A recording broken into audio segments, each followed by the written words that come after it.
And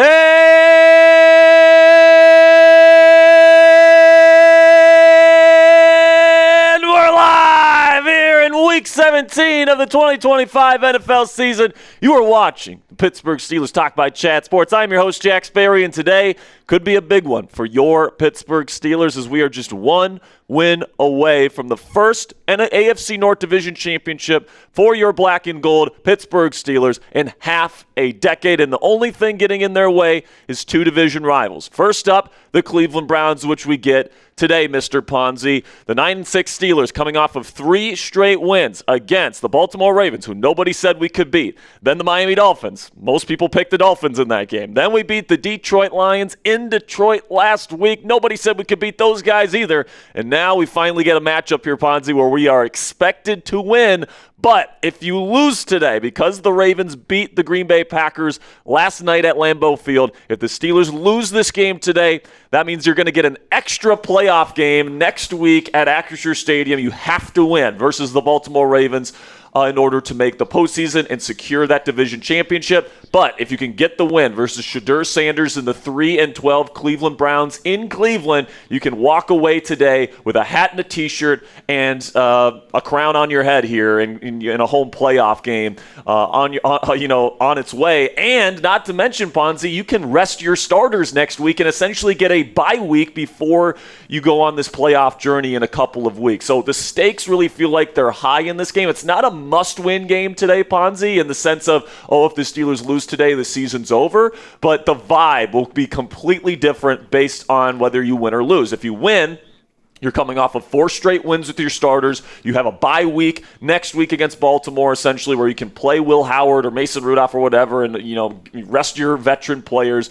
And then you can go into the playoffs fresh. And then not only are you in the playoffs, but you have a home playoff game. But then if you lose, you're coming off a loss versus a 3-win football team.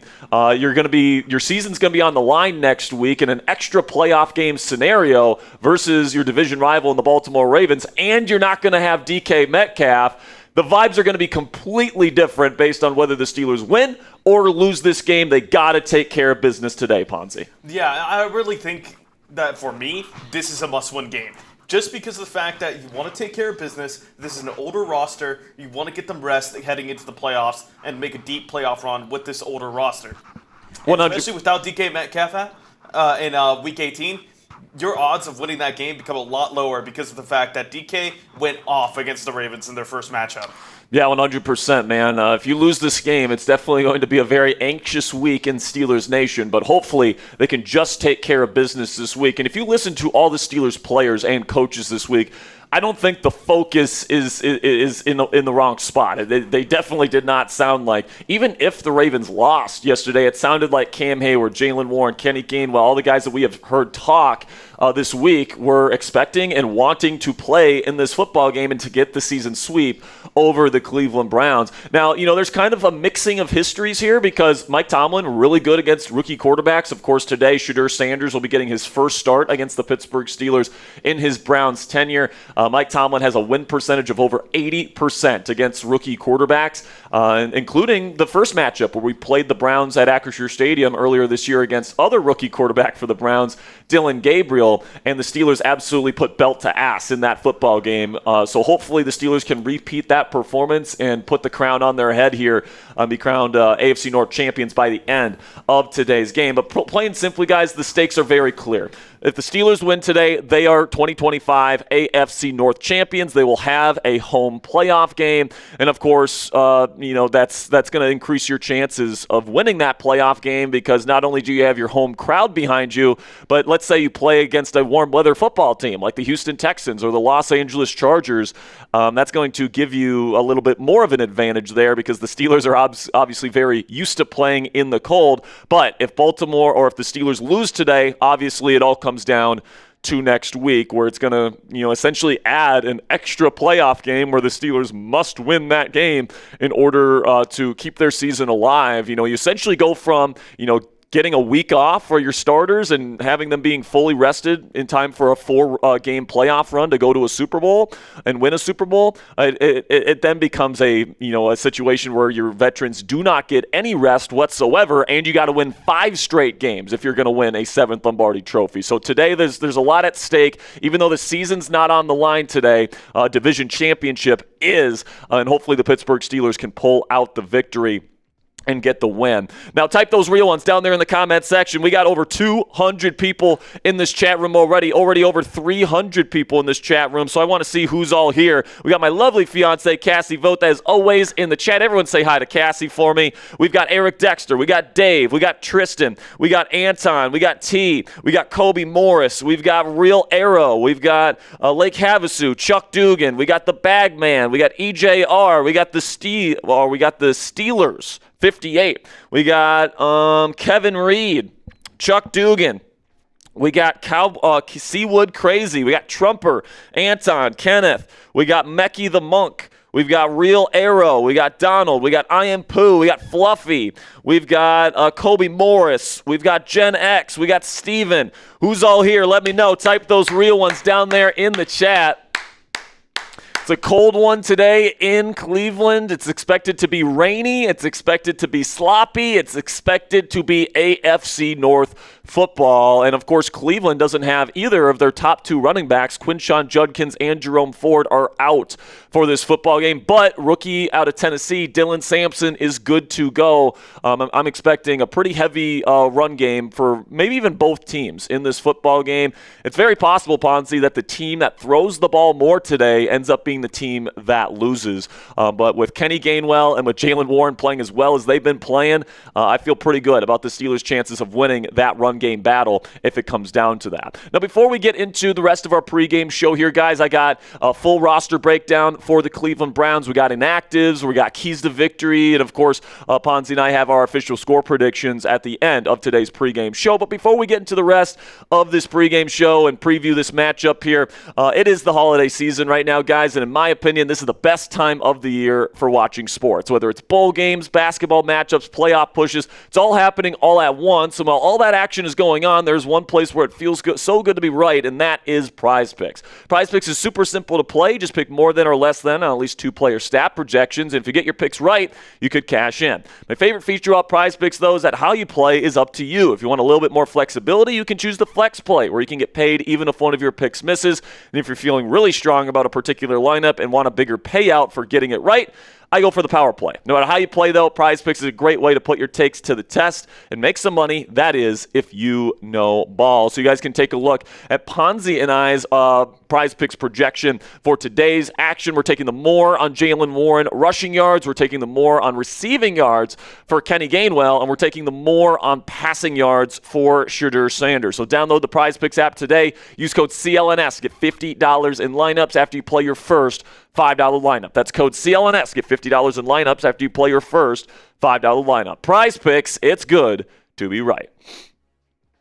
Now, throughout the show, guys, if you want to donate to the channel, you guys can Super Chat, Venmo, or PayPal us here at Steelers Talk, and we greatly appreciate any and all financial support that you guys would send our way. That goes towards paying our rent, keeping the lights on. It helps us pay for our raffle items that we do every single week. It helps us pay for new equipment and new graphic software and all that different stuff. It helps keep this content free, guys. So if you want to help out the channel, we greatly appreciate your guys' support. It's not a requirement by any stretch of the imagination. All we care about is that you love the Pittsburgh Steelers and you want to watch the game with us here this afternoon. But any and all donations that you give to the channel are greatly appreciated. Plus, you will have a chance to win a Mean Joe Green signed mini helmet today. I actually forgot to grab it, but it's at my desk right now, guys. But we've got the Mean Joe Green mini helmet that we're going to be raffling off here at the end of today's show. It is an authentic autograph from Mean Joe Green himself. We're going to be raffling that off at the end of today's show, no matter what. And if we can get to $500 in donations today, we'll actually add an F the Browns t-shirt to the raffle here, and we'll raffle off 2 items if we can get to $500 in donations on today's show. So if you guys want to get into the raffle today, you guys want a chance to win either one of our raffle items this afternoon, $10. That's it. gets you into the raffle today. $20 will get you a couple extra raffle tickets plus your name on the Steelers Talk Gong. There's just a few spots left on the gong here, guys. If you guys send in a $50 super chat, we'll make it rain.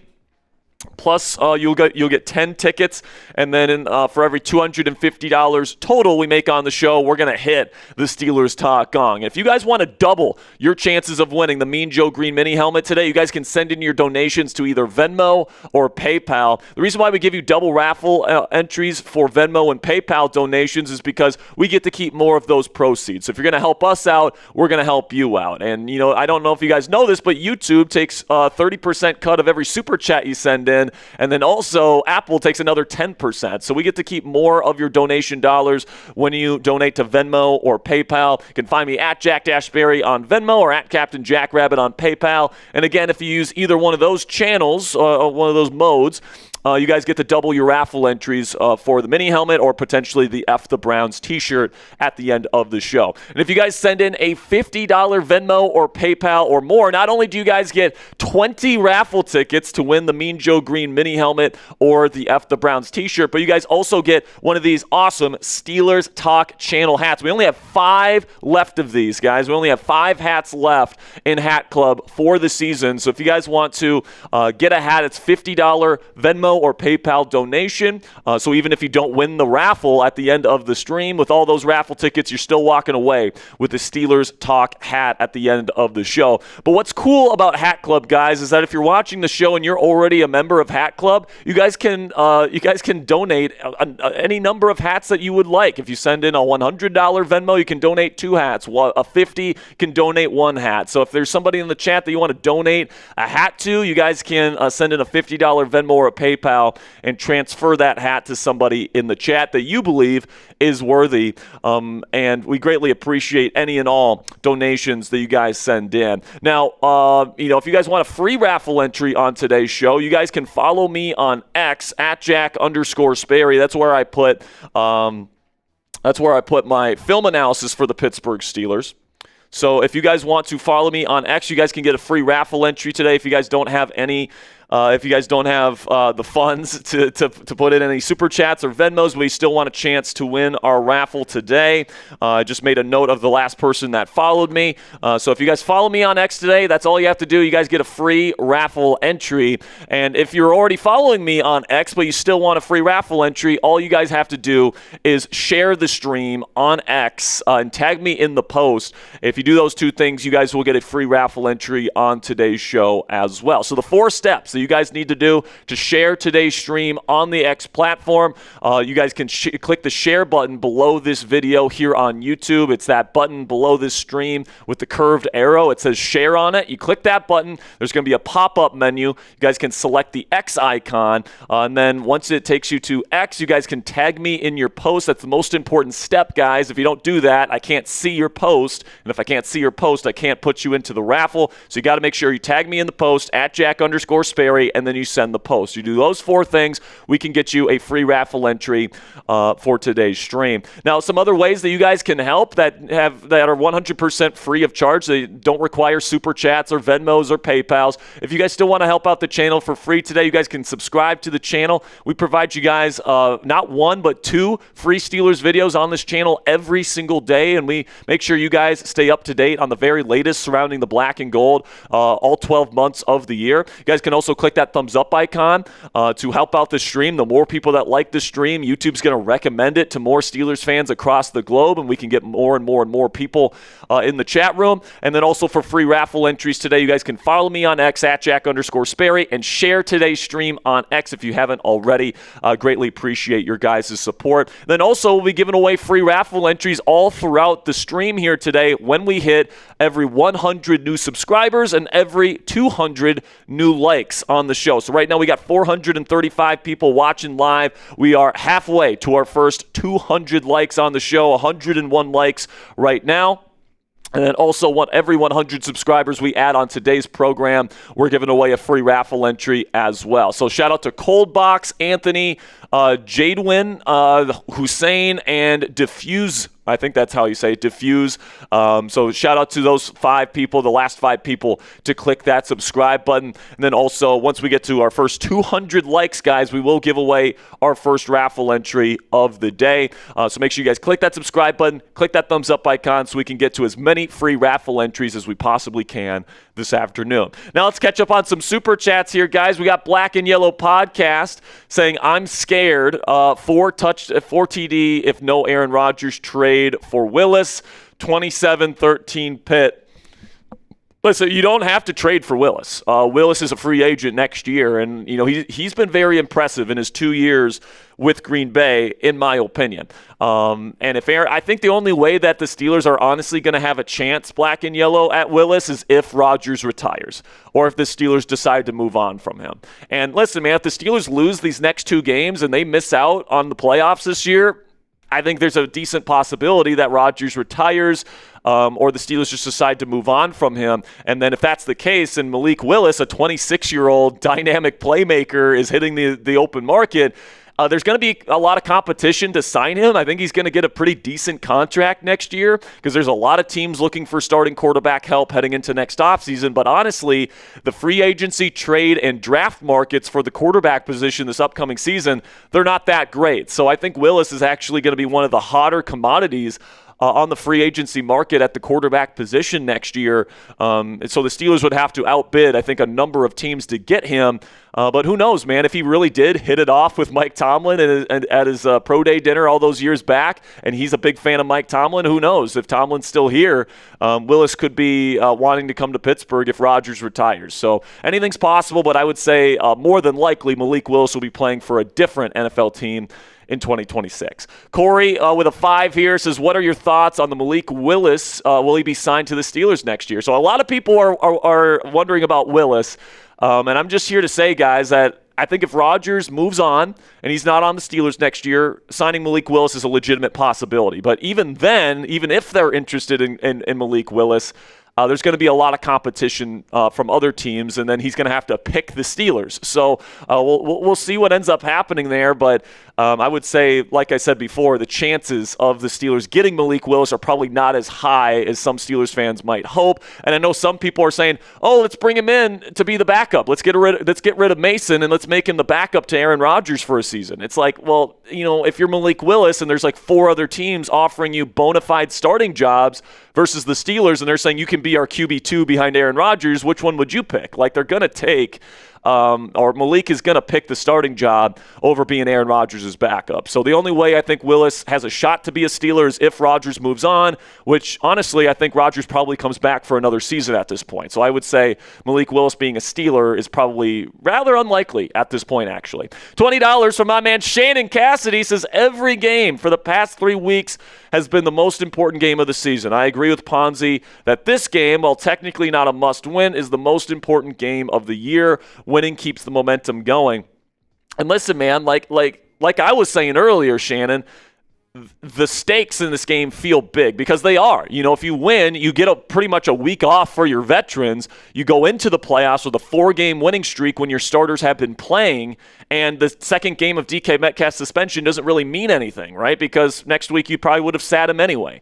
But if you lose, it matters a lot because you're not going to have DK Metcalf going up against a Ravens team that just had over 300 yards rushing versus the Green Bay Packers last night, all right? Lamar Jackson will probably be back next week, all right? And they're relatively healthy at this point in the season. So that would definitely lead to an anxious week in Steelers Nation if we lose this game. So even though it's technically not a must-win, the stakes are still feel massive in this football game. It definitely feels like you got to take advantage of the opportunity here and walk out of that building this afternoon with a crown on your head. $5 here from Geck, or $1 from Geck. I appreciate you, my friend. And then I don't know how much this is.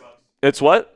$30 American here, 269 SEK from Rez. Says, let's go Steelers. Unfortunately, I think this game is going to be a close one and another heart attack game I just recovered from. I'm also worried about refs screwing the Steelers with BS calls. Listen, man, there's a reason why the NFL chose the officiating crew where it's like an 80% win rate for home teams in divisional matchups. There's a reason why they picked this particular crew for this particular game. It's because the NFL wants a Steelers versus Ravens Sunday Night Football matchup in Week 18 to decide the AFC North. That's what they want. That is what the league wants. So because of that, there could certainly be some bad calls going against the Steelers in this game. Every chance there is for a DPI or a holding or whatever. You know, I just have a weird feeling that the penalty battle is going to be very skewed in the direction of the Cleveland Browns in this game. And the Steelers are going to have a lot of BS calls today. So not only do the Steelers have to beat the Cleveland Browns on the road in a hostile divisional environment, but they also have to beat the referee crew that loves to have home teams win these divisional matchups. So it's going to be, you know, not as easy as, you know, the records would indicate, in my opinion. I'm also a little bit worried about that, Rez. But no excuses, man. Go in there. Go get a win. Go get this thing done, and, you know, F the NFL for wanting this team to lose and to set up a season finale and an extra playoff game for us. We want that week off, all right? So go earn it. Don't even make it a discussion. Don't even put yourself in the position for the refs to make an impact on this football game. So speaking of this game, and now that we're about 40 minutes away from kickoff, let's talk about it, because obviously this one is absolutely huge for the Pittsburgh Steelers. You know, 9-6 coming off of 3 straight wins, but you got to get this 4th straight win here to lock in the division crown before next week when you play the Baltimore Ravens. If you win, plain and simply, you can rest Aaron Rodgers, you can rest Cam Hayward, you can rest whatever veterans you think need a week of rest, all right? But if you lose, you're not going to have DK Metcalf next week, and you got to beat the Baltimore Ravens again, this time at home at Acrisure Stadium in an extra playoff game. So really what's on the line in this game, guys, is a bye week versus an extra playoff game. That is a massive swing based on a win or a loss in this football game. Now, Mike Tomlin has an excellent career record versus rookie quarterbacks. Over an 80% win percentage against rookie quarterbacks. Of course, the Cleveland Browns are starting their other rookie quarterback here in Shedeur Sanders. We played Dylan Gabriel back in Week 6. The Steelers put bell to ass in that game, but this game is in Cleveland, and Mike Tomlin, as the head coach of the Steelers, is only 9-8 versus the Cleveland Browns in Cleveland, and over the last 6 games, they are 1-5 in Cleveland. Okay, so that is something here where the Steelers have really struggled against the Browns in this particular building, even though the Browns, as we know, haven't really been all that good. You know, even last year in that Blizzard game, the Browns were not a good football team. We lost to them on Thursday Night Football. So, you know, this is not an environment here where Mike Tomlin and the Steelers can take and can afford to take this Cleveland Browns team lightly, especially because Myles Garrett could break the sack record this week, and he could do it in the same amount of weeks that TJ Watt ended up breaking the sack record a few years back. So, you know, definitely the Steelers do not want that record to be broken today, and because of that, I probably expect a heavy run game from the Pittsburgh Steelers on offense. Now, keep in mind that Myles Garrett went sackless back in Week 6. Aaron Rodgers did a really good job getting the ball out fast. Broderick Jones did a good job stymieing him, and then also they did a really good job giving Broderick help on Myles Garrett. But the last 2 years in Cleveland, Myles Garrett has 5 sacks total versus the Pittsburgh Steelers in this building, all right? So he's been kind of a monster that has killed the Steelers in their last 2 matchups in Cleveland, in which the Steelers have lost both of those football games, okay? So he is definitely somebody to keep an eye on in this game. I certainly expect the Steelers to negate him with some quick passing concepts as well as the run game to try and avoid having him break the all-time single-season sack record on us today. We look at the inactives today, not a lot of surprises. We knew that Calvin Austin, Brandon Echols, James Pierre, Isaac Seumalo, and TJ Watt were all going to be out for this football game. Will Howard will be the emergency third quarterback. And then Caleb Johnson, once again, is inactive. Logan Lee, Roman Wilson, these other guys are all active in this football game. Then for the Cleveland Browns, you look at their inactives, and the big one there, in my opinion, is obviously David Njoku, their number 1 tight end. He's out once again this week. But also, another another big one that kind of is flying under the radar here is Miles Harden. Miles is their starting slot corner, so they're going to have to switch some things up at the slot cornerback position today because Harden is out of the lineup. But now let's talk about what you guys can expect from this Cleveland Browns team schematically and from a coaching perspective. Kevin Stefanski is their head coach, two-time coach of the year, even though he's lost 13 more games than he's won in his tenure with the Brownies. But the offensive scheme, they run an old-school Shanahan-style offense. They like to play a lot of heavier personnel here, but they've been playing a little bit more 11 personnel as of late. Tommy Rees is their offensive play caller here in Cleveland. He took over mid-season play calling duties over Kevin Stefanski, the head coach. And then Jim Schwartz is their defensive play caller. Excellent DC, and he's an attacking 4-2 style of defense. You're going to see a lot of press coverage. You're going to see a lot of man coverage today. It's going to be on the Pittsburgh Steelers receivers to get open versus man coverage if they're going to win in the passing game today. But you take a look here at the starting offense for the Cleveland Browns. You got Shedeur Sanders as their starting quarterback, Cam Robinson at left tackle, Joel Bitonio there at left guard. You got Luke Whippler, the young center. Then you got Wyatt Teller, the starting right guard, and then KT Levison at right tackle. That's going to be one there. Watch Nick Herbig today going up against Leviston. I'm hoping Herbig can have a big day against him. But then at the skill positions for Cleveland, you got Jerry Jeudy as their number one guy, Cedric Tillman at the number two. Isaiah Bond, the rookie out of Texas, has actually done a really good job in his time here in Cleveland in his rookie campaign. Harold Fanan Jr. got an injury on Friday's practice, so he might be not 100% in this ballgame, but he is expected to get the start. And then Dylan Sampson, the rookie out of Tennessee,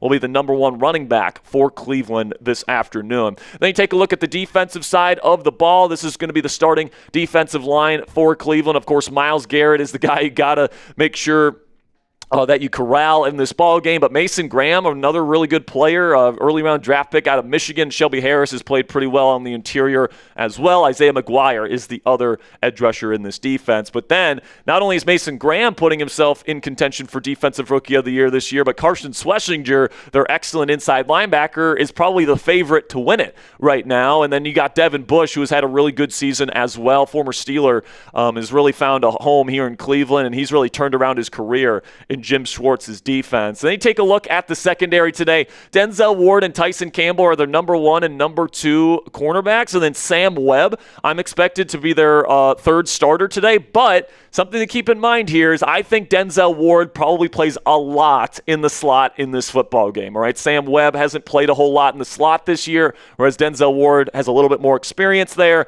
My guess is Ward plays very heavily at nickel in this ball game with Campbell and Webb playing on the outside. And then you get Ronnie Hickman and Grant Delpit as their safeties. Those two are fine. Now we get to the keys to victory for your Pittsburgh Steelers today with about 30 minutes to kick off. Number one, go for the strip sack on Shedeur Sanders. And pretty much what this boils down to, guys, is get after this guy, all right? I think the Cleveland Browns are probably going to throw the ball a lot in this game. Dylan Gabriel threw the ball over 50 times back in Week 6.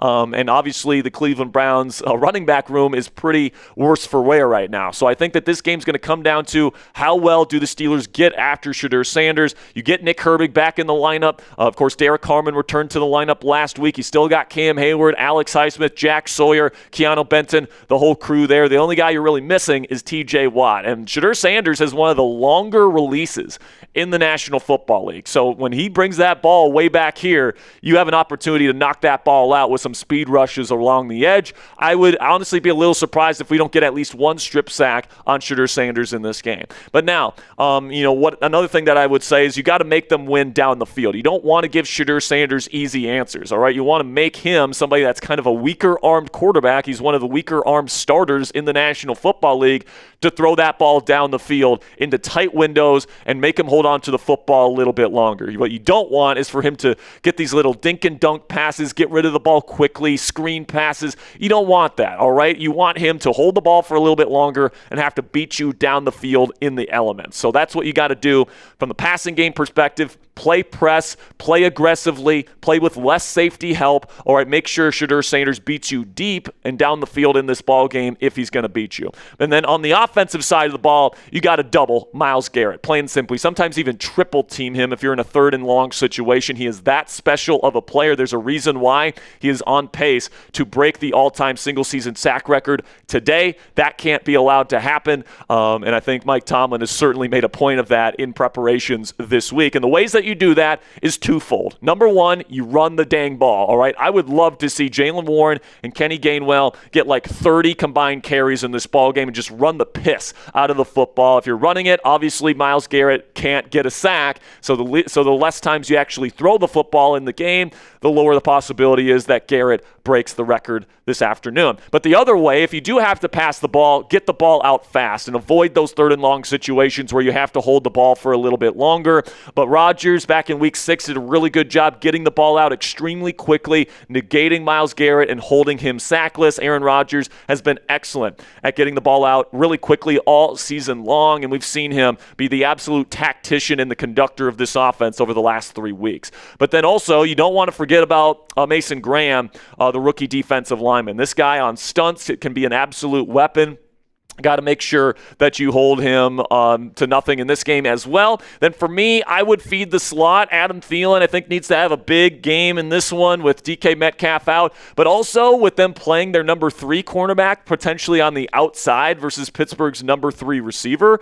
This could be a big game and a big opportunity for either Scotty Miller and or Roman Wilson to take advantage down the field in those one-on-one matchups. And then the final thing that the Steelers need to do today is protect the football. The Steelers are 6-0 this year in games where they do not force or where they do not give the football away. So if the Steelers can protect the football today, I think they got an excellent chance of winning the ball game. Now you take a look at the points per game trends this season. It would predict a Steelers victory today, 24-20, and as we've been discussing all year, the margin for error in these types of trends analysis is 3 points. So the Steelers are the clear favorites in this ball game, even on the road.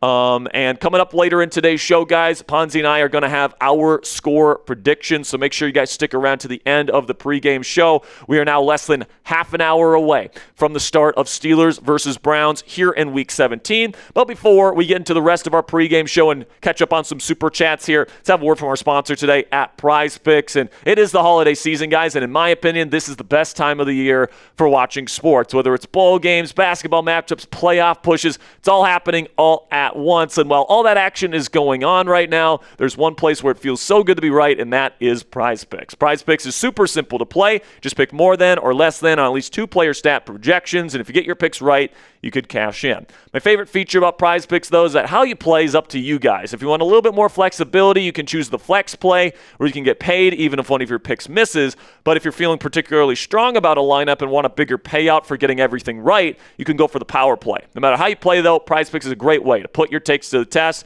Make some money, that is, if you know ball. For today's Prize Picks lineup for Steelers versus Browns, Ponzi and I are taking the more on rushing yards for Jaylen Warren. We're taking the more on receiving yards for Kenny Gainwell. We're taking the more on Shedeur Sanders passing yards. So download the Prize Picks app today. Use code CLNS to get $50 in lineups after you play your first $5 lineup with Prize Picks today. That's code CLNS. Get $50 in lineups after you play your first $5 lineup. Prize Picks, it's good to be right. No supers? All right, I got a Venmo here. I'm going to send you this Venmo real quick.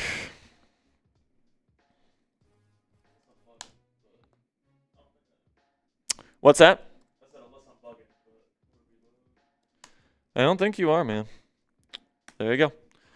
All right, so you guys can super chat to get your thoughts, your comments, your predictions, whatever you want on the show. We put you up on screen right next to me here for every super chat that is sent in. We give love to every single super chat, whether it's $2, $5, $10, $20, $50, $100. We give you guys love if you guys send in any dollar donation to our channel here today. And we've got some awesome stuff on tap for you guys here this afternoon in terms of the super chat promotions that we'll get to here momentarily, but we're going to get to this Venmo first.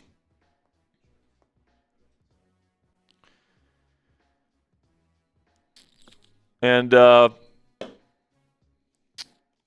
Israel Armley with a $10 Venmo.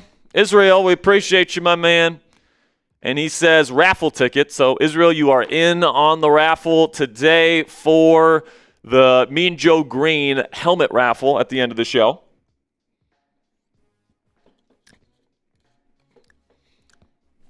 And, guys, we've got some really great items here for you guys. We got a Mean Joe Green signed mini helmet as our raffle item today. And if we can get to $500 on the show, we're going to be giving away an F the Browns t-shirt as well. $10 gets you into the raffle today. $20 gets you 3 raffle tickets plus your name on the Steelers Talk Gong, which I've got right here. $50, we'll give you 10 tickets, plus we'll make it rain for you. And then for every $250 we make total on the show, we are hitting the gong. So hopefully we can hit the gong twice. We can have 2 raffle items at the end of the show. And if you guys want to double your raffle entries, you guys can find me on Venmo and PayPal. You can find me at Jack Sperry on Venmo or at Captain Jackrabbit on PayPal. Again, double the raffle entries. So 2 for 10, 6 for 20, and then 20 raffle tickets for a $50 Venmo or PayPal. And, of course, you guys can join Hat Club today if you want.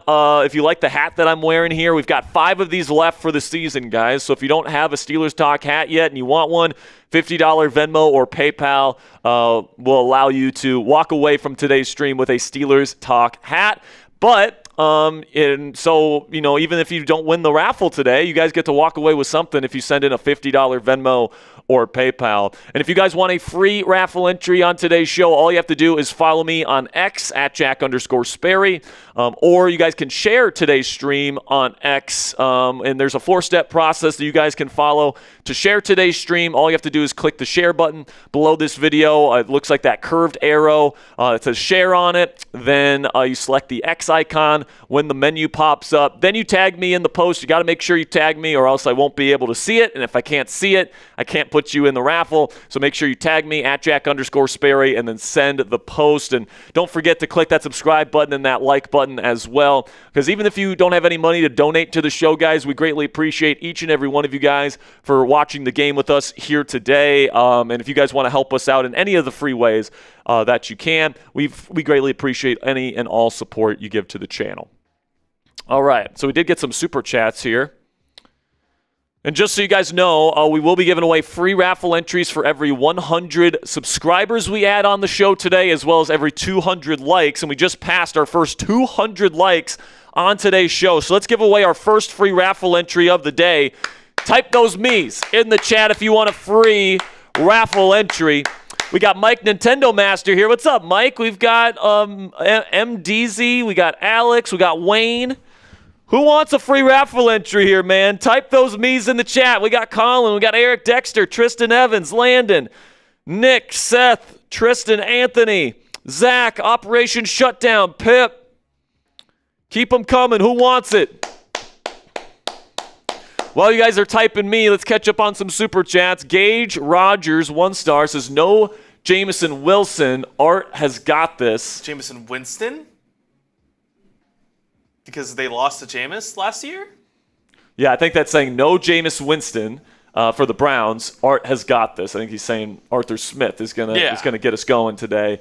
Yeah, man. I mean, no Jameis Winston in a blizzard, right? But it is inclement weather today. It is raining pretty bad. It's raining. It's windy. It's cold. So obviously, if it's raining, that means it's not cold enough to snow, but it's still not ideal weather out there. But it's the type of weather that Aaron Rodgers loves to play in. Like, that's the thing. Yeah. Rodgers thrives in inclement weather, and that was a big reason why I advocated for the Steelers to go get Aaron Rodgers, because he played in Green Bay, Wisconsin, outside for most of his career. He's got huge hands as well. He can play in these kinds of conditions, and I'm excited to see what he can do today in weather like today's, because this might be similar to what we see in a couple weeks in Pittsburgh if the Steelers make the playoffs, right? Yeah.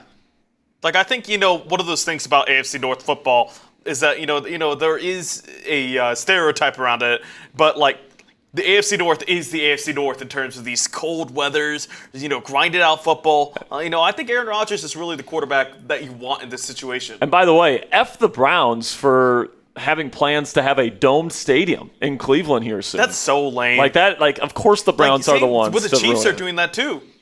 Exactly. I mean, I think at some point probably every team will have a dome stadium. Probably, I mean, maybe not Lambeau. There'll just be like a few select teams. Maybe Pittsburgh will keep their outdoor stadium because that's just part of who we are here in Pittsburgh. But I'm going to give this free raffle entry today to Xify. Xify, you're in. You're in the raffle, my friend. $10 from John Masood. And he says, Happy New Year to Jack, Cassie, Voth, Ponzi, and Chat Sports. No raffle tickets for me. John, cheers to you, my friend. Cheers to you, and a Happy New Year to you as well, John. We appreciate your support. All right, man. Want to get into this playoff picture? Yeah, let's talk about the playoff picture right now. The Steelers are officially not eligible to get the 3 seed in the AFC anymore. So if the Steelers win today, next week doesn't mean anything, okay? So if the Steelers win, Aaron Rodgers will definitely rest to heal up that wrist, which still isn't 100%. You're probably going to rest Cam Hayward, TJ Watt another week. We'll see how many others, take the week off. We'll see. Maybe we'll see Caleb Johnson and Roman Wilson and some of the Y.A. Black and some of these younger players get more playing time against the Ravens. Will Howard might get a start next week against Baltimore. But first, we got to take care of business here against the Cleveland Browns. But the thing to keep your eye on here for me is the wild card race, because the Chargers lost last night to the Houston Texans, which means that Buffalo is now sitting at the 5 spot. So here's the deal, guys. If Buffalo wins today against the Eagles, they're pretty much for sure going to be the 5 seed. All right, yeah. And that's not good, because I think out of all the teams that I would want to play the least in round 1, it would be the cold weather team with an MVP caliber quarterback that has a lot of playoff experience. That's like the team. By the way, the team that came into Acrisure earlier this season and stomped on us. Now, we didn't have Derek Harmon in that game, which I think probably made a big difference. And I do think the Steelers would compete better against the Bills a second time around with Derek Harmon on the field than with him being off the field. I don't think James Cook is going to run for what he ran for when we played them the first time if we have to play them. But at the same time, I would rather play a warm weather football team in our home playoff game, because that would give us an advantage in that game. So we're definitely cheering for the Eagles later today. They play in the afternoon slate of today's NFL action. So, we'll be watching that game, hopefully after the Steelers put on a hat and T-shirt in Cleveland this afternoon. The funniest thing is that, all the wild card spots in both the NFC and the AFC are locked up, but the AFC North winner and the NFC South winner are not. So it's just a complete crap show in terms of there. Hey, we got Texans Today host Jeremy Chuggs in here. Doing Chuggs here? I have a question for you, Chuggs. So if the Bills lose today, do the Texans move into the 5 spot? Yes. Okay, so we're definitely hoping to play Houston, because we're just discussing if the Steelers are going to have a home playoff game, might as well have it be against a warm weather team.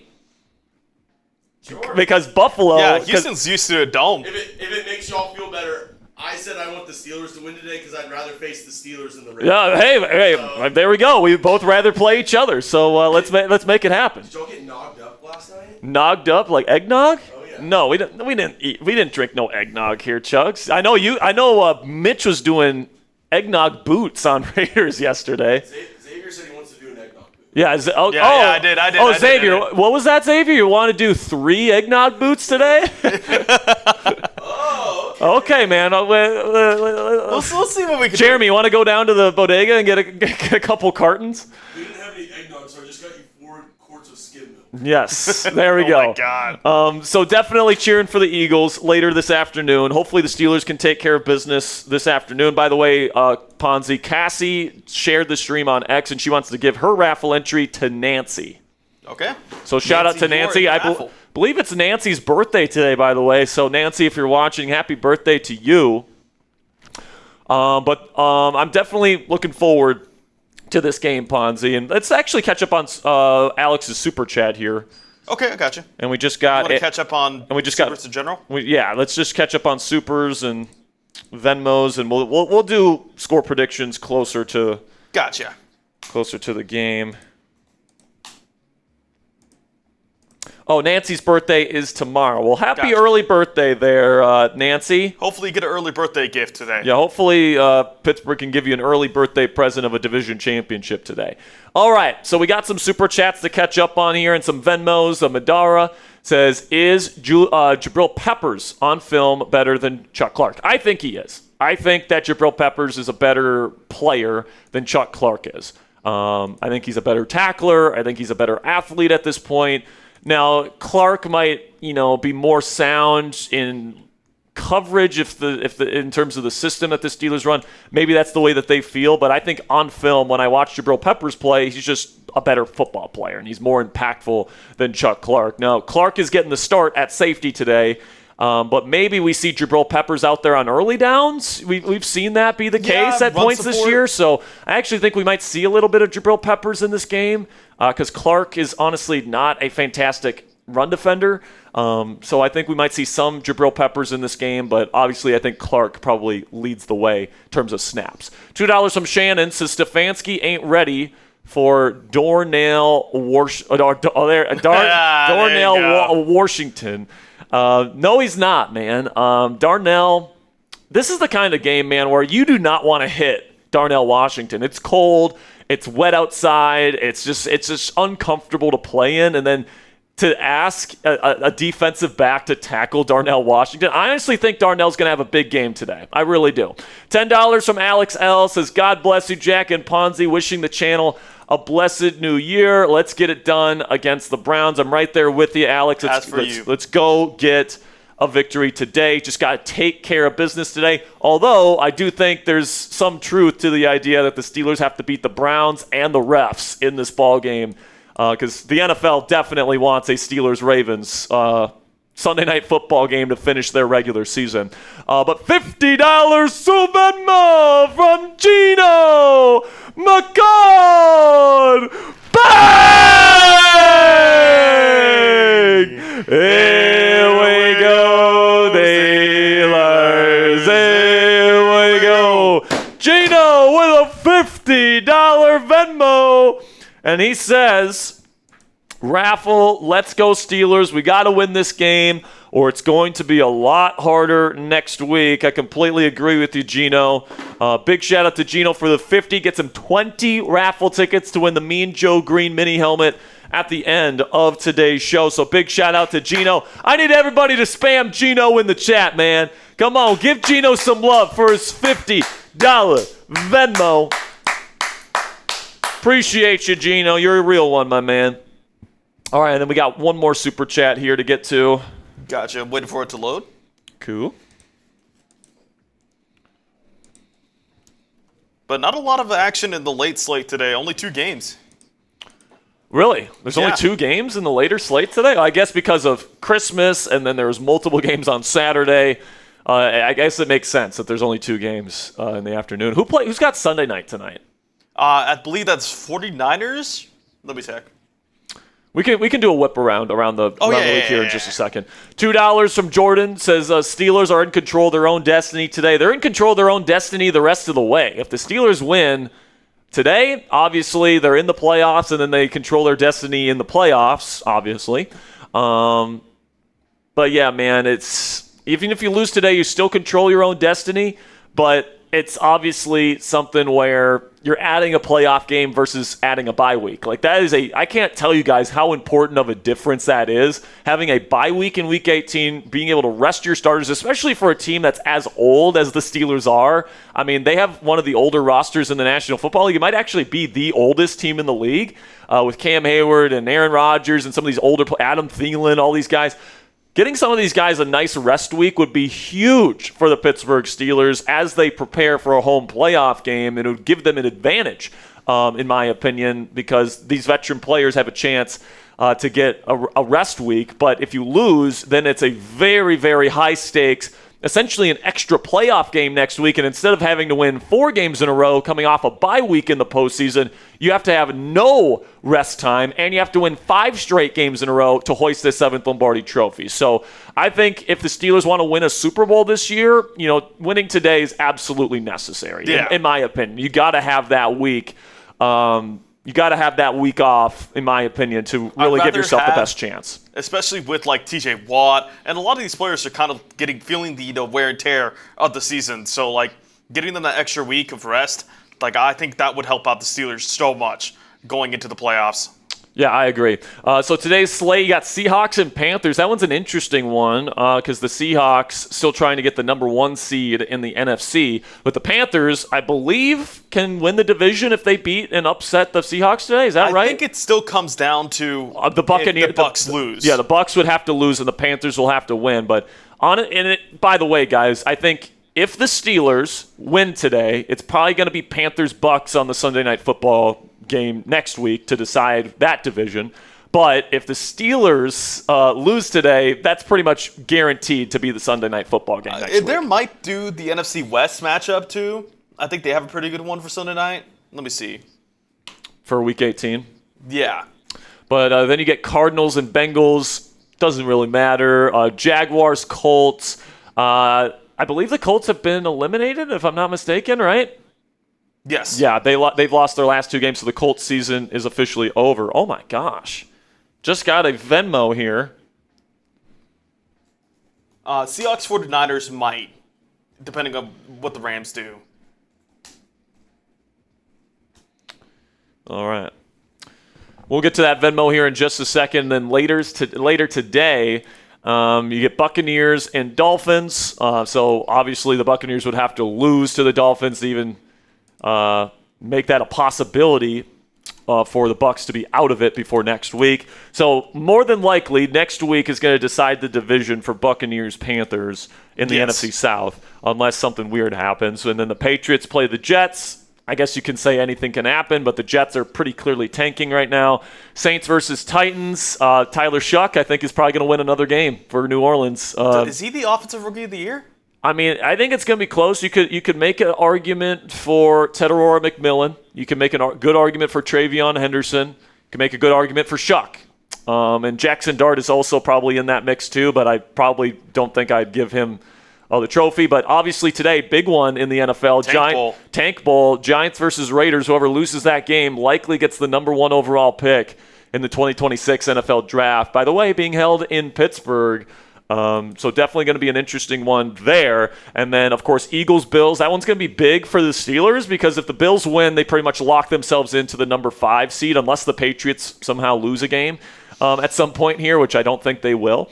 But if the Eagles win, that means the Texans move into the 5 seed, and I think I'd rather play Houston in round 1, a warm weather team with an inconsistent quarterback like C.J. Stroud, who's always played poorly in the cold, by the way. I know Houston's defense is legit, but I think the Steelers would have a better chance of beating Houston in Pittsburgh than Buffalo in Pittsburgh. And then the Bears and 49ers play tonight on Sunday Night Football. Bears have already locked up the division, but they're still fighting for positioning in the NFC playoffs. So playing for the 2nd seed right now. Playing for the 2nd seed right now, so they're playing their starters. That's going to be a pretty decent football game. I'm going to pick the 49ers in that game, though, Ponzi. Yeah, me too. I think, the Bears are a good team. But the 49ers might make things interesting in that NFC West, like I was saying. Yeah. Because I believe if they have the head-to-head over the Rams, so the NFC West could come down to Week 18 as well. Yeah, it could. It's a good point right there. All right, so did we get there? Oh, yeah, this next one's going to post right at 250. All right, great. All right, well, we got a big Venmo here, folks. Let me go get Let me bend down here, pause, and grab this gong, because we got a $100 Venmo from Monica Rabbit. Bang! Here we go, Steelers. Here we go. Let's go! Monica coming in with a $100 Venmo. Unbelievable. And she says, go Steelers. Yeah, Monica, putting in the good vibes. Let's go. Let's wrap up the AFC North tonight. Wrap it up today, man. Come on, put that crown on our heads. Let's go.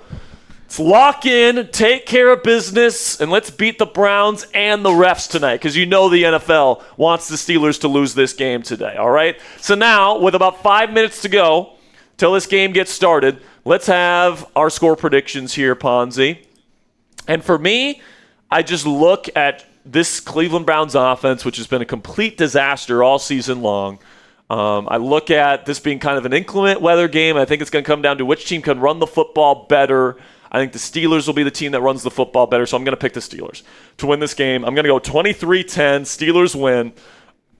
I think the Steelers defense will continue to play well. I think Shadur Sanders will have a very long day. I do think that the Browns might get some calls here and there. They might make a play here and there, and that's why I'm giving them 10 points.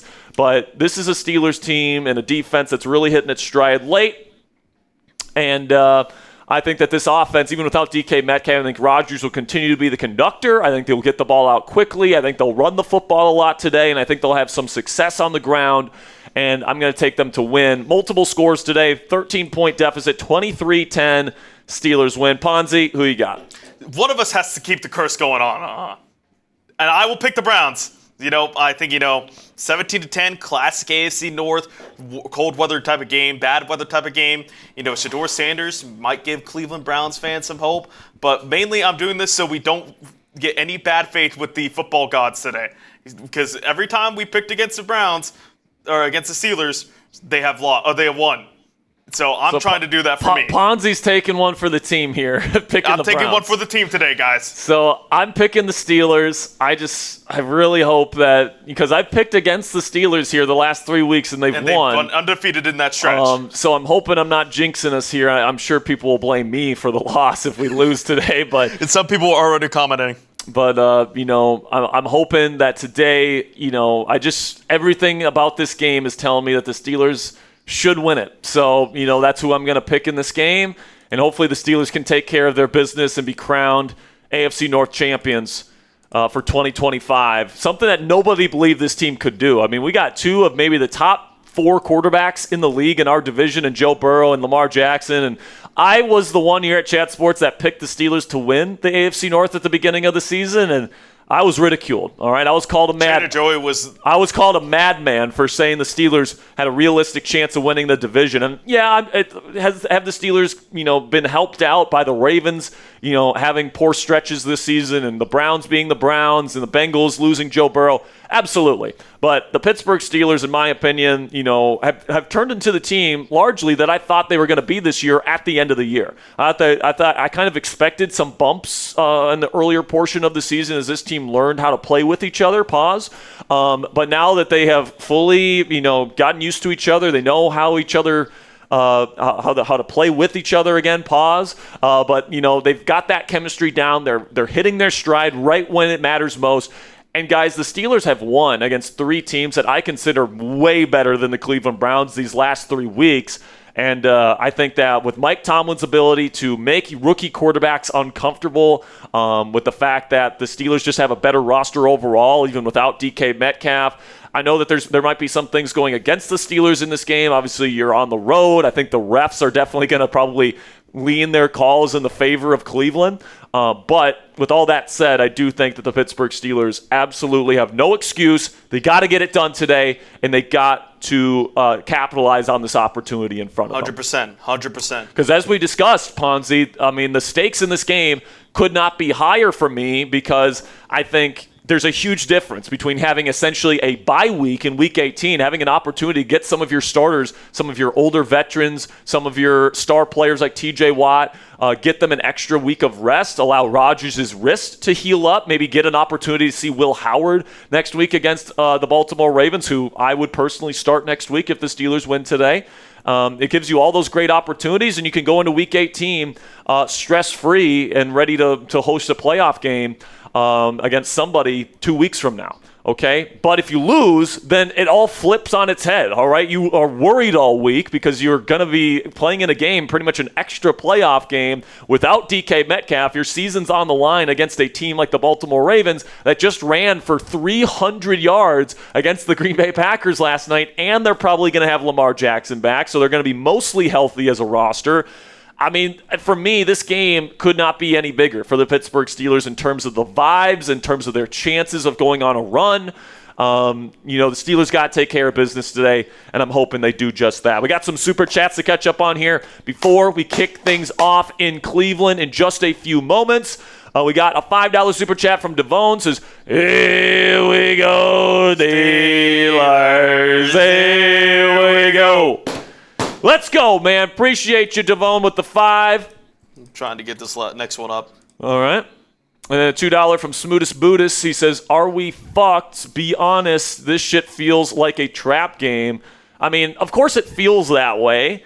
But, people said that the first time we played Cleveland. Remember back in Week 6 when everyone was like, Tomlin trap game, Tomlin trap game, Tomlin trap game. And we handled them easily, all right? So I think just because of the stakes, and we've seen the Steelers kind of collapse in years past, that's what's kind of generating this kind of weird feeling and this kind of feeling of not dread, but, anxiousness. But I'm just hoping the Steelers can get out to a fast start in this game, put the nail in the coffin early, and put a crown on their head by the end of the afternoon. So that's where I'm at right there. But now we got another $100 super chat from Kevin B-Row Bag! Here we go, Steelers. Here we go.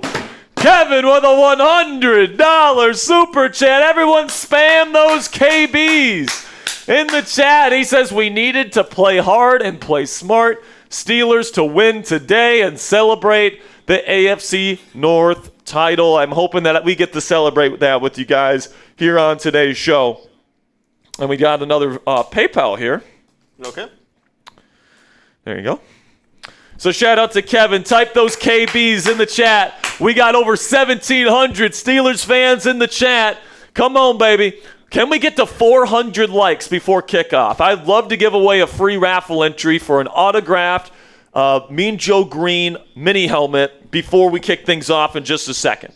So here's the thing. The Browns won the toss and will receive the ball first. So the Steelers will get the ball to start the second half for, what is this, the 5th or 6th game in a row, Ponzi?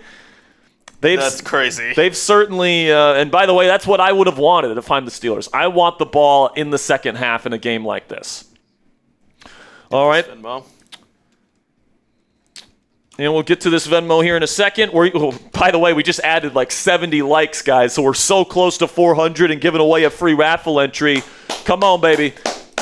Type that thumbs up icon. We got a $10 PayPal from Timothy Kimes. He says, let's get the run game going early today, but most importantly, let's get Washington a touchdown or two today. I love that. I'd love to see Mount Washington get some touchdowns today, baby. Shout out to Tim for the 10. That's 2 raffle tickets for him. And if you want the Steelers to win, let me see those PITs. All right, we got the 400 likes. We're giving away a free raffle entry here. Type those PITs if you want to get in on the raffle here today. If you want the Steelers to win and lock up the AFC North today, type those PITs. Let's go, baby. Who's all here? We've got Exify, Florida Girl, Jason, Corey, 2 Swift. We got 1, 2, 3 Hip Flask. We got Big Mark. We've got Troy Philippa Booga. Type those PITs. 47 degrees outside. Rainy with winds of 17 miles per hour with wind gusts up to 25 mph.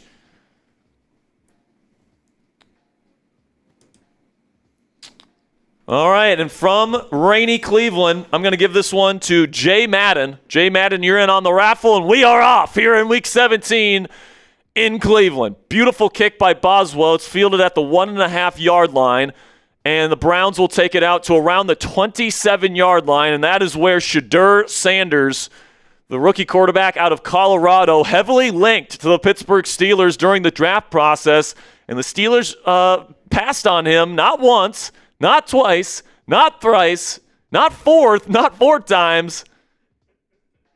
Actually, I think it was 4 times, but they passed on him a number of times.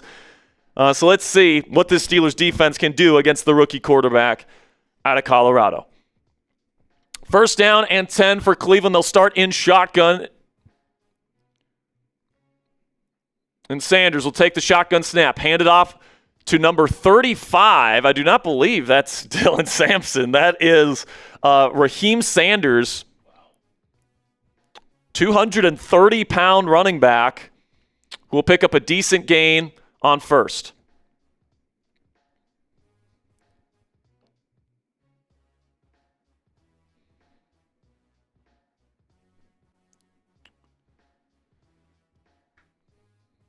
Second down here for Cleveland. It'll be around second down and 4. Shotgun Shedeur. They're going to pressure him up the middle. Sanders looking. Now he's still scrambling in the pocket. He's going to throw on the run. Is wide open. Caught. First down Cleveland. All the way down inside Steelers territory to the 48-yard line.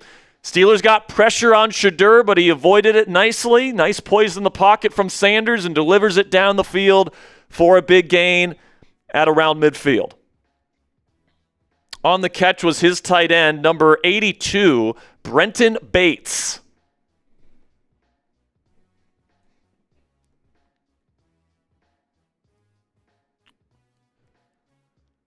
Now first down and 10. Cleveland will go under center with just one receiver. Play action. Sanders has a pocket. He's going to throw it underneath, and it's incomplete. Terrible throw by Sanders.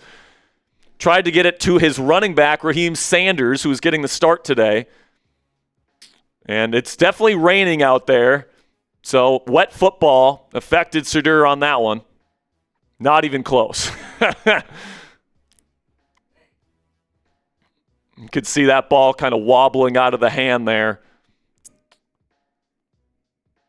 It'll be second down and 10. Shotgun Sanders now. Multiple tight ends on the field. He'll take the snap. He'll hand it off to Sanders, Naheem Sanders, and he's going to be brought down after a gain of around 2 or 3 by Joey Porter Jr. and Patrick Queen. Be third down and long coming up. This is where we get off the field right here, folks. Sub 4 Steelers dubs, and type those 3s in the chat. Come on. It's third down. Type those 3s. Come on. It's third down and 7. Come on, baby. Let's get them off the field. Perfect timing to get off the field. Shotgun for Sanders. He'll take the snap. He's looking. He's going to throw quickly over the middle. It's caught. First down, Cleveland. A quick inbreaker to Jerry Jeudy. Picks up 10 and a Browns first down. Damn.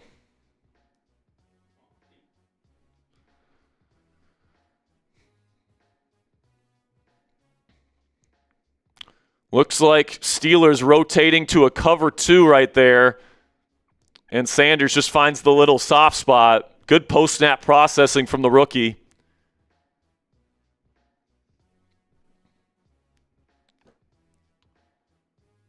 Under center here for Sanders. Condensed formation again for Cleveland. Takes the snap, hands it off to Dylan Sampson up the middle. He'll get maybe 2 yards. Kyle Duggar with a nice tackle. And we second down coming up. Only a gain of 1.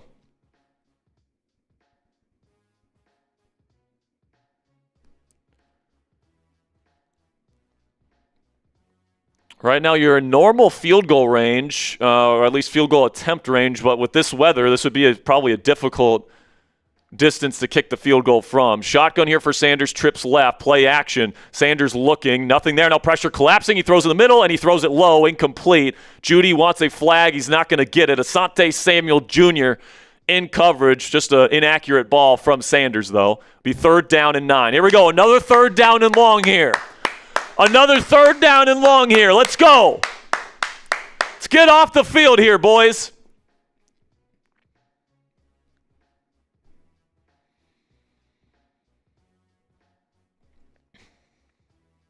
Come on, baby. Type those 3s if you want to get off the field. If you got a towel, wave it at home.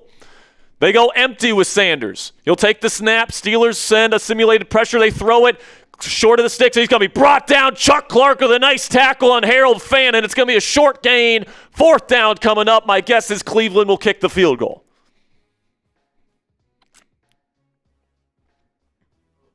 Steelers sent a simulated pressure. Brought Jalen Ramsey from the heavens, and good rotation down from Chuck Clark playing downhill, making a good tackle. And now it'll be a long field goal attempt for Andre Smite. He's made 10 straight field goals, but he's 20 for 23 on the season. It's a 50-yard attempt in the elements. Snap, hold, up. It's going to be curving inside right down the middle, and it is good. Cleveland takes an early 3-0 lead. And now we wait for Aaron Rodgers and the Steelers for their first offensive possession of the afternoon.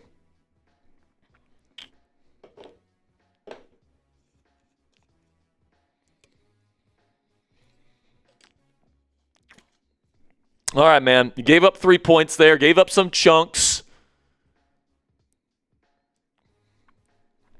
But you only gave up 3. We're still in a good spot here. Want to thank each and every one of you guys for tuning in here today. Over 2,600 people watching live. We had a bunch of people watch the Ravens game with us last night as well. So if you were with us yesterday, appreciate your guys' support. Stopping by for a game the Steelers weren't even playing. But we had a good time, even though the Ravens, unfortunately, were able to win and put the pressure on us today. You can look at it from a positive perspective too, Ponzi, where it's like, hey, now we have an opportunity to earn our division championship, all right? And frankly, if you can't beat the Browns, all right, like maybe you don't deserve a chance to make the playoffs and win the division and get a home playoff game, right? So this is an opportunity here for the Steelers to earn it. All right, and be able to really get that sense of accomplishment, have those 4 straight wins going into the postseason, because next week is going to be essentially a bye week for many of the Steelers starters if the Steelers win.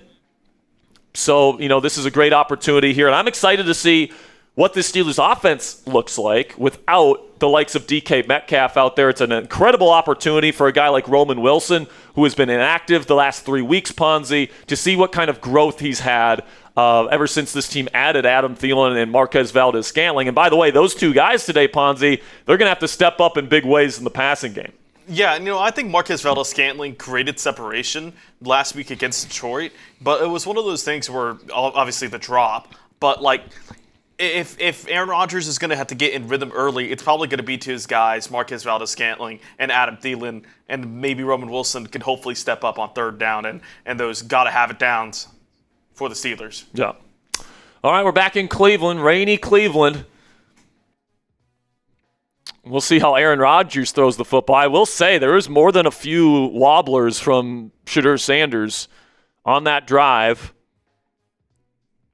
But Rodgers has been known for being one of the better quarterbacks in NFL history playing in these kinds of conditions where it's not exactly warm outside, the ball is wet. He says that this is where he plays his best football, so I guess we'll see what happens. By the way, we're 1 subscriber away from giving away a free raffle entry next commercial break. Kick is away from Smite.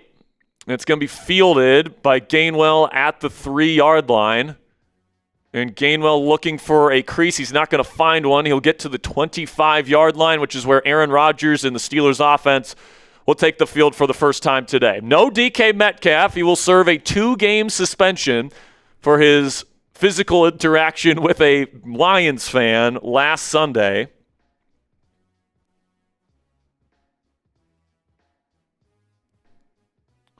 And the Steelers will come out in 13 personnel to start. Adam Thielen, the only wide receiver. So, jumbo personnel here. Multiple tight ends, including Connor Hayward as a fullback. They're going to toss it to Jaylen Warren to the right. He's going to cut up field. He's going to make one man miss, and he'll pick up. Ball's on the ground. Ball's on the ground. I think the Steelers picked it up, though. Jaylen, you got to hang on to the football, dog.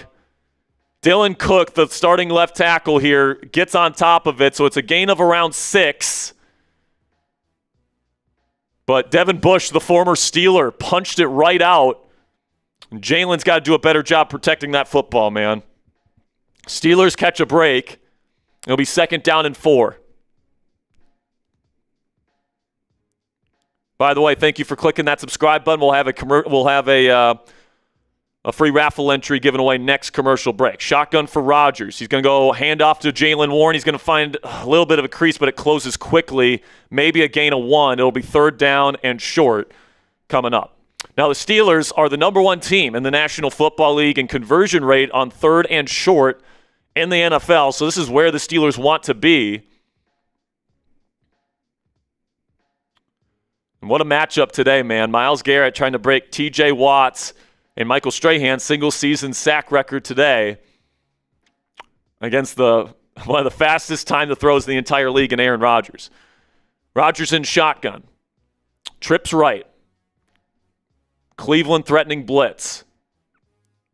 Rodgers will take the shotgun snap and toss it to Gainwell. Can he pick up the first? He cannot. 3 and out for the Steelers. So the Browns defense gets a stop here, 3 and out versus the Steelers offense, and now Cleveland will have a chance to go up 2 scores early in this game if they can get a touchdown on this upcoming drive.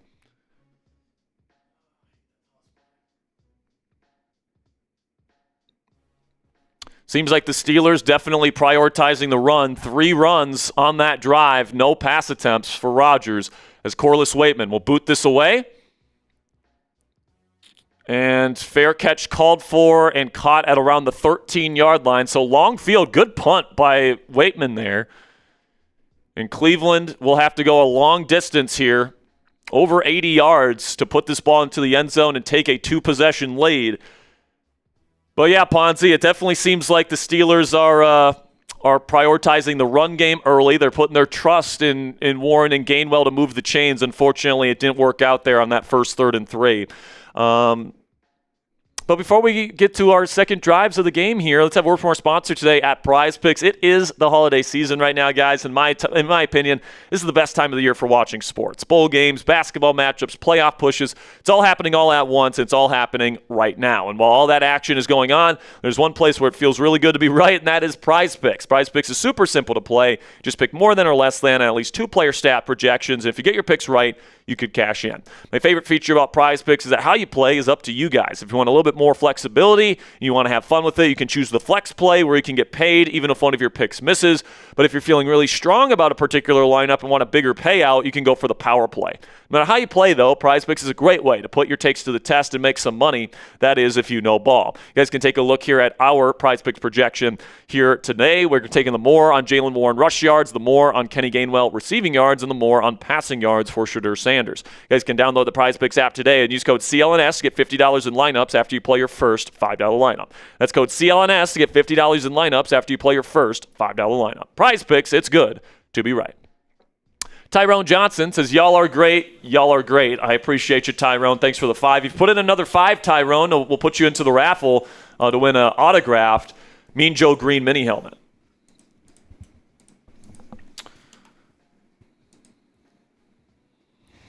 But yeah, Ponzi, I'm not the biggest fan of that first drive. Listen, man, I can appreciate them, especially after last week's performance on the ground, wanting to establish the run, a 3rd and 3 situation. Usually they pick that up on the ground. So I can't necessarily, obviously it's not the result that we want, but we can't look just back on results with 50-50, or what 2020 hindsight right there. Yeah. Like if they pick up that first down, we're perfectly fine with that play call, right? So I said going in that this is probably going to be a very run-heavy approach because they don't want to give Myles Garrett opportunities. Somebody's going into the blue medical tent. I wonder who that is, but let's see if we can find I'm not seeing anything on it being a Steelers player, so it might be a Browns player. New set of downs and a new drive starts for Cleveland. Shedeur and the Browns will start from their own 14, and they'll be in shotgun in a trips left formation. Shedeur looking down the field. Open receiver caught. Cedric Tillman beat Chuck Clark for a big gain, and they're already in Pittsburgh territory. First down, Cleveland. They flipped the field immediately. Wow, I'm shocked. Chuck Clark lost in coverage? There's no way, man. Get him off the field. Chuck Clark stinks. Shedeur with a clean pocket on a designed rollout, semi-roll to the left, and he throws it for a big gain. Now they're already down to the Steelers' 44-yard line. Under center now with 2 receivers. He's going to hand it off to Sanders. He gets a little bit of a hole, and he will get about 6 or 7 yards on the first down carry.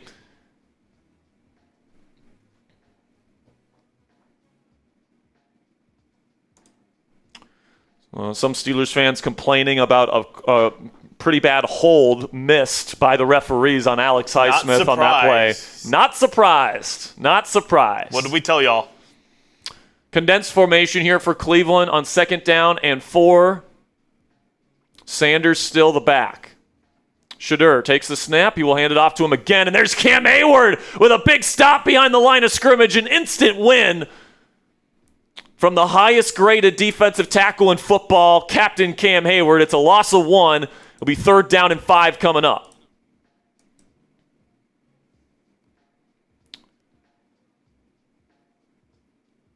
Got to get out the field here. I mean, it's going to be a long field goal from this range, but, got to get out the field. Yeah, can't give up a touchdown here. Keep it within striking distance, obviously. Shotgun for Sanders. 2 receivers set. And he'll be in shotgun.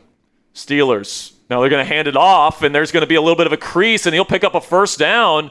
Gets all the way down to the 30-yard line, and the Steelers give up a 3rd and 5 conversion on a run play.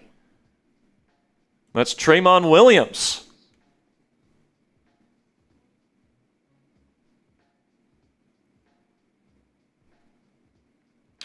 Yeah, Trayvon Williams. I mean, it's a nifty little run concept right there. But got to be better in your run fit. Under center again is Sanders, now at the 30-yard line of the Pittsburgh side of the field. He's going to take the snap, hand it off to Sanders, and he's not going to get very far, maybe a 2-yard gain. And now a Browns helmet falls off, and he's wanting a penalty somewhere. Don't think he's going to get it. I think that's the center, Whippler.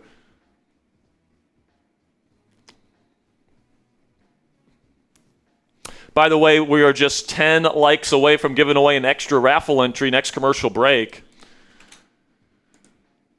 We're almost halfway to our next subscriber milestone here. Shotgun for Sanders on 2nd down and 8. Takes the snap. Sanders looking for the quick option. It's not there. Now he's going to throw down the field. Caught by Fannin at the 1. I don't think he's touched by Duggar. Touchdown, Cleveland.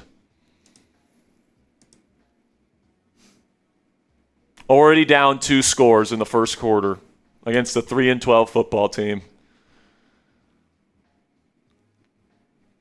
I mean, this one is just floated up there by Shedeur Sanders. If Kyle Duggar just looks up for the football, this could be intercepted. What is Duggar doing?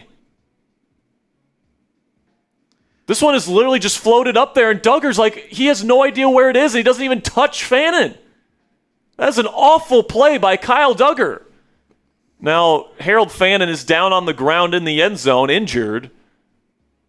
He did come in with an injury. But this is a touchdown for Cleveland. They're going to go up by 10 points pending the extra point. I mean, I don't know why he hesitates here. This could have been intercepted by Duggar. He just doesn't look for it. He doesn't get his head around, doesn't look for the ball. Just completely lost. Fannin catches it and then rolls into the end zone.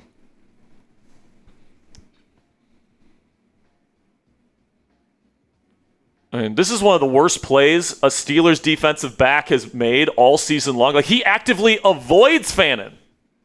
Yeah, I don't know. He tries to avoid making contact with him. Like, dude, we've seen some terrible busted coverages this year. Darius Slay's had some bad games. Like, that was one of the worst plays from a defensive back on the Steelers all season long in a game that you really want to win. Well, there's still plenty of game left, but, that's a bad start. Yeah, still a lot of game left. You can get back within striking distance here, and honestly, I don't think Shedeur has played, that amazingly, even though, he has, obviously they've been moving the ball. It's just, I feel like it's been more bad Steelers defense than good Browns offense. Chuck Clark losing one-on-one in man coverage on a fade, and then you have Kyle Duggar just getting completely lost there. Very easily could have been intercepted right there. So Steelers, I feel like, are kind of shooting themselves here, and it's going to be kicked and good. So about as good of a start as Cleveland could have asked for. A good, solid drive on the first drive, and then a touchdown drive on their second, and they forced a 3-and-out on the Steelers.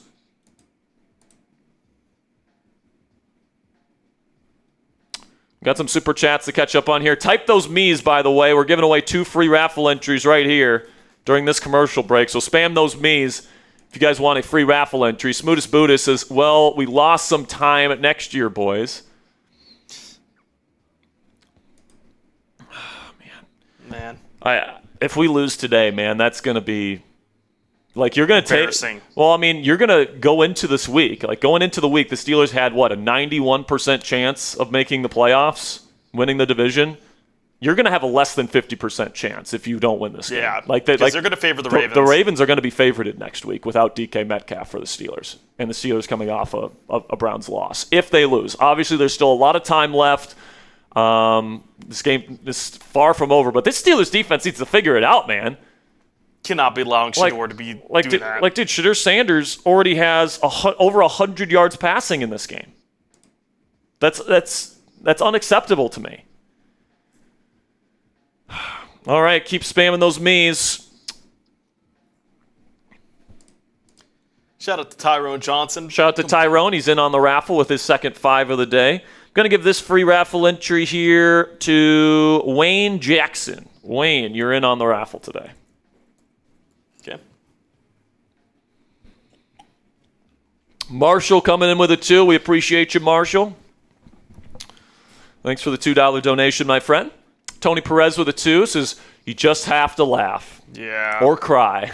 Depending on how you... Just an absolute terrible start to this football game for the Steelers. You got to answer here, man. It feels like you got to get some sort of answer if you're the Pittsburgh Steelers. It is the Browns, but this is a good defense. So you do not want to get out to a big deficit. Now the Steelers, obviously, they've only possessed the ball one time. Obviously, they possessed the ball to start the second half. There's still a lot of stuff that can happen in this game, but this is about as poor of a first 3 drives as the Steelers could have had. $10 from Ruthless says, if we cannot beat the Browns, we don't deserve to go to the playoffs. The defense better step it up. Pressure this rookie. I'm with you, Ruthless. I'm right there with you, man. And stop the run, will you? Can we stop the run? I mean, I guess they've been okay against the run, but, come on now. They don't have either of their top 2 guys. We've given up 26 yards on 7 rushes so far. We're back in Cleveland. The kick's away. And this one's going to go into the end zone. It's going to be kneed down for a touchback. And the Steelers will take over at the 35. So decent field position here for Pittsburgh.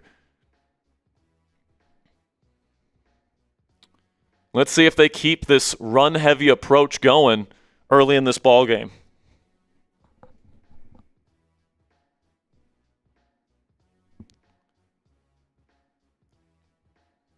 Missed opportunity, though, man. Duggar should have had an interception there. Just keep your eyes on the football and just go make a play, Duggar. He just didn't do that. And Shedeur catches a very lucky break there for a big touchdown.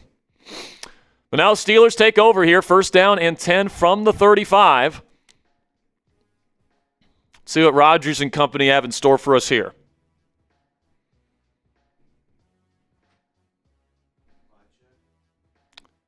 Very low. 5 check very low to start this game. Jeremy Chugs.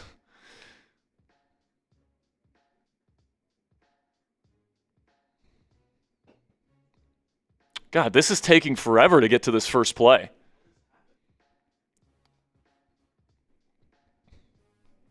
All right, 1st down 10. They're actually going to say it did land in the landing zone. They just went to the end zone, so they put him at the 20 instead of the 35. Under center is Rodgers. Play action. Rodgers looking. He's got time. He's going to dump it off to Jonnu Smith, who makes the catch and gets to the 24-yard line. So 4-yard gain for Pittsburgh.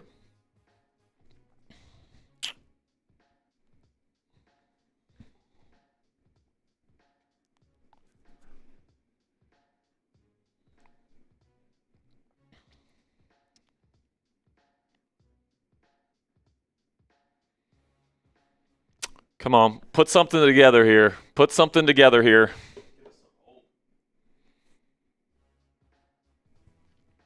Now another play action, fake toss. Rolling right is Rodgers. He throws on the run, and it's going to be incomplete. I think that hit MVS in the face mask. Tyson Campbell in coverage. And it'll be 3rd down and 6 coming up. Steelers in danger of a second straight 3-and-out to start this ball game. Rodgers throws this, and it, like I said, hit MVS right in the face mask. Couldn't bring it in. Good throw by Rodgers. MVS couldn't bring it in. But honestly, good coverage from Campbell as well, making a good play on the football last second. 3rd down and 6, trying to avoid a second straight 3-and-out. They go empty with Rodgers. Hard count doesn't get him. Now he takes the snap. He's looking. Rodgers will throw down the sideline, and it's caught by Scotty Miller, and he gets out of bounds. Big gain, Pittsburgh, but a flag, of course. Of course there's a flag. Pass interference on the offense. I wonder what the NFL wants in Week 18. Marquez Valdes-Scantling called for the OPI.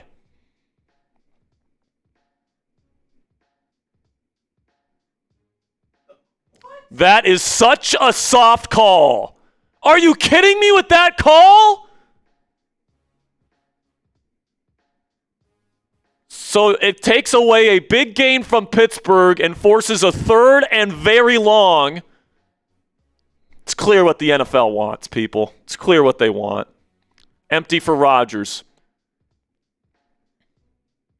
Is this just a little dump off to Darnell? Yep, that's what they do. Quick throw to Darnell. And he's going to try and fight forward. It'll be 4th down and 5 after a gain of 11. Second 3-and-out of the game, technically speaking. Now, is there a flag on the play? Rodgers indicating it's on Cleveland. Are the Steelers going to get a break here?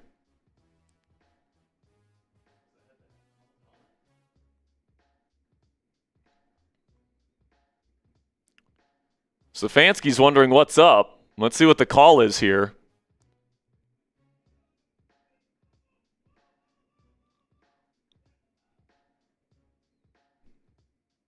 After the play was over, unsportsmanlike conduct on Cleveland, taunting.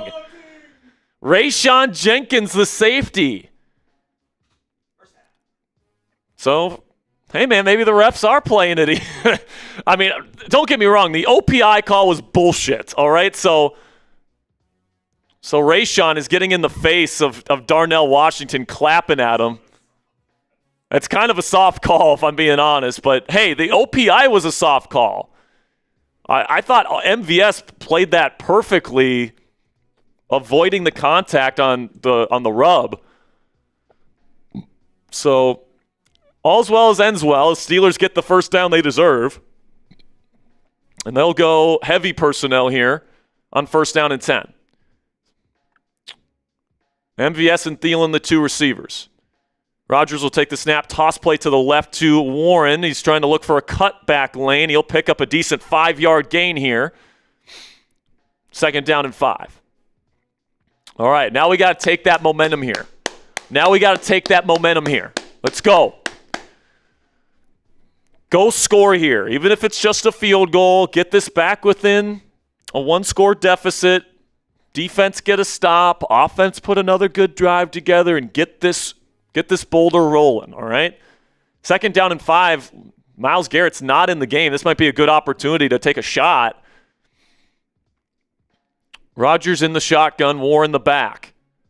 He'll take the snap. He's looking. Rodgers will dump it off to Darnell. He's going to lower the shoulder, and he's going to pick up 4. It'll be 3rd down and 1 coming up. And now Darnell looking like he's in some pain. He's staying in the huddle. It looks like he's hurting a little bit. Do they maybe go tush push? They bring on Roman Wilson.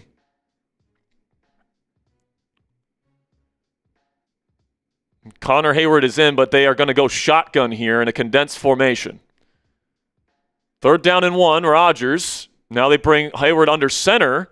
They're going to snap it to him, and they're going to roll out to the right. And there goes Hayward. He's got some room to the 40, to the 30. Hurdles a man. Not really, but he gets out of bounds for a big gain and another wrinkle to the Hayward Steel City shove. And the Steelers will get deep into Cleveland territory. Everybody expecting the tush push there. Some good blocking on the exterior, and Hayward takes this all the way down to the Cleveland 22. I love the Steel City shove, man. I love it. I love the wrinkles that Arthur Smith gives us. Kind of like a toss option too. Like the pitch option back to Warren. Just a great call by Arthur Smith. First down and 10 here. Just outside the Prize Picks red zone. I think Rodgers has to call timeout. I think Rodgers is trying to get the ref to give him more time, and he's asking, please reset the clock. And he's getting an explanation from the referee.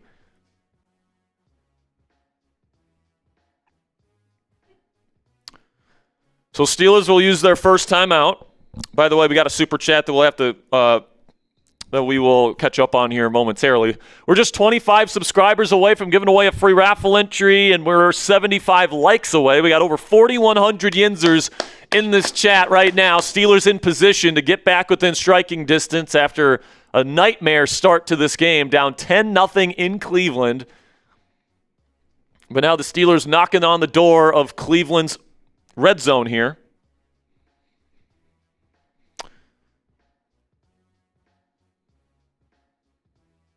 Where did Hayward go out of bounds?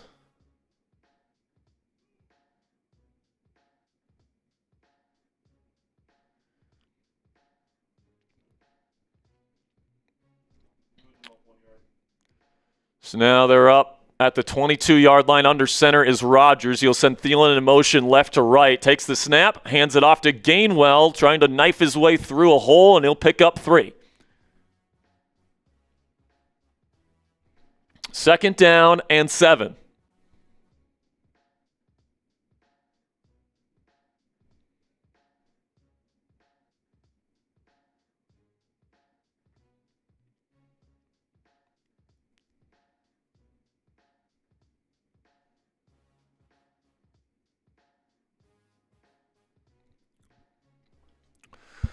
Now inside the Prize Picks red zone, download the Prize Picks app today. Use code CLNS, get $50 in lineups after you play your first $5 lineup. Rodgers in the shotgun. 3 receiver set, takes the snap. Rodgers looking, nothing there. Now he's going to dump it off to Gainwell. He's going to be brought down for a loss of 8. Way behind the line of scrimmage. And Muth couldn't hold his block on Devin Bush, the former Steeler. It'll be 3rd and forever. You just got to protect the points at all costs here if you're the Steelers. Probably have a check down option, and if they can make a guy miss and pick up a first down, great. But that's going to be the end of the first quarter. Not a great first for the Steelers, man. 10-0 Browns. But the Steelers are in field goal range for Chris Boswell. We'll have a 3rd and 13 upcoming.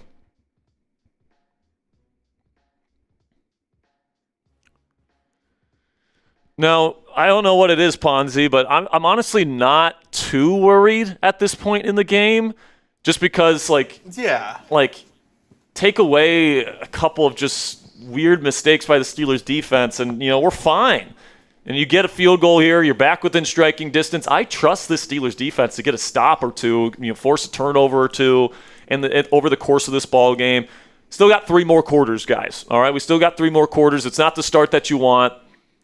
But, it's certainly far from being over here in Cleveland. $2 from Smootest Buddhist says we knew this would happen. We were hoping it wouldn't happen, but unfortunately it has happened, Smootest. Yeah, we're flushed with the 7 or with the 2. Says we had a 4-game lead over Baltimore at one point. We did.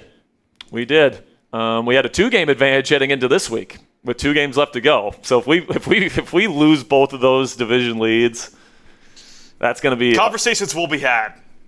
I don't even know if they will, honestly. I think Tomlin for sure gets another season. Even if they lose these last 2 games and they miss the playoffs, I think Tomlin comes back for another season. $10 from Adam Shipley says, F the Cleveland Steamers. I'm right there with you, Adam. You are in on the raffle today, by the way. And then we got a $50 super chat from Darth Sean Bay!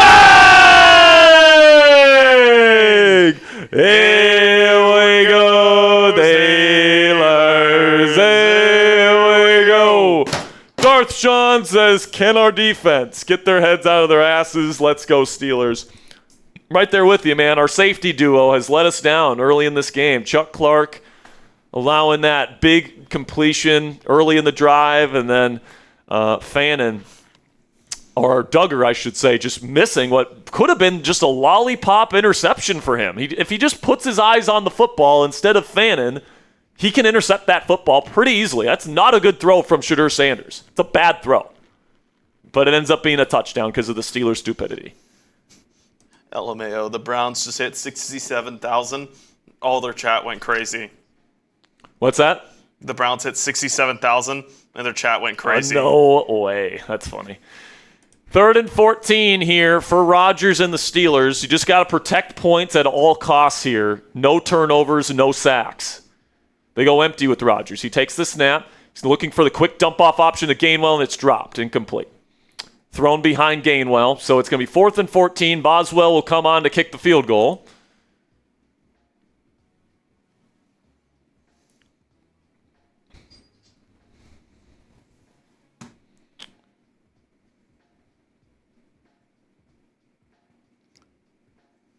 I think if Gainwell had caught that, he probably would have been tackled for a loss anyway.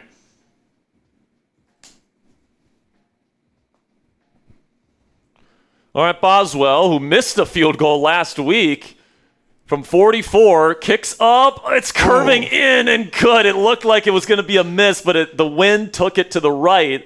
Boswell makes it, and it's a one-score ball game again. Back within striking distance. Now it's about the defense holding strong here.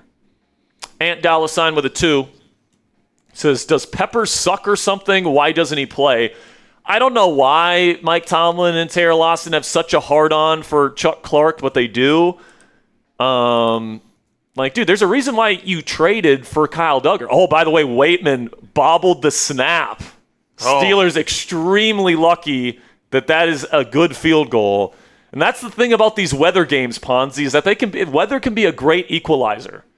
We saw that last year in Cleveland when it was a blizzard.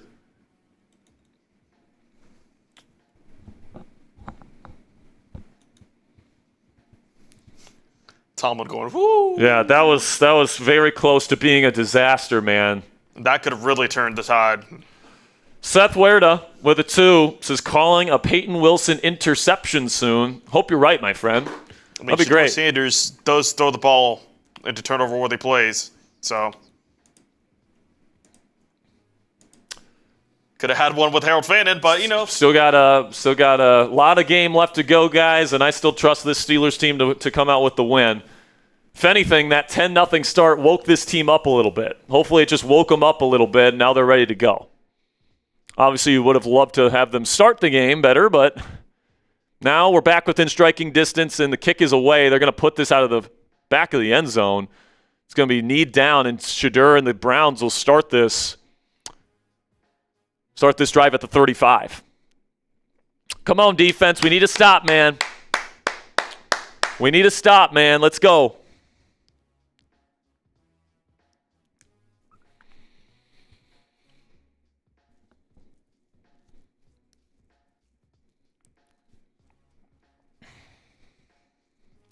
It's only one spot in the AFC playoff picture that is up for grabs at this point, and it is the AFC North Division Championship. It'll either be the Pittsburgh Steelers or the Baltimore Ravens.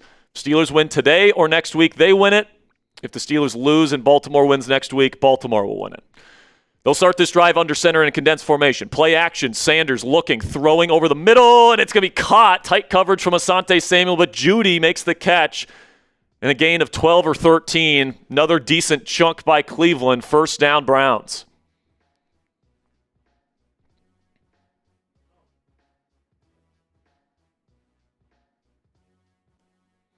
Indianapolis up by 10 versus Jacksonville in Indianapolis right now. And now first down and 10 for Cleveland, already approaching midfield. So they've got another condensed formation. It's going to be a handoff up the middle to Sanders. It's going to be brought down close to the line of scrimmage. Good play by Patrick Queen. Quarterback of the defense, as Mike Tomlin likes to put it, the green dot of this Steelers unit. Makes a nice play. It'll be second down and 10. Honestly, right now the issue is not stopping the run for Pittsburgh. It's stopping the pass. And now Carson Schlesinger, last defensive drive, he's dealing with an injury right here. He's currently on the bike, but he looks like he's in some pain. Maybe the defensive rookie of the year this year for Cleveland. They go empty with Shedeur here with 2 receivers on 2nd down and 10. Takes the snap. Shedeur looking. He throws over the middle. It's going to be caught by Judy again. Another play over the middle and another big gain. Shedeur absolutely dicing up the Steelers' defense in this game so far.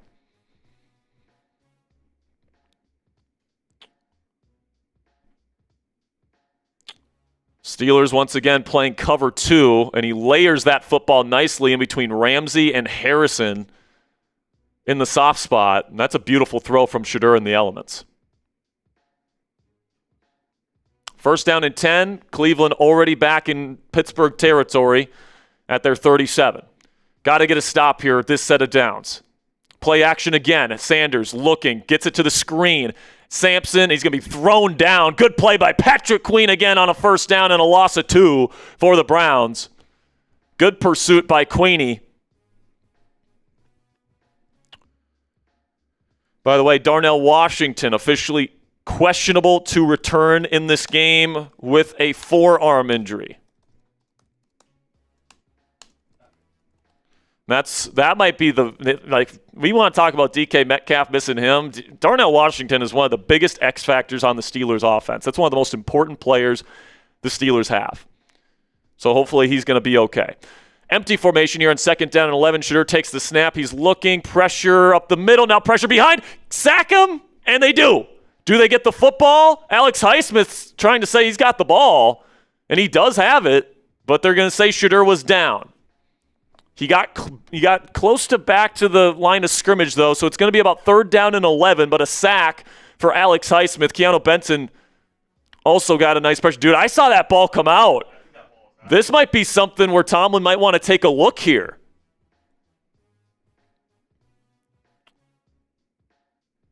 Third down and 12, takes the snap. Shedeur looking. He's going to dump it off, and it's kind of a weird play. 2 guys in the same area. Flag on the play, though. And I think this might give Cleveland another opportunity. It's going to be false start, I think. False start on Cleveland, so it would have been 4th down and long. They would have had the punt. Instead, they get a chance to replay 3rd down. You can take a more depth look at this, I think, because of the false start. I'm not sure. I don't think so. I think because they ran a play, you're not allowed to challenge it. 3rd down and 17. Big play here. Cleveland trying to at least get into field goal attempt range. Takes the snap. Sanders looking. He's got a pocket. Now he steps up. Now he's going to look to run. And he is going to be hit hard by Cam Hayward at the 34. And now Shedeur gets up flexing, and it's 4th down and 7. What is he doing? It's 4th down and 7, dog.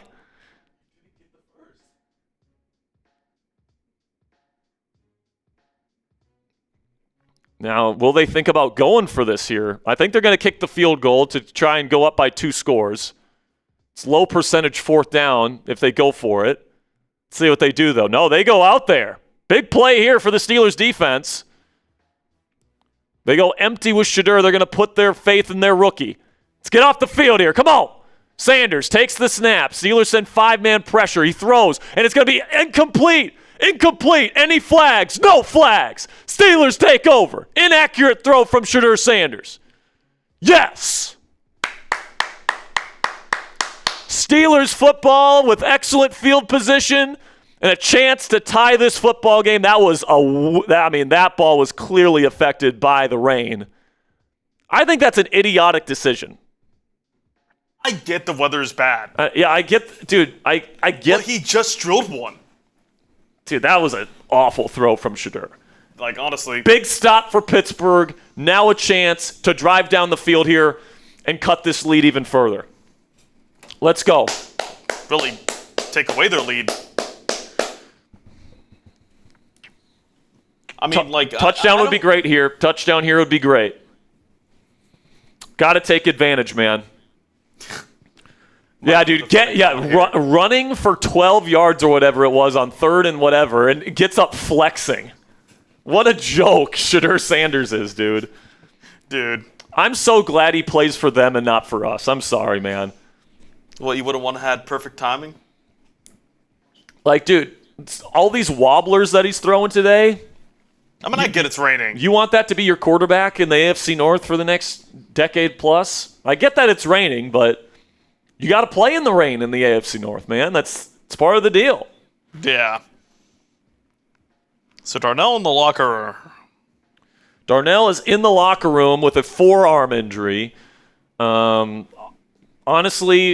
Ponzi, I think Darnell Washington is like a top 3 most important offensive player for the Steelers. I think Aaron Rodgers, DK Metcalf, and Darnell Washington are the 3 most important individual players on the Steelers offense.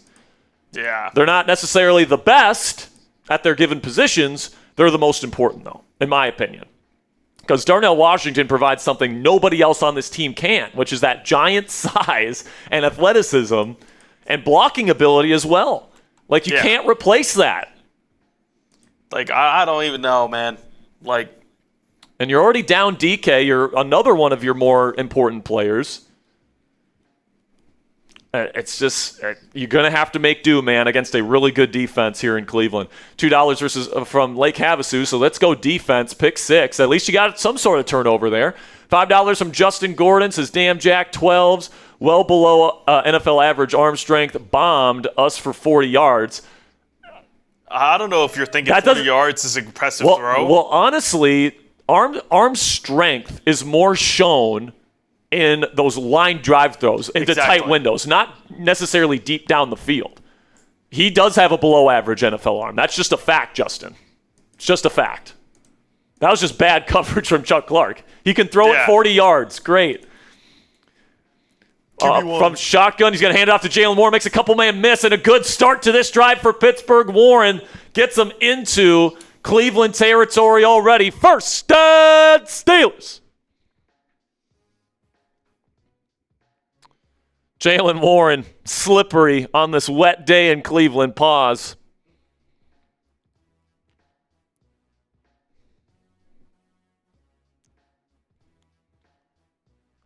First down and 10 now.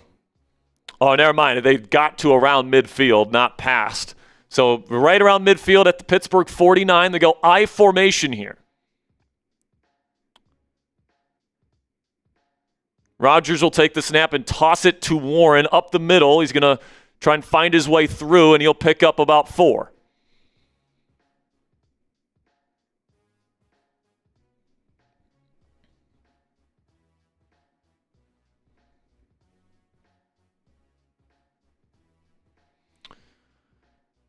Second down and 6. Hopefully, Darnell, that injury isn't anything super serious that'll keep him out for any playoff games, because he'll be a big part of your offensive effort when and if you can make the playoffs. In empty formation here. Trips left, doubles to the right. Rodgers cans the play at the line of scrimmage. He'll take the snap. Rodgers looking. He will throw throw to MVS on the go, and it's incomplete. Not the best throw from Rodgers. Left it a little bit inside to MVS. It'll be 3rd down and 6 upcoming. They tried to go on the fade, and I just don't think Rodgers put that exactly where he wanted to. And almost caught it. Hit the fingertips of MVS. He might have been able to catch that if he had a little bit more concentration. Would have been a nice big gain to put them into field goal range again. But instead, 3rd down and 6.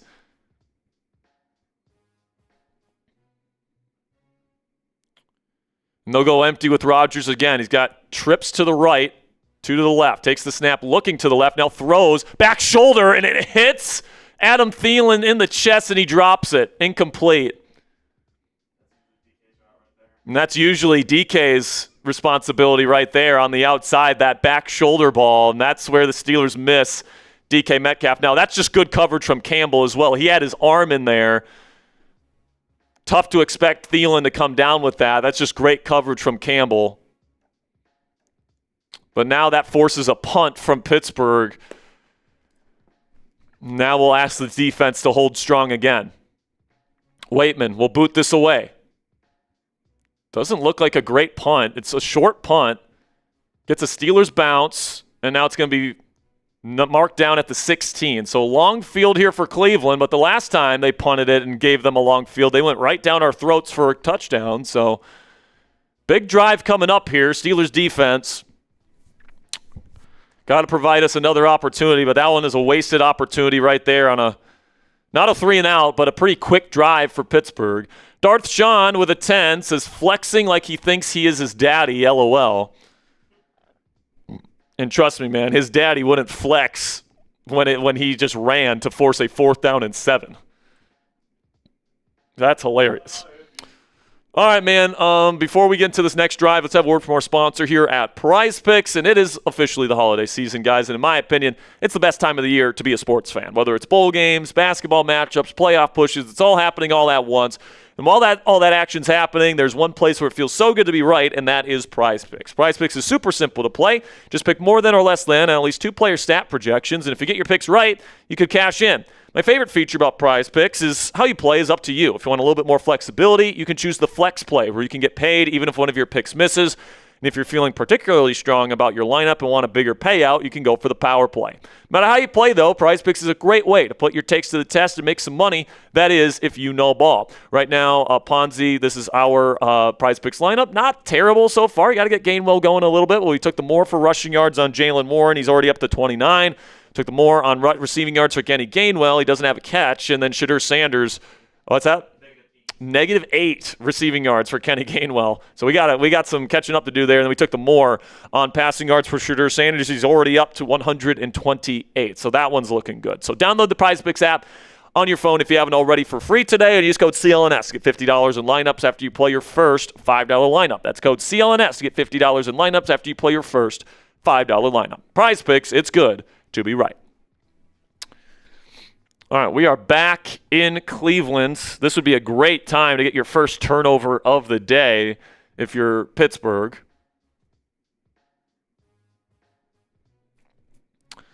By the way, we are raffling off a signed mini helmet by Mean Joe Green at the end of today's show. $10 gets you into that raffle, $20 gets you 3 tickets, and $50 gets you 10.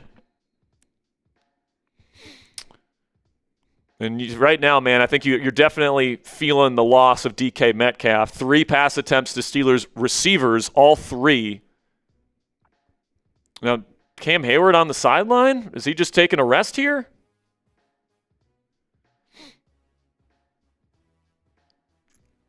First down and 10 for Cleveland. Got Jeremiah Moon and Jack Sawyer or Nick Herbig out there as the edge rushers. Under center for Shadur. He'll take the snap. He will hand it off to Sampson, and he'll pick up about 3. Good tackle by Chuck Clark there. Second down and 7.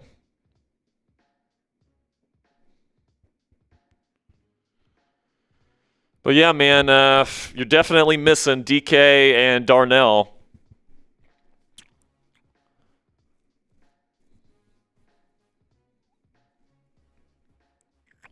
Heavy formation for Cleveland, just one receiver out wide to the right. Wing formation under center for Sanders. He'll hand it off. And it will be another small gain by Sampson, but it will set up 3rd down and manageable. About 3rd down and 4, so this will be a 3rd down and pass situation for Cleveland. Chance to force a 3-and-out here. Big play. Chance to get off the field quickly.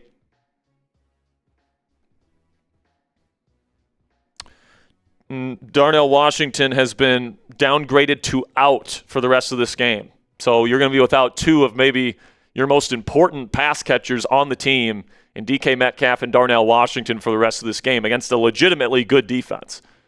Empty here for Shadur. He takes the snap on 3rd and 4. He's looking over the middle. Wide open caught. It's going to be first down. Isaiah Bond, the rookie out of Texas, on the crosser. Good poise by Shadur. Steelers' second-level defenders playing zone and protecting the sticks creates that opening in the intermediate level of the field, and a great throw by Shadur. Puts it right on Bond. And then he gets all the way to the 38. Big first down for Sanders.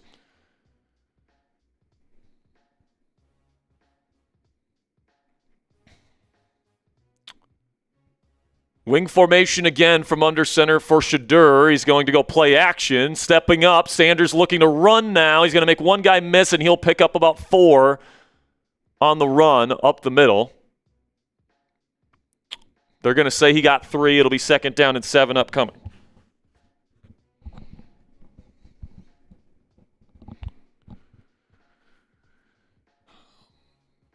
Come on, defense. Got 6 minutes to go to halftime. Steelers will get the ball to start the second half. The goal, at the very bare minimum, is to not be down by 2 scores heading into the locker room. You want to have a chance to tie the game with your first possession in the second half, or maybe even take a lead. Shotgun here for Shedeur. He's looking to throw quickly. Throws in the middle, and it's caught by Judy. Another good play from Shedeur Sanders.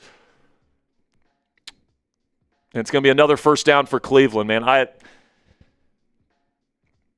Even though there's been some wobblers in this game from Shedeur, for the most part, man, he's executing the offense at a pretty high level.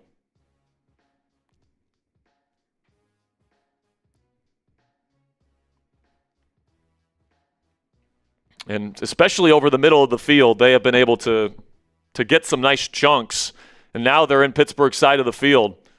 They go empty with Shedeur here. He'll take the snap. He's looking. Pressure getting to him now. He throws, bobbles in the air. It's intercepted by Jack Sawyer. Taking it the other way to the 40. Cuts inside to the 30. And a huge play for Pittsburgh. Right on time. Perfect timing. And the Steelers take over on the Browns 30. Let's go. Yes. Alex Highsmith on the edge. Hits Shedeur's blind side, and then Nick Herbig, I believe, tipped it up in the air.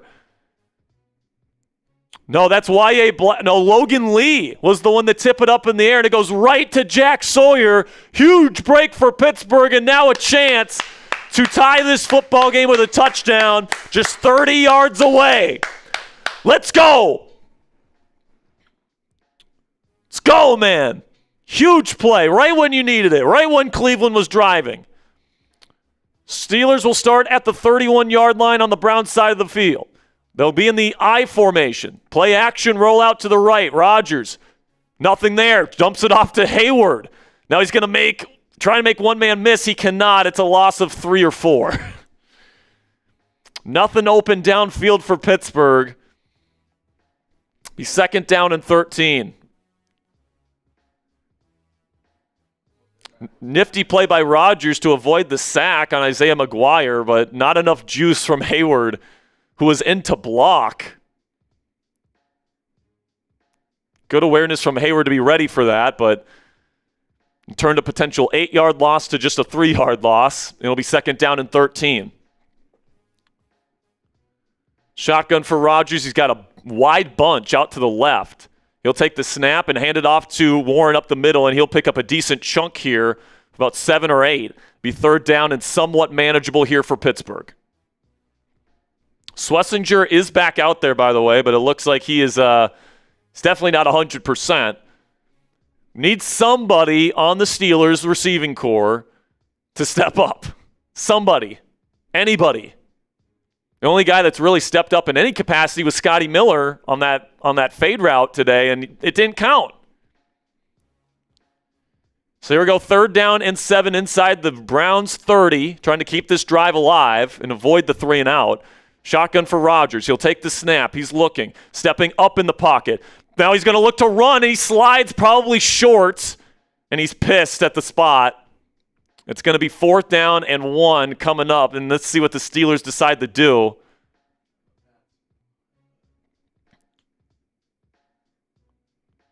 So Rodgers trying to pick it up. If he falls forward, if he dives forward, this is a 1st down, but because he's given himself up with the slide, he's a yard short, and they're going to go for this. Timeout Steelers. With 2 minutes and 50 seconds, they want to make sure they get into the right play. They were out there in the tush-push formation, and this is a long one. I don't know if you're going to be able to get this especially without Darnell pushing Connor Hayward. Like I said, man, the missing Darnell Washington is... Yeah. Are they... He's not challenging this, is he? No, he's not.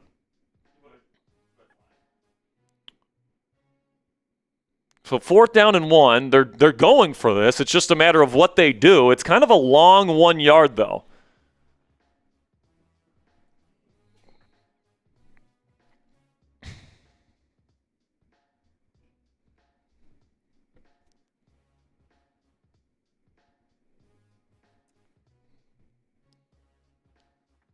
So here we go.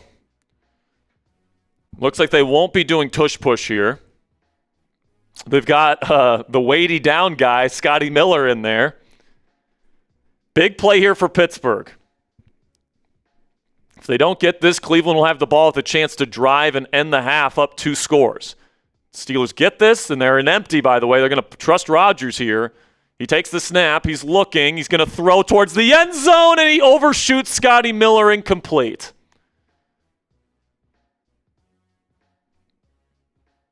So the Steelers waste a golden opportunity. Tried to go to Scotty Miller, and it's just an overthrow from Rodgers.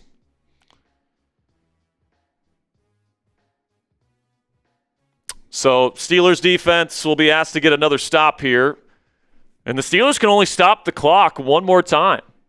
Now, they do get the 2-minute warning, so if you can get a 3-and-out here, you can theoretically have a chance to go on a 2-minute drill. But with the way the Steelers are throwing the football, man, I mean, Rodgers is just 4 of 9 for 13 yards in this game. And, you know, you can definitely feel the impact of not having DK Metcalf and Darnell Washington out there. And I don't understand the decision from Rodgers, because he definitely has multiple plays in the pocket and he's got multiple options. Why he's deciding to go to Scotty Miller, who has like 4 catches on the entire season. I get that he made a couple good plays last week, but in hindsight here, throwing up an all-for-nothing touchdown to heave to the end zone on a 4th and 1 when you've got 2 really good running backs, it doesn't make sense to me. First of all, Rodgers slides feet first, which means that he's short of the sticks on that 3rd down play. And then on 4th down and 1, he's chucking up, you know, a go ball to like a 5'11" receiver in Scotty Miller. It just seems like that is such a low percentage play right there. And you completely waste an opportunity. And, you know, with Darnell and DK out for this game, who knows how many opportunities you're going to have to score points in this game against a good Browns defense.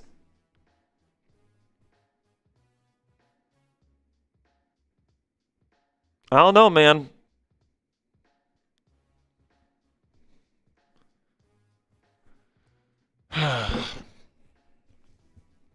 $5 from Justin says a loss and missing the playoffs will land on Khan's complete neglect to the wide receiver 2. These have not been cutting it without DK, and we knew it. I can't say that you're wrong here, Justin. It's been a pretty piss-poor performance from the passing game to this point. You just don't have anybody that can command the respect of an opposing team and their safeties. Excuse me.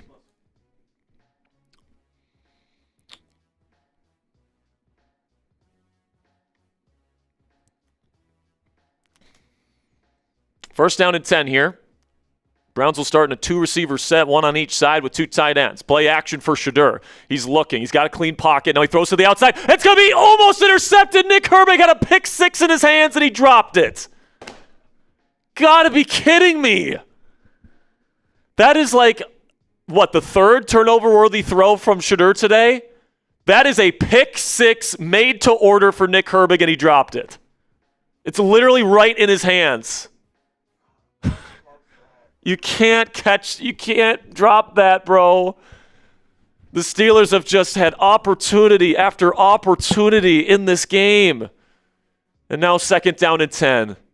Shedeur takes the snap. He's looking. He throws, and it's going to be blown up immediately. But after a gain of 4, Chuck Clark with good instincts there. It'll be 3rd down and pass coming up. God, man, what an awful football game for the Pittsburgh Steelers in this one so far. A chance to seize the division against a 3-12 football team. And you're just opportunity after opportunity. You have an opportunity to get an interception. Instead, Kyle Duggar misses it, and they get a touchdown off of it. That's a 7-point swing right there. 7-point swing. Had an opportunity for a pick six, and you drop it. All right? 4th down and 1, a chance to keep that drive alive or just kick a field goal. That's at least a 3-point swing right there. That's 17 points the Steelers have left or given to the Cleveland Browns in this game already in the first half.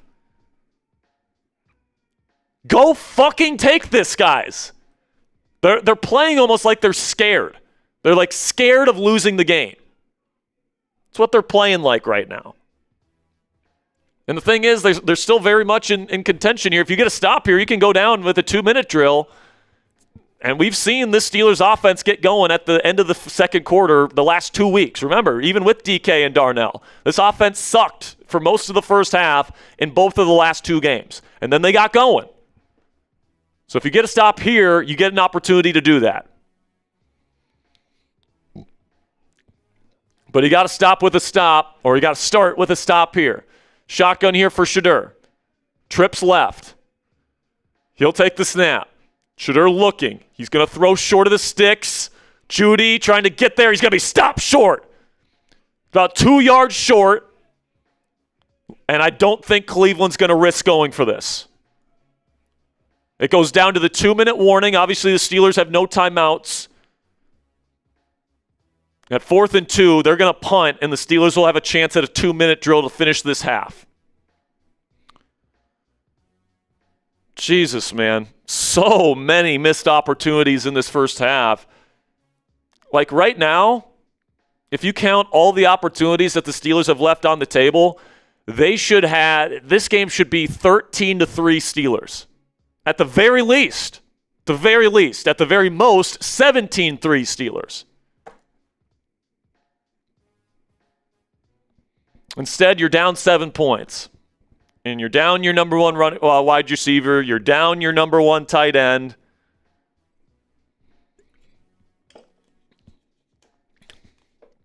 There isn't a single receiver on the Steelers with a reception in this game in the first half. There's only 4 catches in total. Darnell Washington, who's out for the rest of the game, has 2 of them. Kenny Gainwell has 1 for -6 yards, and then Jonnu Smith has 1 for 4 yards. Steelers have had some bad first halves offensively, Ponzi. From the passing game perspective, this one's probably the worst. And by the way, I'm not even, it's Ant Dollarsign's asking, where's Roman Wilson? He's not out there. Scotty Miller is the wide receiver 3 today. $5 from Interstellar Reapers as Tomlin calls a timeout for Arthur Smith to call a pass play to Miller on 4th and 1. Do you realize how stupid that makes Mike Tomlin look? Well, here's the thing, man. Tomlin isn't saying we're calling this to throw it to the end zone, or at least I don't think, unless that was the case. I think what's happening is he's saying, all right, we don't want to do tush-push here without Darnell Washington, so they ask Aaron Rodgers, what do you want to do? I want to go spread. And, I mean, this is Rodgers' offense, man. Like, Rodgers is the one that's deciding these things. And then I'm guessing Art probably gives him 2 plays. Gives him a run option to motion his running back next to him and then run the ball, or pass it. He chose the pass option, and then he probably has a number of options, obviously, in the passing option, and Rodgers decided that option, to throw down the field to Scotty Miller.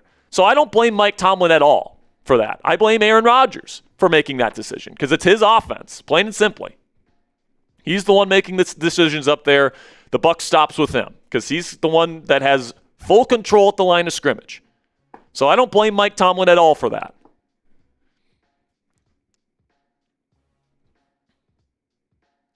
Fourth down and 2, Cleveland punting. 2 minutes left to go in the half.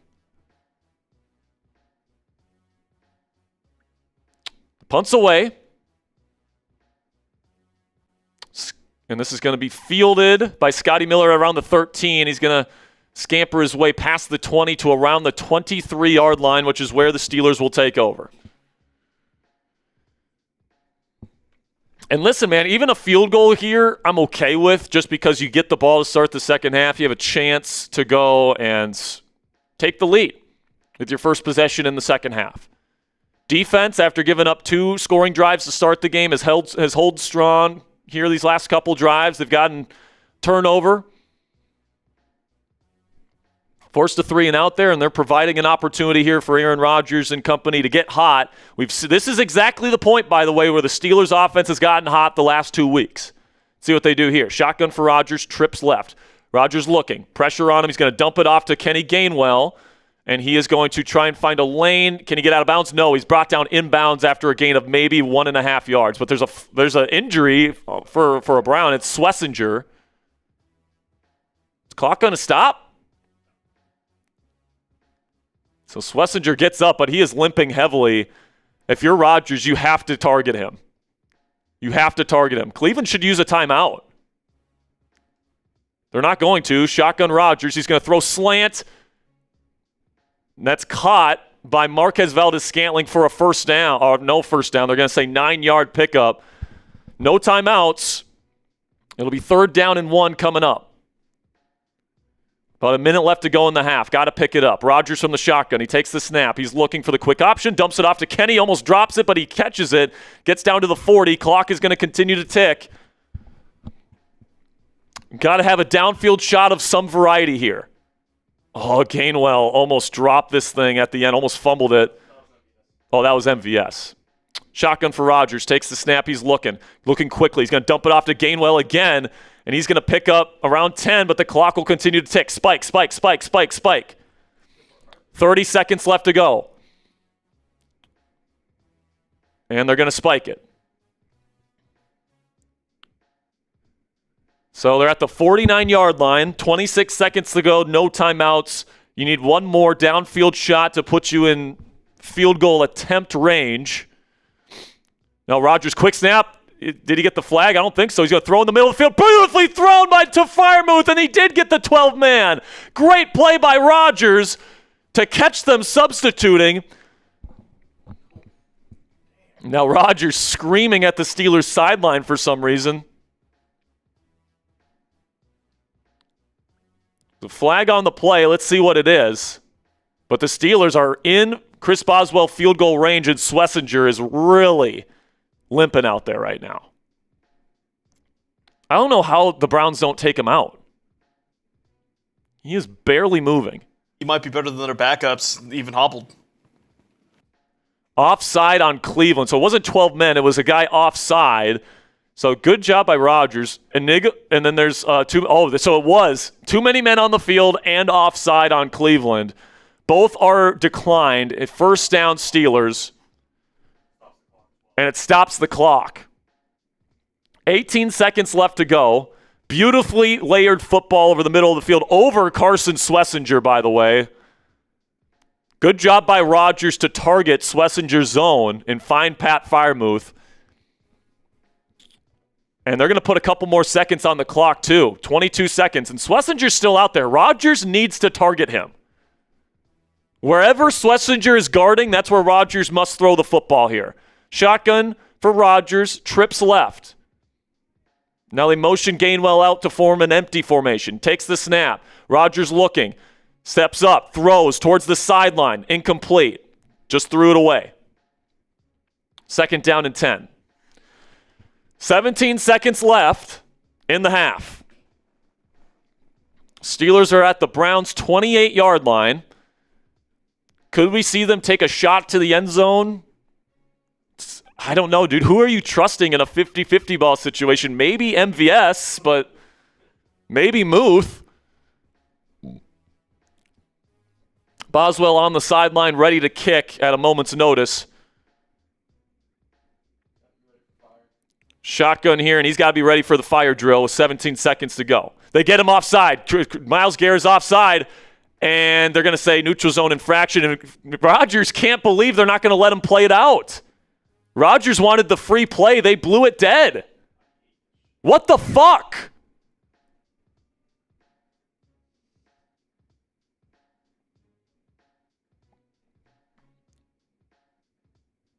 They're saying false start on the Steelers. You've got to be kidding me. Are they right? Can we see a replay, please? Watching it live, it looked like they got Myles Garrett to jump.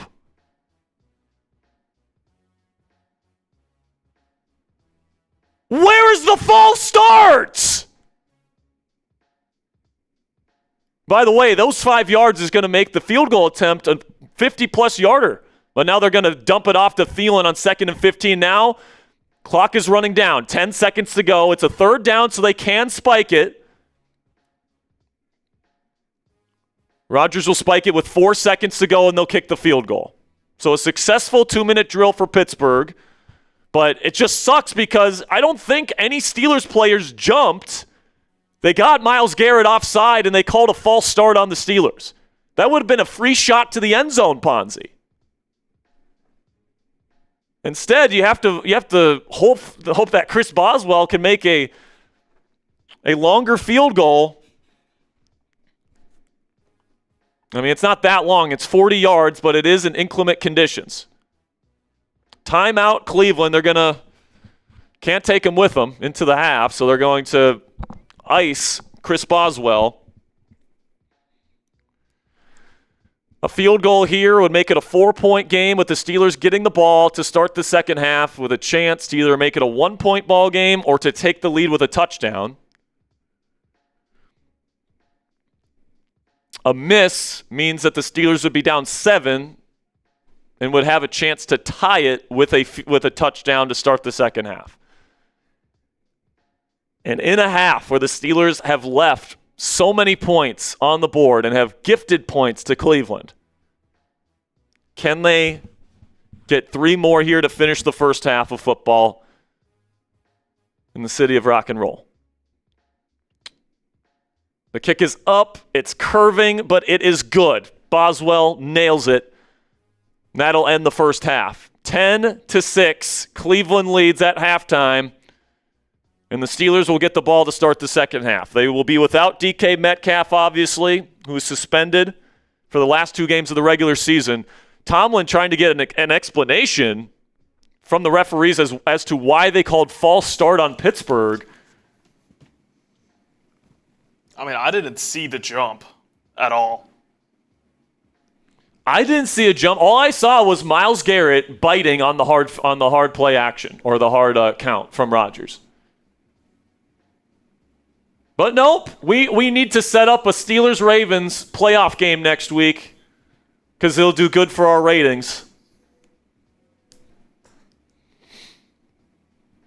Well, this is the breakdown of the first half. Steelers were able to force a takeaway. They weren't able to do anything with it, unfortunately. And I still feel like the Steelers are the better football team, Ponzi. It's just they've left so many opportunities out there on the field there in that first half. You could have gotten an interception on the play that was a touchdown for the Browns. Yes. Kyle Duggar just makes a terrible play, and it ends up falling into the lap of Harold Fannin. You obviously get that big turnover, putting you at the Browns' 30-yard line. That should have given you at least 3 points. You end up with nothing. I mean, you dropped a pick 6 made to order. Literally right there in the oven. Like that's 17 points left on the field just in the first half. 17 points. The Steelers should be in full control of this ball game right now. It should be at the very least 16-3. At the very least. If anything, it could be 20-3 right now if the Steelers would have scored a touchdown off of the interception. One of those things too is that, like, if there's any positive from this, at least it's close. Yeah, the positive is you're only down 4. All right, the positive is you're only down 4. But man, something tells me this is going to be another nail biter here, Ponzi. And I definitely think the Steelers have been a better second half team. Yeah, no question. As of late. And by the way, the offense did get going there a little bit at the end, just like they did in the last drive of the first half in each of their last 2 games. And the first drive of the second half has been really successful for Pittsburgh over the last 2 weeks. So hopefully it's more of the same there. And I just don't know.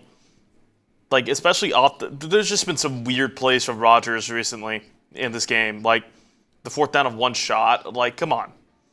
We just need 1 yard. Going back shoulder to Adam Thielen. Like, that's not what you do with Adam Thielen. Go back shoulder. Like, that's just not what you do. And, like, even then, like, the third down shot, which is Metcalf's play of, like, the back shoulder play at the sticks, like, I understand that play is money, but, like, it's not Metcalf. Thielen's good, but he's not Metcalf. Yeah, and if you're going to throw a timing route like that, I would rather have it be with MVS than Thielen.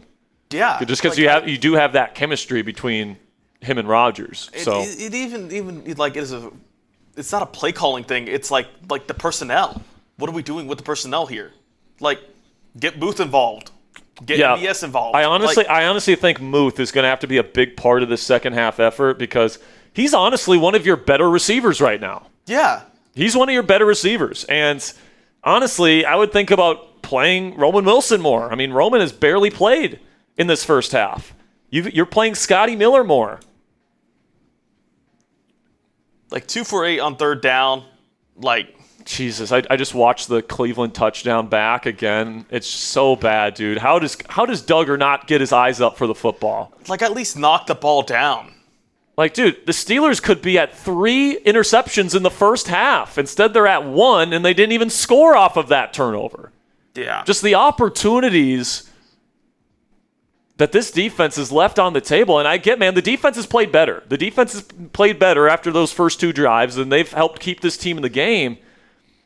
And here's the thing, though, Ponzi. I don't even necessarily blame Rodgers for the regression this week because, you know, part of it is his fault. Like, some of the poor decisions he's made on certain routes that he's throwing to, they're his fault. And he's had some missteps in terms of accuracy in this game, but it is cold. It is rainy out there. And we've seen Shedeur have inaccurate throws as well. So I don't think in like a clear weather football game, Rodgers is going to make some of the accuracy mistakes that he's made in this game. And when we get hopefully DK and Darnell back for the postseason, if we make it, I think that, you know, what we've seen from the Steelers offense the last 3 weeks is going to be more reflective of what we've seen from them in this game. Because in this game, guys, I like to say that there's the 3 most important players, all right? The most important players. Not necessarily the best, but the 3 most important players for the Steelers offense are Aaron Rodgers at quarterback, DK Metcalf as your number 1 receiver, and Darnell Washington. Those are the 3 kind of irreplaceable players in the Steelers offense. You're without 2 of them right now, and you're going up against a really good defense. Yeah. So that's what scares me about this game, is that you're down 2 of some of your most important players on the entire offensive unit. Now, the good news is the run game's going a little bit. You're at 73 yards rushing. Jaylen Warren is up to 35 yards on 6 carries.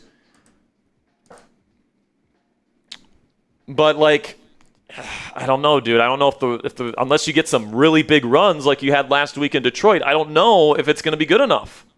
Yeah, I mean, like, something tells me this is going to be a very low-scoring and very close football game at the end of it. I think it's AFC North football, and we both know this. Like, would you like to have just run away with this game and then you have the AFC North all locked up? Yes, but it's just not going to happen. And of course, there have been some tic-tacky calls, of course, with the false start at the end of the half right there. Like. Man, I just watched Rodgers' throw from the all-22 angle, that last one to Muth. Beautiful layered football right there. Hopefully that drive gets them going a little bit of positive momentum. They got the field goal, and hopefully they can come out in this second half and take this lead for good. All right, hopefully they can get a touchdown here, get that touchdown on the board, take control of this game, and then the defense can dominate in the second half. That's the hope. Because it's not like Shedeur's been, like... I think Shedeur's been okay. Yeah, I think he hasn't been a world beater. I think Shedeur's been about as good as you would have expected, but he's had 3 turnover-worthy throws in this game. At least 3. And he's only thrown 1 interception. So, like, that he's fortunate that half was not worse for him. But we got a $50 Venmo from David Bang! Here we go, Steelers. Here we go. Here we go, Steelers. Here we go. Shout out to David Hirsch with a $50 Venmo, and he says, "Let's get this shit together." And that's Rad Doctor, by the way. David Hirsch is Rad Doctor. And that puts us over the top For 5:39 now. Oh, let's go. All right, let's get the gong out. Hopefully this gets us some positive momentum heading into half. Here we go, Steelers. Here we go. I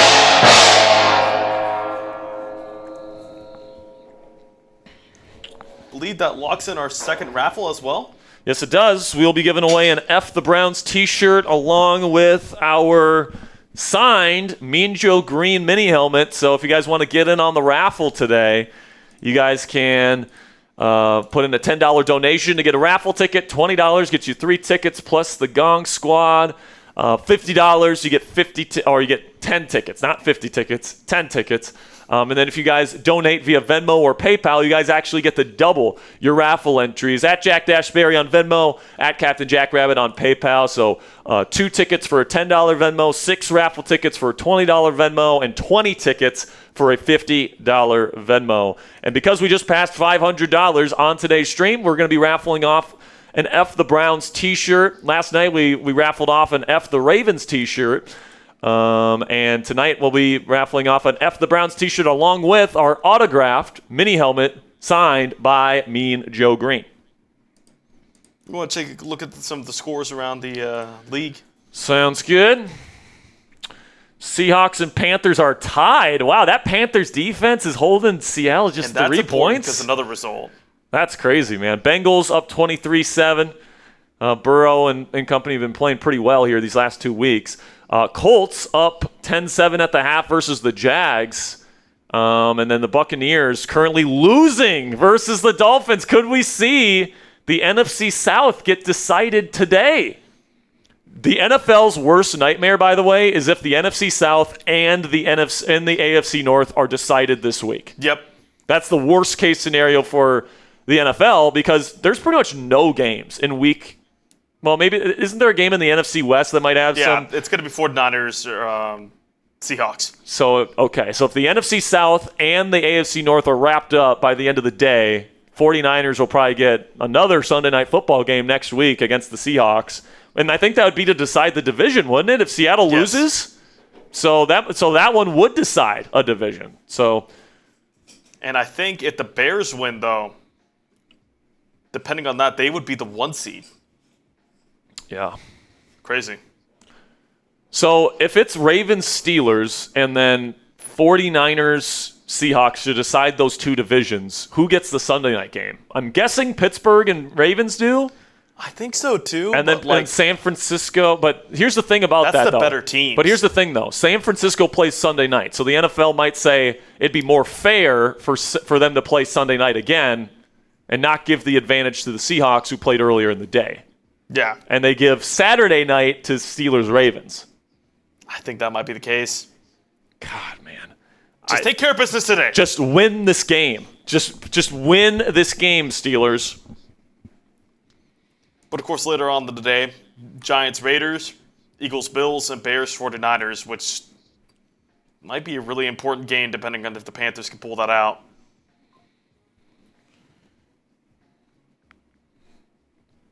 All right, we got another PayPal here. Yeah. Okay. Oh, man. By the way, Eagles-Bills will be a big game to watch in the afternoon period this afternoon because if the Bills win, that pretty much locks them into the number 5 seed in the AFC playoff picture, unless they can somehow win the division, but with the Patriots playing the Jets and Dolphins to finish their season. Maybe the Dolphins? Maybe they lose to the Dolphins, but I kind of doubt it.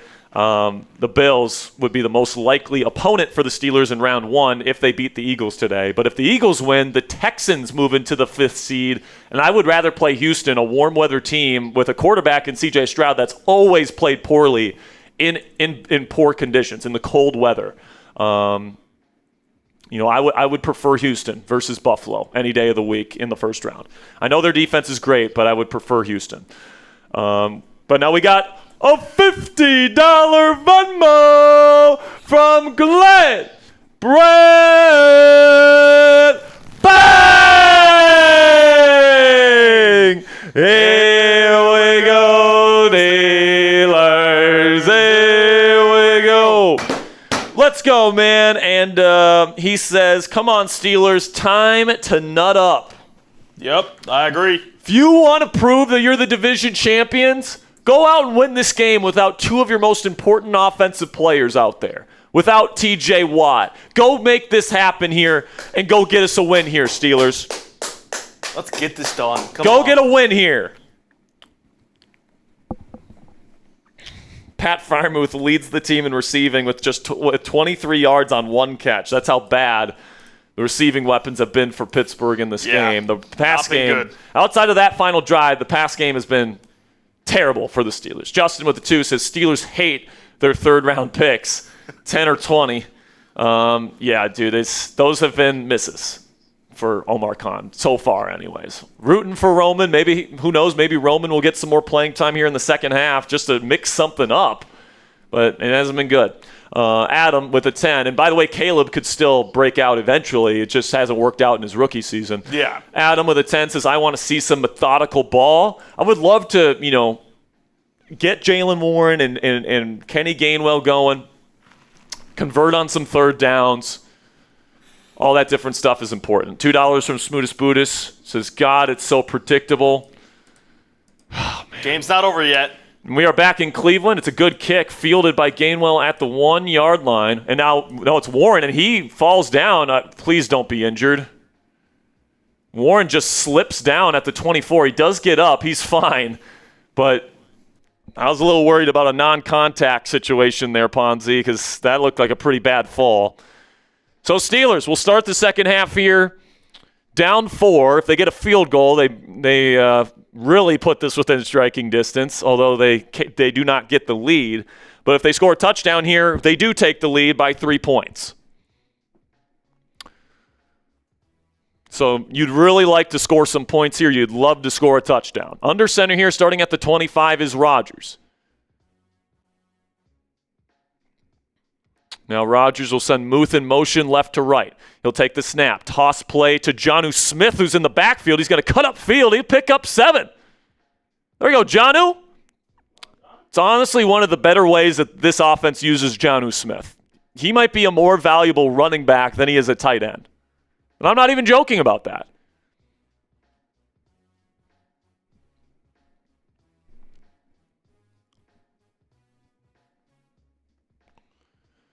Second down and 3 after a successful first down run from Pittsburgh.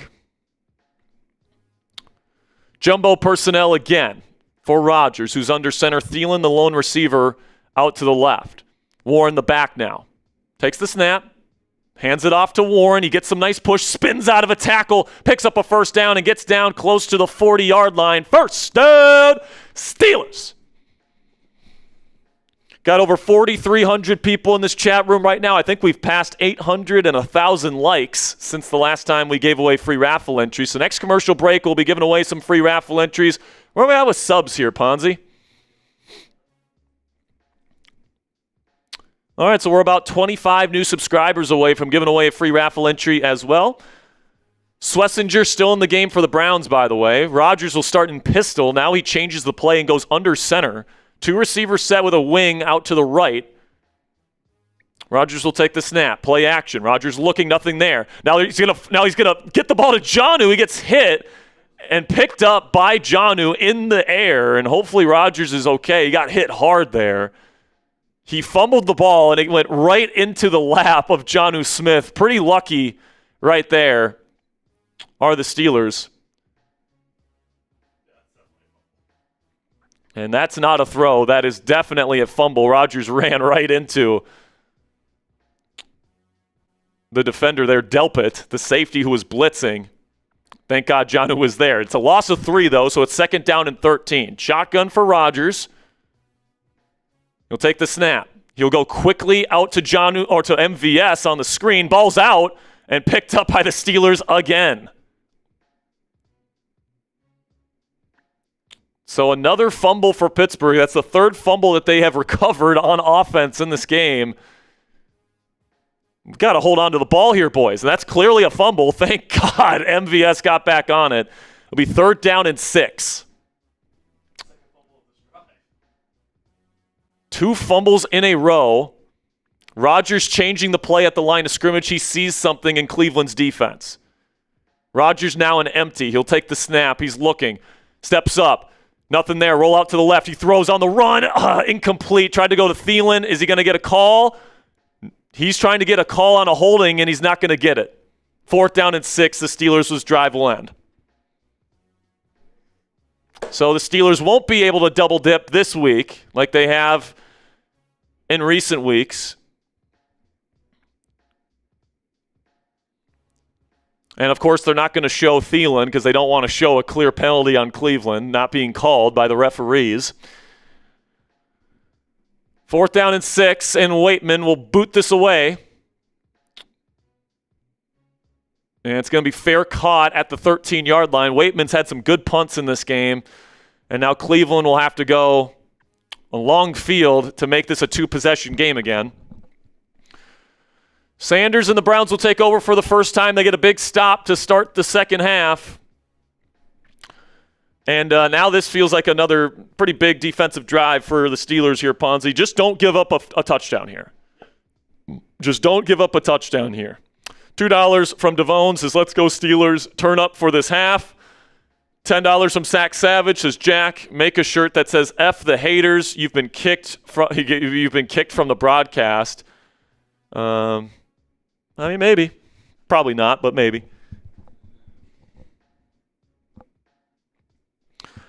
And right now, I mean, the Steelers, despite not having DK Metcalf, despite not having Darnell Washington, are still in a pretty pass-heavy approach here today.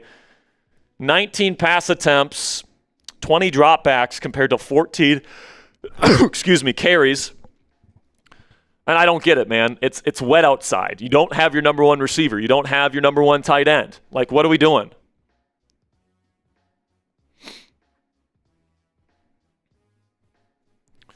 Like, Jaylen Warren right now has 42 yards on 7 carries. That's a pretty decent average. Feed Jaylen Warren the football. How about that? $5 from Junior L says NFL wants Baltimore versus Steelers. High rating last game with starters playing. They aren't going to let us win this easily. Calls will favor the Browns. By the way, the NFL suspended NFL or DK Metcalf for the final game this year.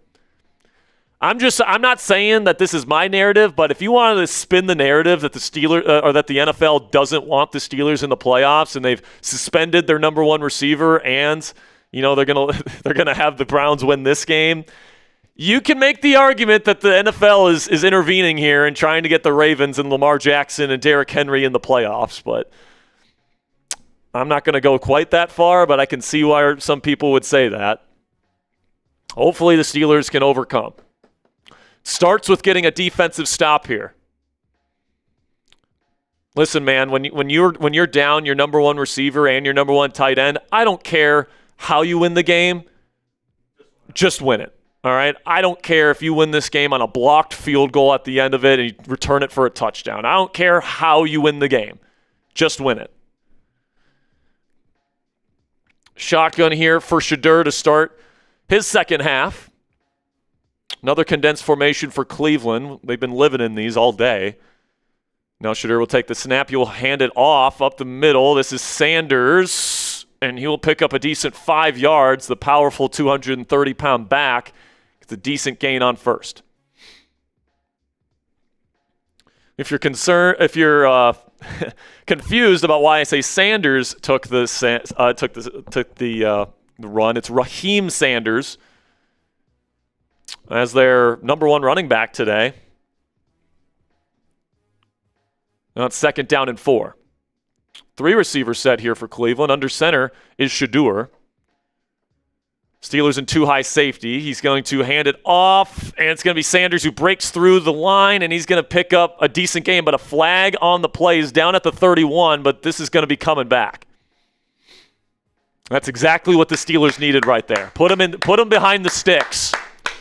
Holding on Cleveland, a 10-yard penalty on Cam Robinson, the left tackle. Patrick Queen a little bit shaken up after the play, but he's staying in.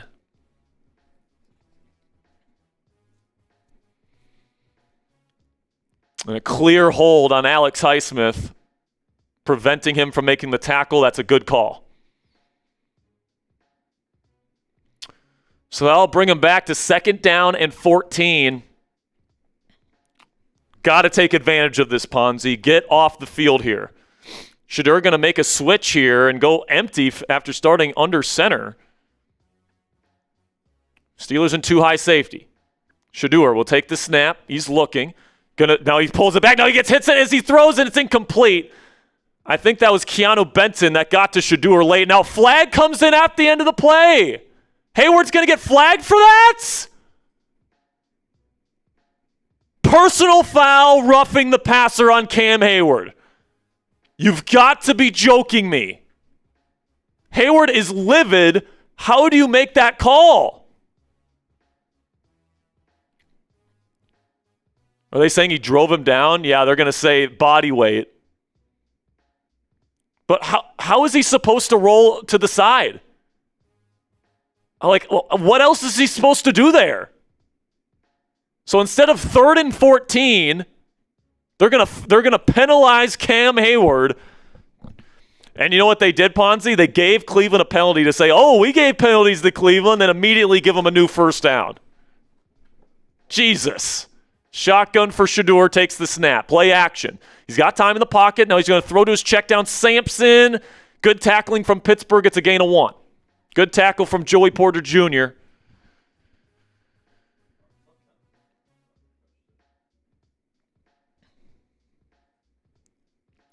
There we go. All right, we're giving away 4 free raffle entries next commercial break. Over 1,100 likes. We got 5,000 Steelers fans in the chat right now. Sub for Steelers dubs. You want to win this game? You want to lock up the division today? Click that subscribe button. Let's go. 2nd down and 9. Under center is Shedeur. He'll take the snap. He will hand it off to Sampson up the middle, and he will get a 3-yard gain or so. It'll be 3rd down and pass coming up. Steelers got to get off the field here. Let's get off the field. Let's go.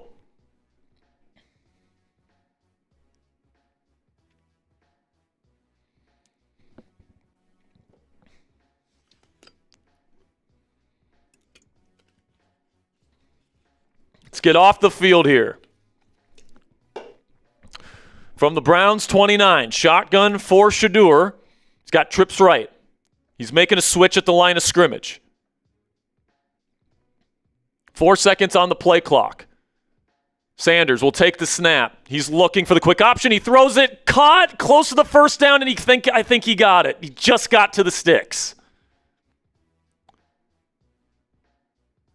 1st down for number 87, his tight end, which is Sal Cannella. Steelers sent pressure up the middle. Patrick Queen gets a hit on Shedeur Sanders as he gets rid of it and picks up 1st down yardage. Man, that sucks. Now at their own 35. Under center is Sanders. And now Shedeur making a switch at the line. He'll take the snap, and he will hand it off to his running back, and Alex Highsmith is there to bring him down for after a short gain. Be 2nd down and 9. Alex Highsmith having a hell of a football game, by the way, guys. With TJ Watt out of the lineup, Highsmith has really stepped up, and he has played like a legitimate number 1 edge rusher, my opinion, over the last 3 weeks.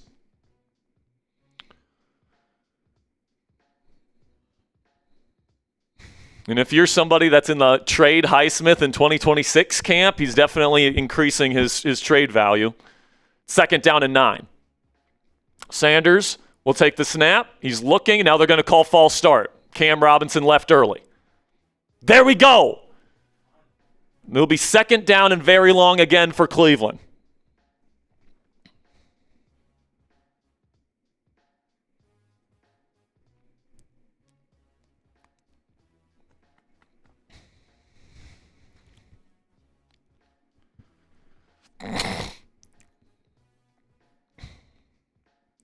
Second down and 14 for Cleveland here.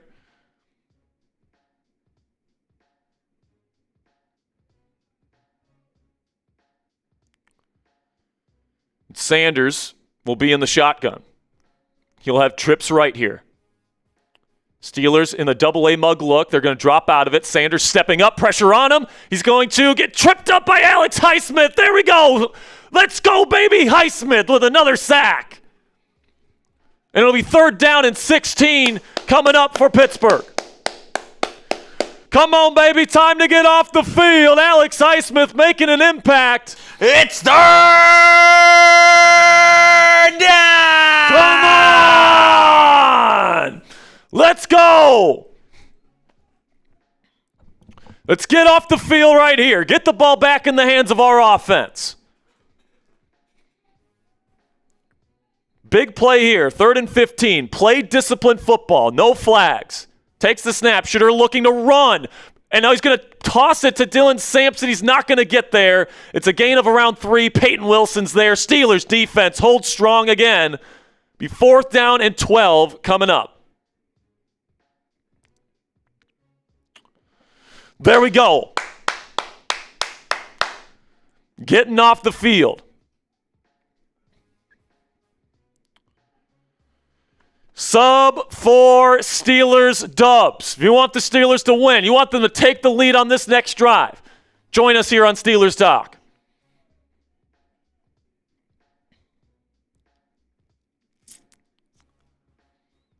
Now the punt is away. And it's going to go out of bounds at around the 21-yard line. It wasn't a great kick. It was pretty short. And they're going to mark him at the 22. So that is where where Rodgers and the Steelers offense will retake over the football. There's 6 minutes left to go in the 3rd quarter. Score is 10-6. And Ponzi, this has been a classic AFC North football game. My guess is it's going to be very low scoring, and you got to take every possession as if it's the most important possession of the game. But before we get into this next offensive drive for the Pittsburgh Steelers, let's have a word from our sponsor today at Prize Picks. And it is the holiday season, guys. And in my opinion, this is the best time of the year for watching sports. Whether it's bowl games, basketball matchups, playoff pushes, it's all happening all at once, and it's all happening right now. And while all that action is going on, there's one place where it feels so good to be right, and that is Prize Picks. Prize Picks is super simple to play. Just pick more than or less than and at least 2 player stat projections, and if you get your picks right, you could cash in. But my favorite feature about Prize Picks is how you play is up to you guys. If you want a little bit more flexibility, you can choose the flex play, where you can get paid even if one of your picks misses. And if you're feeling really strong about a particular lineup and want a bigger payout for getting it all right, you can go for the power play. No matter how you play, though, Prize Picks is a great way to put your takes to the test and make some money. That is, if you know ball. You guys can take a look at my Prize Picks projection here today. We took the more on rush yards for Jaylen Warren. He's getting close. He's at 42 right now. We took the more on receiving yards for Kenny Gainwell. He's going to have to get going here. He's up to 12. Then we took the more on passing yards for Shedeur Sanders. He is less than 10 yards away from getting to that for us. So download the Prize Picks app today. Use code CLNS. Get $50 in lineups after you play your first $5 lineup. That's code CLNS to get $50 in lineups after you play your first $5 lineup. Prize Picks, it's good to be right. All right, let's give away some free raffle entries here, guys. Spam those me's in the chat. We're giving away 4 free raffle entries right here. So if you want the Steelers to score on this drive, spam those me's in the chat. Keep them coming. We got Jonathan, JT, Dylan, Mikey. I'm starting to lose my voice. Tristan, Robert Locke. Keep them coming. We're back in Cleveland. I'm going to give one to Troy Philip Abuga. Going to give another one to Eugene Payne, JT Clover, and Harrison Bush. You guys are in on the raffle. Appreciate your guys' support. By the way, we're just 25 likes away and about 55 more subscribers away from giving away some more free raffle entries. We're raffling off a signed Mean Joe Green mini helmet. So if you guys want a chance to win that, make sure $10 Super Chats gets you into the raffle. $20 gets you 3 tickets. $50 gets you 10 tickets, just so you know. New drive for the Steelers. Rodgers will start in shotgun from his own 22. Rodgers cans the play at the line of scrimmage. He will send Gainwell on an orbit motion in pony formation, 2 running backs out there. They're going to hand it off to Jaylen Warren. He's going to find a little crease, and he'll pick up 2. They're going to say he picked up 3 at 2nd down and 7. And Jacksonville just took the lead in Indianapolis. If they win today, I think I read somewhere that the Steelers can't get the 3rd seed. So I guess Jacksonville has the tiebreaker over Pittsburgh. So I guess that one doesn't matter all that much. 2nd down and 7. And they're going to go empty here for Rodgers. Trips right. Rodgers will survey the field and take the snap. He's looking. He's going to throw short to MVS. It's caught. He's going to stiff arm a man and pick up the 7 yards needed. 1st down, Steelers. Flag on the play comes in afterwards. Hopefully this wasn't a face mask on Scantling.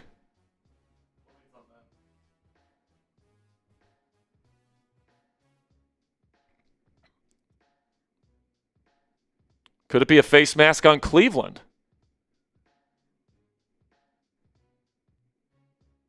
See what the call is. There's no foul on the play. It's 1st down Steelers. Would have been nice to get an extra 15 though there, Ponzi. But we'll take the 1st down.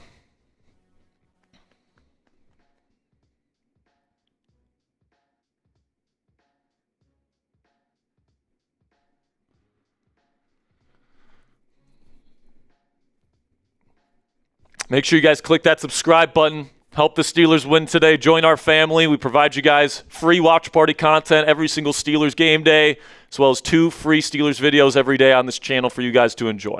Steelers will go heavy here. Jumbo personnel in a wing. Play action roll out to the right. He's going to throw it quickly to John, who's going to stiff arm a man, and he'll get a positive gain of about 2 yards.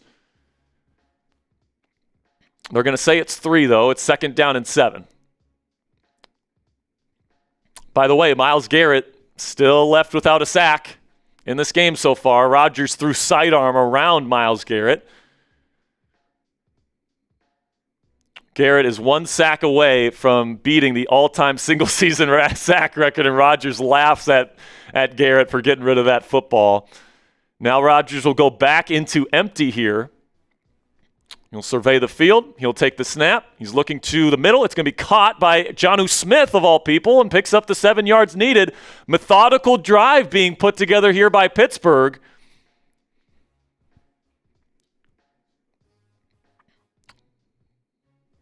And Jonnu Smith getting involved in the passing game a little bit here. Looks like that was another no-looker from Aaron Rodgers. It'll be 1st down and 10. Gainwell in the game now as the back. Rodgers will go under center. Only 1 receiver on the field is Thielen. Everybody else a tight end or an offensive lineman or a running back. They're going to go jet sweep here to Jonnu, who's going to try and fight his way forward. He'll pick up 2. Looked like the snap was nearly botched. But Jonnu's able to rip that ball away from Rodgers and still pick up the 2-yard gain.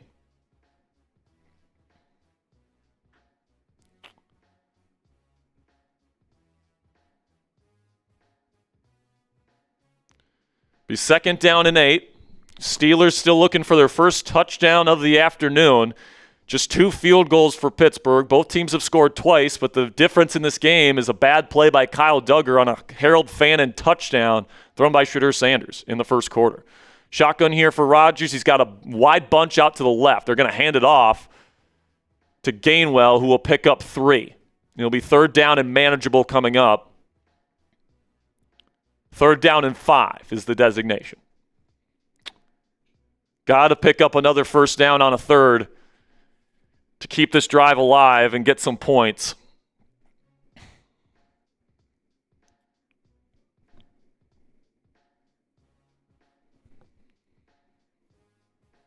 My guess is they'll come out and empty, and they do. We'll have trips left. Gainwell and Thielen to the right. Rodgers will send Gainwell in motion to the other side to create a quads formation to the left side. Rodgers will take the snap on 3rd and 5. He will throw in the middle. It is caught for a 1st down and another 1st down for the Steelers. That is Scotty Miller with a nice catch and another 1st down from Scotty Miller on a weighty down. Was this another no-looker? Well, he definitely manipulated him. Nice look-off from Rodgers. Gets it to Miller, who secures that catch. And another first down. That's the third first down of this drive, now in Cleveland territory to their 44. Rodgers, the conductor out there. I formation with Hayward, the fullback. Toss play to Gainwell. And he's going to fight forward for a gain of about 4 yards down to the 40-yard line. Successful first down run for Pittsburgh. Now they're going to take Gainwell out and bring out Jaylen Warren. Run it again. Run it again.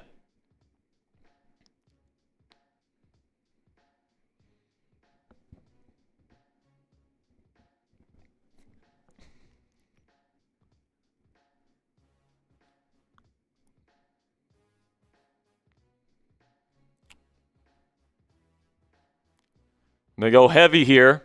Wing formation, condensed. MVS, the lone receiver out wide to the left. Rodgers got to get the snap off. He does. He hands it off to Warren. He's going to break some tackles. Breaks through the line. First down, Steelers. Gets down to the 27-yard line. First down, Steelers. Keep marching, boys. Keep marching. In field goal range now are the Steelers. But we got bigger plans on our minds than just another Chris Boswell field goal.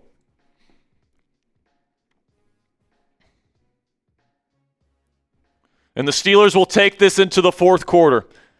The Steelers are potentially 1 quarter away from being named AFC North champions and to secure their third straight double-digit win season under head coach Mike Tomlin, their first division championship in a half-decade, and a home playoff game in 2 weeks. They're knocking on the door of taking the lead in this ball game.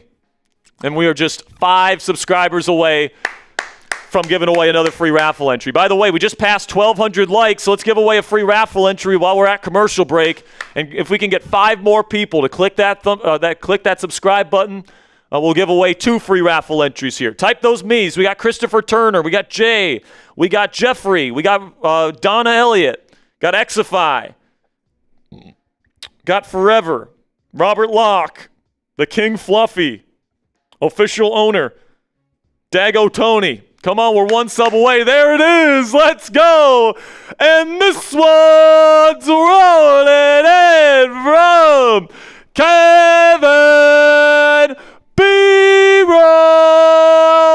Bang!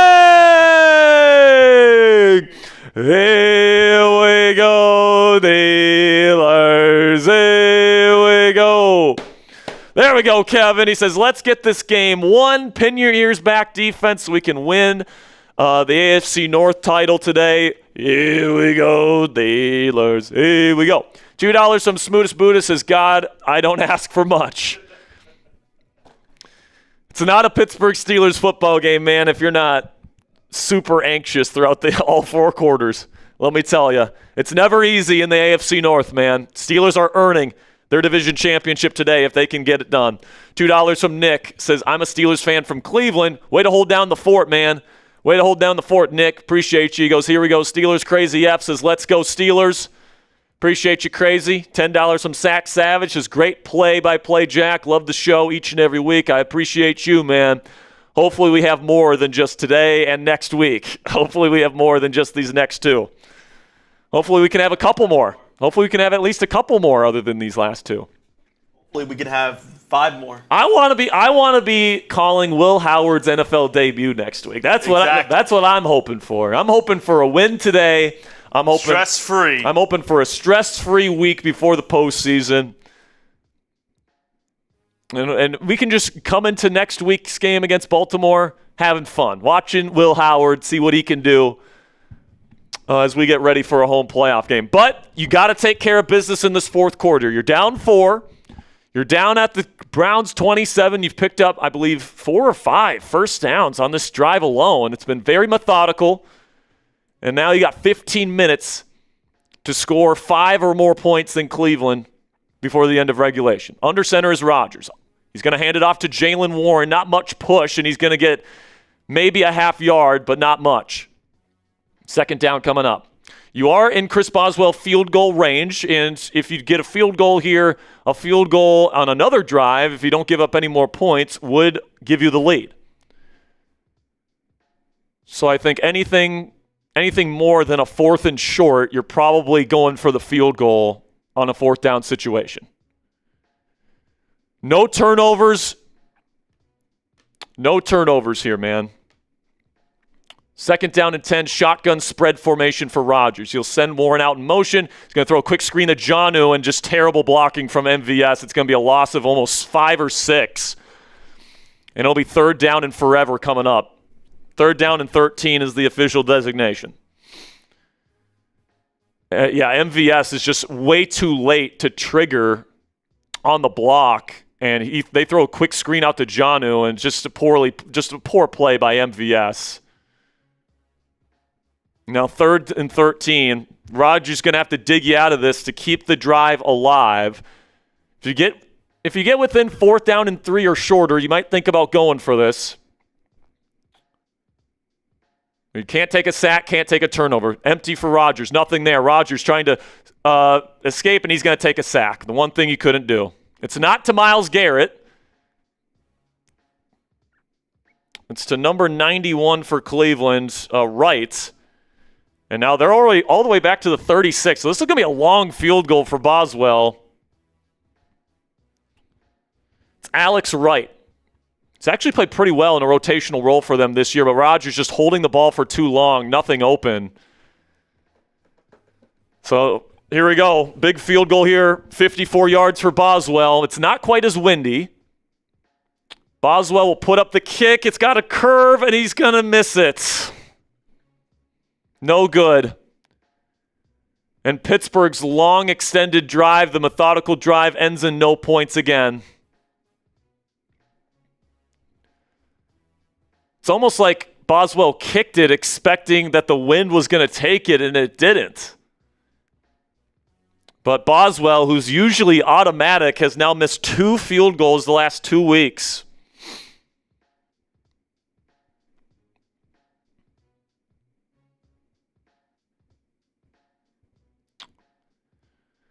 So now you're in the 4th quarter, and if the Browns score a touchdown here, it's going to be tough sledding. Without DK Metcalf, without Darnell Washington, it'd be tough sledding if the Browns can score a touchdown here and go up by 2 scores.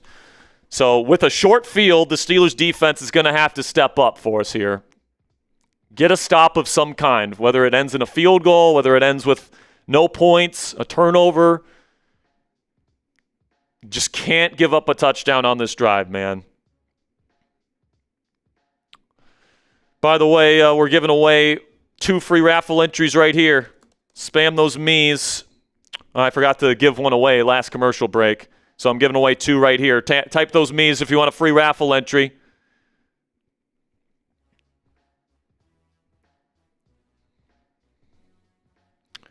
Going to give one to... What do I want to give this one to here? Going to give this one to Crazy F. I'll give one to Crazy F.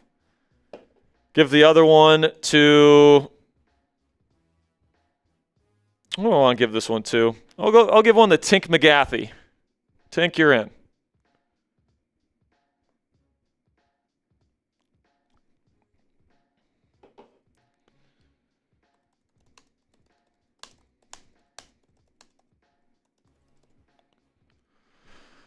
Oh, man. It's like pulling teeth. It's like pulling teeth playing against this Browns team in Cleveland.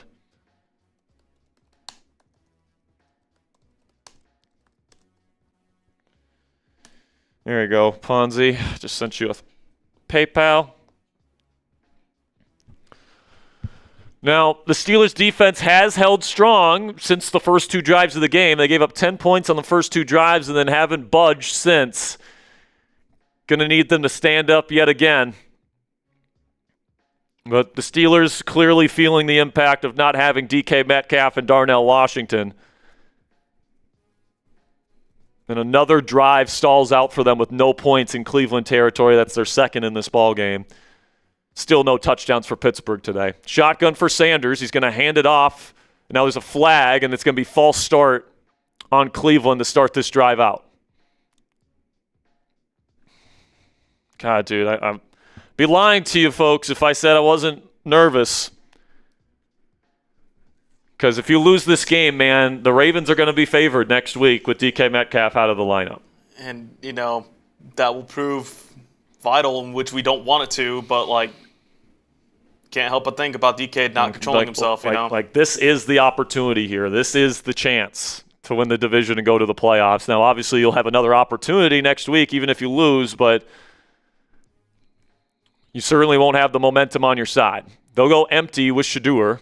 They're going to motion out the running back out wide in a heavy formation. He'll take the snap. Sanders looking to throw quickly to Sanders, and it is caught.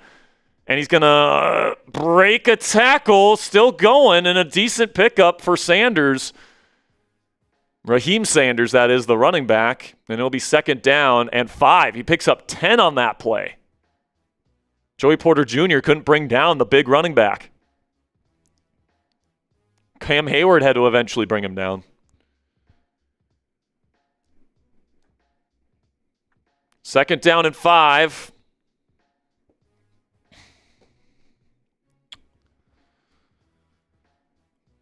Kind of a weird formation here with 2 tight ends on either side of Shedeur in the pistol. It's play action. He's looking over the middle. Nothing there. Trying to scramble. Now just throwing it up because this could be picked. And it is intercepted by the Steelers. It's Kyle Duggar. Shedeur Sanders throws up a little floater, and Kyle Duggar couldn't catch the earlier one. This time he does. Jerry Jeudy throws up the mailbox, and Shedeur just throws up an absolute floater, and Kyle Duggar comes down with the pick. Steelers football with 12 minutes to go. Is this going to be another blown opportunity? Jesus, I hope not. I hope not. Oh, man. I'm nervous, folks, but you guys don't have to be nervous with our friends at Prize Picks. They're the best daily fantasy sports app out there. During this holiday season, man, you guys can make some money with our friends at Prize Picks. It feels so good to be right on Prize Picks, guys, because it's super simple to play. You just pick more than or less than on at least 2 player stat projections. If you get your picks right, you could cash in. My favorite feature about Prize Picks is that how you play is up to you. If you want a little bit less nervousness when you play, you can use the flexibility. You can choose the flex play where you can get paid even if one of your picks misses. But if you want to go all in and push your chips in the center of the table, and you want a bigger payout, you can go for the power play. No matter how you play, though, Prize Picks is a great way to put your takes to the test and make some money. That is if you know ball. Today we took the more on rushing yards for Jaylen Warren. That is good. We took the more on receiving yards for Kenny Gainwell. Not quite there yet. And we took the more on passing yards for Shedeur Sanders. That is now good. So now we just need Kenny Gainwell to get a few more receiving yards here, and we will make some money with our friends at Prize Picks. Download the Prize Picks app today and use code CLNS to get $50 in lineups after you play your first $5 lineup. That's code CLNS to get $50 in lineups after you play your first $5 lineup. Prize Picks, it's good to be right. $2 from Devone says, keep it up, Steelers Nation. Show your pride. It's another nail biter here on Steelers Talk. Justin says, Steelers got my chest tight right now. 2 TDs, please. Oh, man. Yeah, come on. I mean, so many missed opportunities in this game. So many. You have a missed field goal. You have a failed conversion attempt on 4th and 1. You have a drop pick 6. Shedeur Sanders should have 4 interceptions right now. Yeah. He should have 4 interceptions right now. And they should have only 3 points.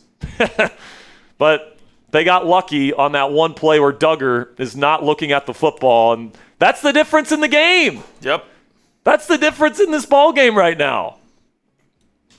All we need is 1 touchdown. If we can get 1 touchdown, I think we're going to win this football game, guys. The question of this game in the fourth quarter is, can the Steelers get into the end zone? If they can, I think they'll win. If they don't, I think they'll lose. Rodgers will start this drive at his own 34 in the shotgun. Spread 2-by-2 formation. Looks like Warren's the back. It's Gainwell. He's going to hand it to Gainwell. He's going to try and find a lane. He finds it. He's going to be a first down run and a gain of about 15. Attaboy, Kenny! Attaboy, Kenny! Come on! Shedeur Sanders just throws up a prayer, bro. Like, what a gift from the rookie out of Colorado in prime. Can't believe it. He has to take his hat off. Like, what are you doing, dog? He's had a couple of those throws in this game, Ponzi, and you wish you would have capitalized on one of them. Actually, two of them. Could have had a pick six, too. Under center here is Rodgers, 3-receiver set. Takes the snap, quick screen out to Scotty Miller. He's shifty, but he's only going to get about 2 yards. Campbell on the tackle.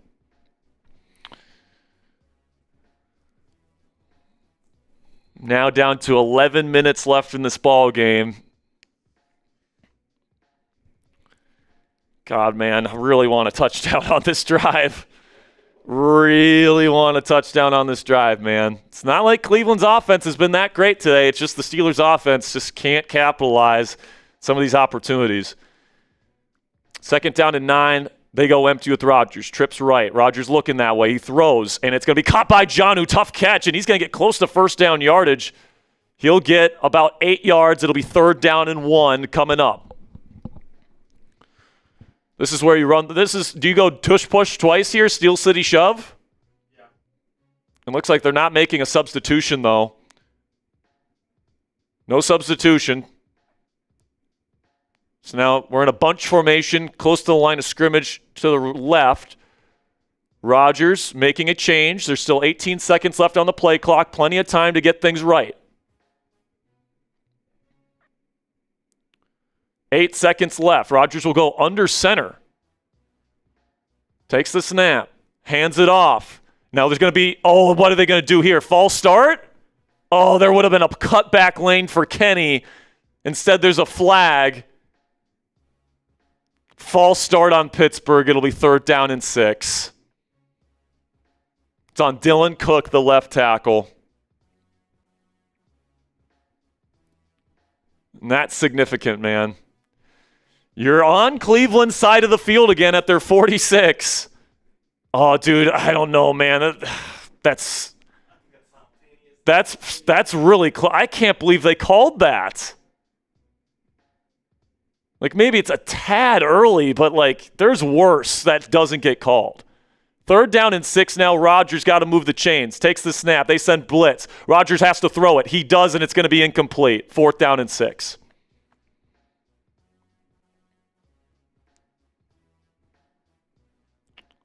Rodgers isn't happy, and I think they're going to punt it.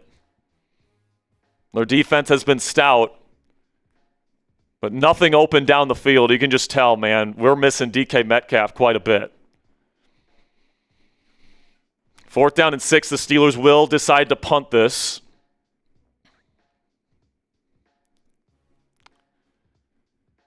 And it might come down to one drive at the end of the game to decide it. Going to be fielded and fair caught at around the 11-yard line. So it is a long field for Cleveland to go here. But as time ticks down in this 4th quarter, ladies and gentlemen, if Cleveland gets a touchdown on this drive and takes a good chunk of change off the clock, this game is over.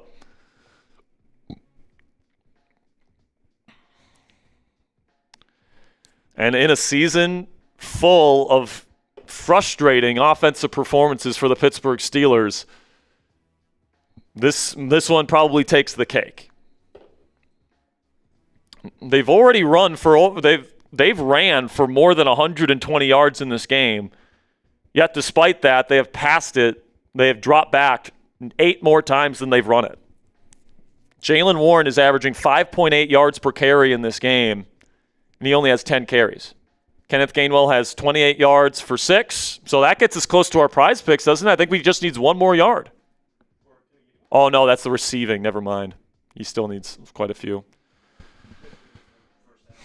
$10 from Tim Harris is 4th quarter time to awake the F-up defense. I mean, the defense has been awake. They have forced 2 turnovers on Shadur Sanders today. The offense needs to wake the fuck up. The offense needs to wake the F up, man.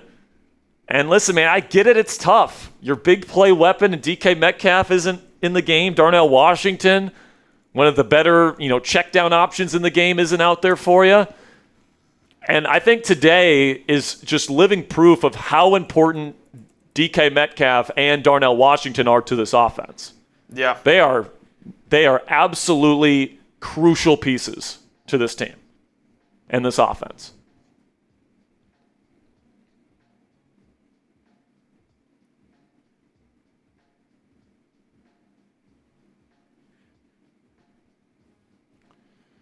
Oh, man. But the good news is this defense has kept you in the game. You get another stop here, you're going to have another opportunity. You just got to keep giving your offense opportunities, man. It's even to work with the two. Do the Browns have 12 wins or 12 losses? WTF? I don't know, man. Listen, man, divisional games on the road and inclement conditions are never easy. And we knew going in they had a good defense, and you combine that with the fact that the Steelers don't have now two of their two most important pass catchers. We knew it was going to be somewhat tough sledding, but missed opportunities galore, man. You've left at least 6 points on the field on offense today. It's going to be a handoff to Dylan Sampson, looking for a lane. He's going to get it. It's going to be a big run to the 30 and to the 35. Flag on the play, though. I think this one's coming back. Clear hold on the outside by Cleveland, and this is going to be brought back after a big run from Sampson. Steelers catch a break.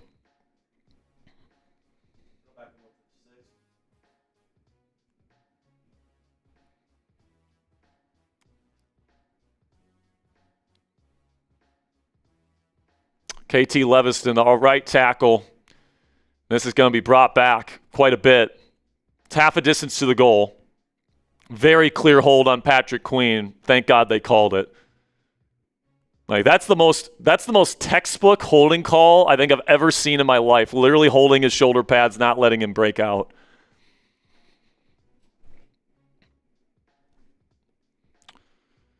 Oh man. We've seen some games, Ponzi, this year where the offense doesn't do anything and then they show up in the clutch. Just look at the Patriots game. That touchdown pass to Calvin Austin on the final drive of the game. Oh, I don't care how you win, man. You just got to win. Under center is Shadur on first and 15. He'll hand it off to Sampson, and he's going to try and find a lane. He gets a decent pickup of around 5. Make sure you sub for Steelers dubs if you want to win this football game and win the division today, not have to worry about next week versus the Ratbirds.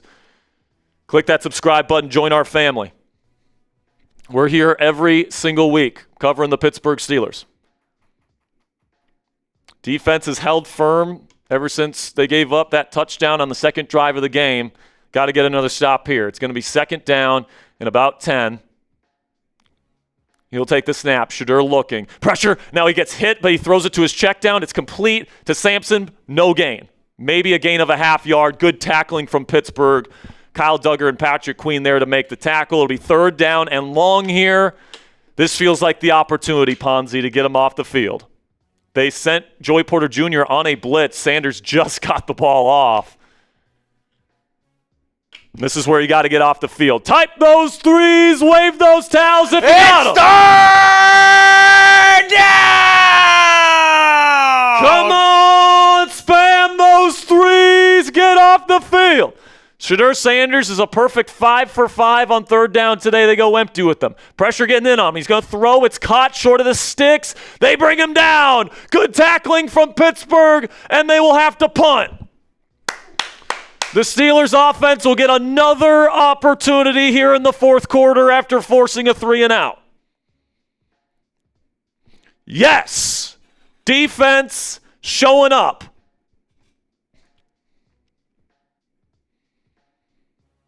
I'm telling you, man, it kind of feels like the season's on the line because if Darnell's already out and DK's going to for sure be out next week, I don't know if I trust this Steelers team to win next week against Baltimore, even at home. I really want this one, folks. Kick is away from Cleveland. Scotty Miller back to receive it. He's going to have plenty of room. He fields it back at the 20. It was a hell of a kick by Cleveland's punter. Now he goes down the sideline. He's got some room, and he gets past the 40. Good return from Scotty Miller. Good return from Scotty Miller. The Steelers will have the football with excellent field position. Down 4. Plenty of time left to go in this game.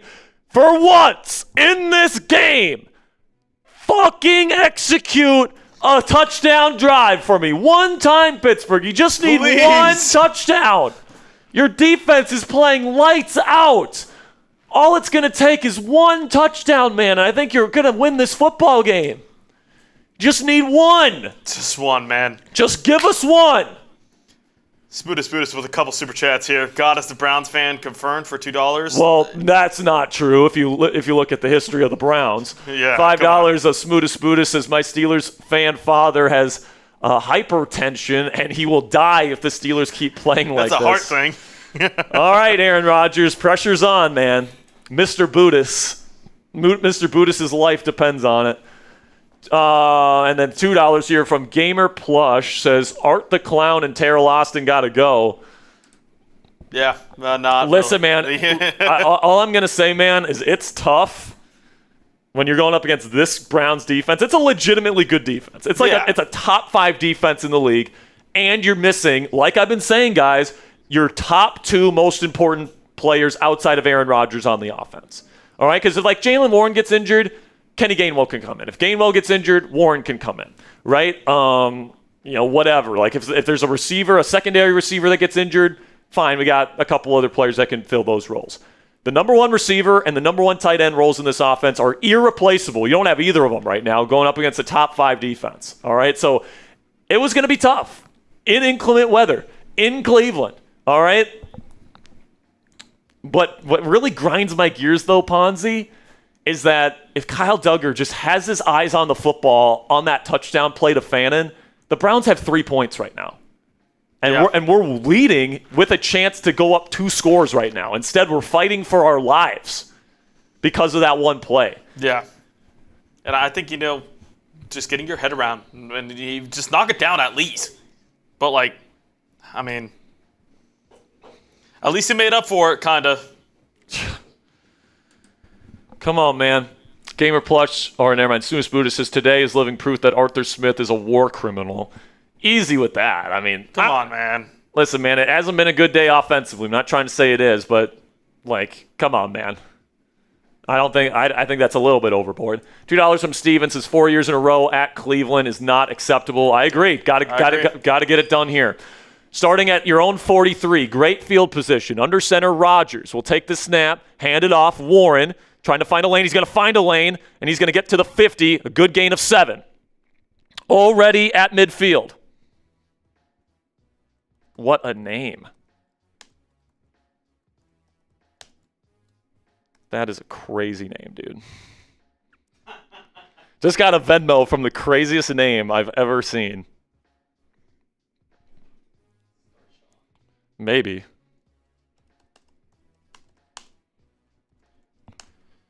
All right, already at midfield. Under center is Rodgers. 2 receivers, 2 tight ends, and Warren the back.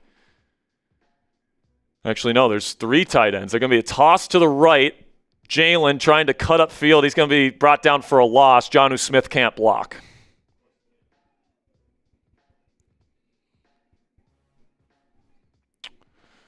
By the way, we just passed halfway to 110,000 subscribers there.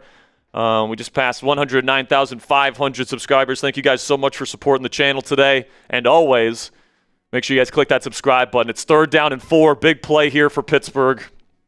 Not quite in field goal range yet, but right now you're kind of feeling you want a touchdown. Rodgers changing the play at the line of scrimmage. Bringing Gainwell back close to him and move to the other side to form a 2x2. Takes the snap. Handoff Gainwell. He's going to be contacted behind the line of scrimmage. It's going to be a loss of 1 or 2. 4th down coming up. And now a decision for Mike Tomlin. Do you give the ball back to Cleveland with a chance to do a 4-minute drill here? Or do you go for it here on what's going to be a 4th down and 6? And that's Mason McCormick getting absolutely blown up in a big spot there.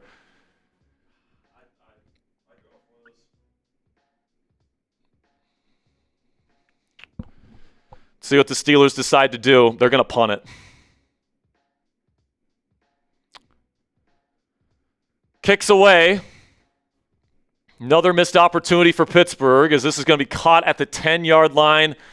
Plenty of landing strip here for Cleveland to put together a 5-minute drive. There's 4 minutes and 54 seconds left. What you're essentially hoping for here, Ponzi, is another stop from Pittsburgh's defense. And then somehow, some way, this Steelers offense gets out of their rut and finds a way to score a touchdown. Field goal does you no good. Field goal does you no good. You got to score a touchdown before the end of this game. And now Cleveland has the ball. Steelers still have all 3 of their timeouts in the 2-minute warning. But if Cleveland puts together 3 or 4 first downs here, you're going to be in a rough spot.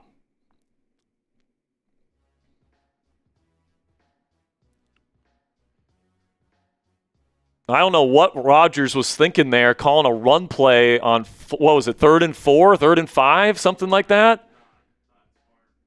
Like, I'm sure theoretically the Steelers had the numbers blocked up. It was just a lack of execution. But Michelle West coming in with a $20, I believe it's a PayPal. It is. She says,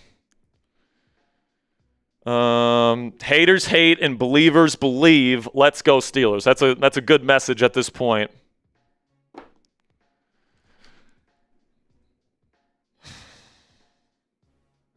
Dude, I don't know, man. I kind of feel like if you're Mike Tomlin, if you don't get it there, your defense has been getting you stops. At the very least, the Browns get a field goal, and then you have a chance to tie it with a touchdown at the end. What's that? Okay. All right, Darth Fatass coming in with a $50 Venmo, and this one's rolling in from Darth Fatass. Bang! Let's go, man. Come on, defense. You've been carrying us all game long. Come on, defense. Deliver for us here. Turnover. Sack. Stop. Get us something here. We got less than 5 minutes to go between Pittsburgh potentially winning the division or potentially having an early playoff game next week at home versus the Baltimore Ravens without DK Metcalf and probably, if I'm guessing, probably without Darnell Washington as well. Biggest defensive drive of the season for Pittsburgh right here so far. Under center, Shedeur, they're going to hand it off to Sampson. He's going to make one guy miss, and he'll pick up about 3. Browns are going to try and kill clock, obviously. What the Steelers need is some sort of stop, and then they need to go down and score a touchdown to win the AFC North for 2025.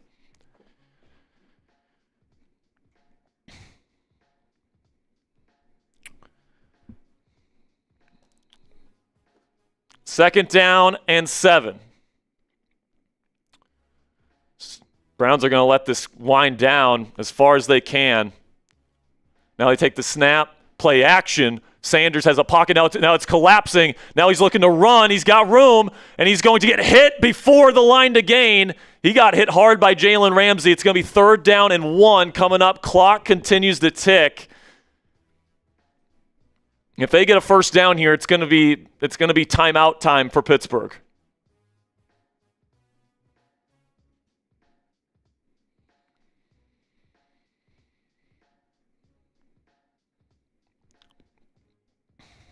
Can the Steelers defense give this team one more stop and give the offense one more opportunity to score a touchdown and send this team to the playoffs?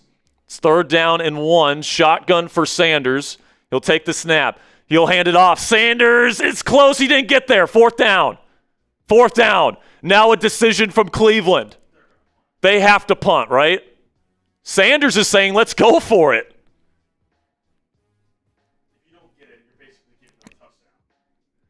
They are at the 20-yard line. And they will punt. So the defense gives you one last chance. Can the Steelers and Aaron Rodgers capitalize? 3 and out forced by Pittsburgh. This defense has given this team time after time after time an opportunity. Watch the fake here, by the way.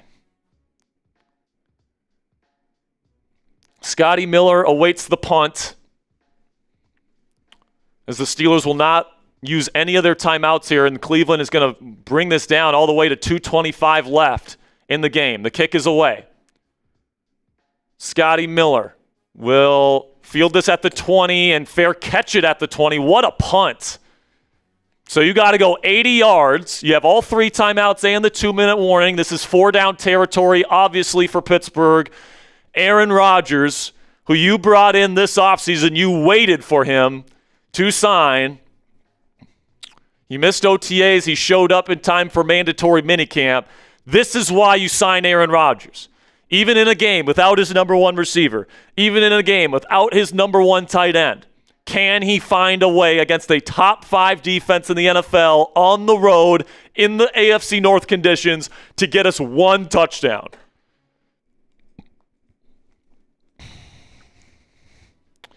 Can Rodgers deliver? This is a legacy drive for Pittsburgh. Aaron Rodgers' time in this city. $5 from Joe Mead. Says Steelers fan since 5 years old. Steelers have had a hard time against Cleveland. Yes, they have. I've had a couple of these nail-biters in Cleveland here over the last several.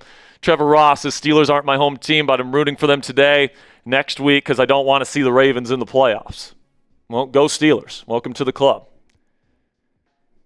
Rodgers today is 17 for 27, only 110 yards passing, no touchdowns, no picks, and 2 sacks. Myles Garrett has 0 sacks today.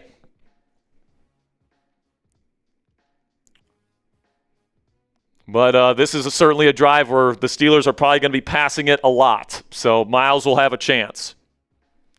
And right now, the Myles Garrett chants are erupting in Huntington Bank Field in Cleveland. $2 from Nolan says, is it appropriate to switch from Lions to Steelers? Yeah, go ahead, jump on the bandwagon, Nolan. $10 from 304 Go says, here comes Muth for the game-winning touchdown. I hope you're right, my friend. I would love to see Muth get the game-winning touchdown.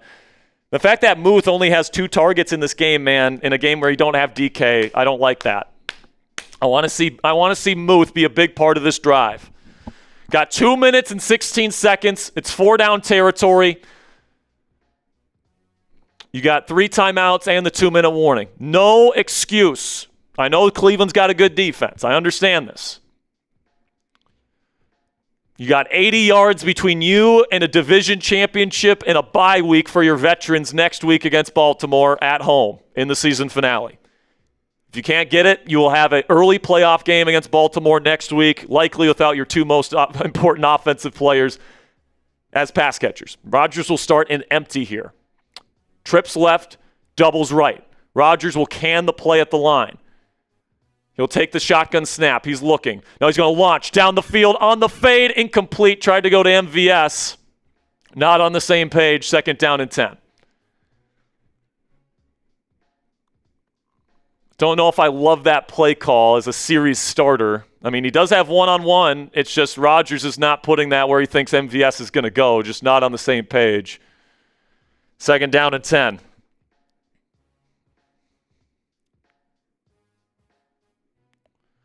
They go empty with Rodgers again. This time trips right. He'll take the snap. He's looking, shifts in the pocket, now throws, and he gets tripped up, incomplete. Got tripped up as he was throwing, trying to get it to Muth, and now it's 3rd down and 10. Man, this Steelers offense.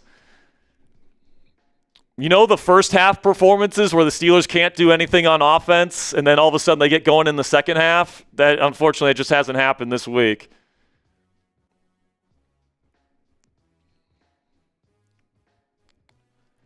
Now 3rd down and 10.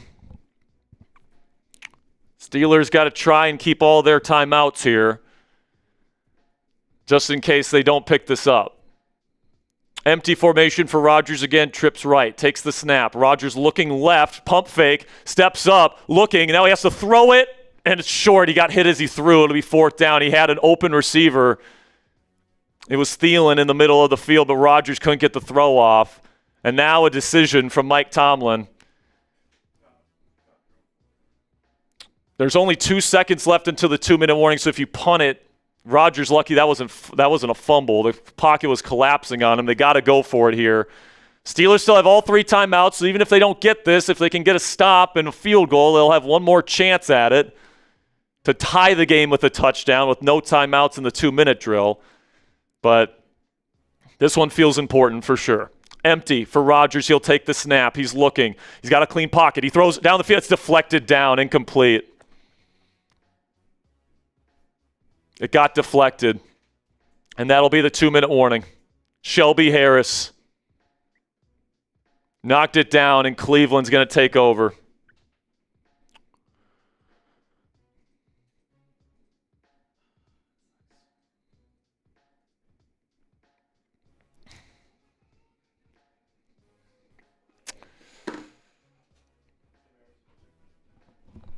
$2 from Tim Harris says, need a pick six. Offense ain't doing shit.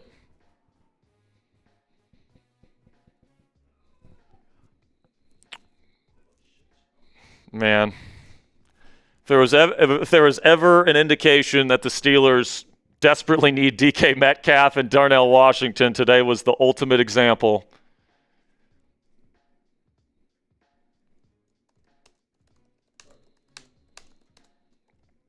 What's up? Carter with the 2 says, play calling is horrid. We obviously don't want the win. I think they want the win. It's just you're going up against the top 5 defense in the game without your 2 most important pass catchers on the team. It's tough. And we said all season, you take away DK Metcalf, what does this team have? Apparently nothing. Kevin Biro, bang, says, Jack, this is for a touchdown. Come on, Steelers, let's get it done. Go. How many times have they gone three and out?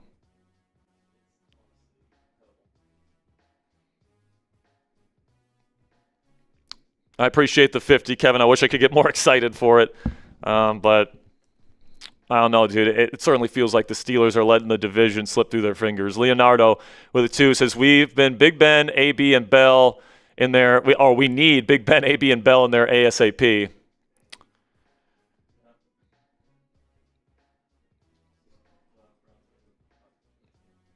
Yep, so the Steelers or the Browns will take over in the Prize Picks red zone here. Use code CLNS to get $50 in lineups after you play your first $5 lineup.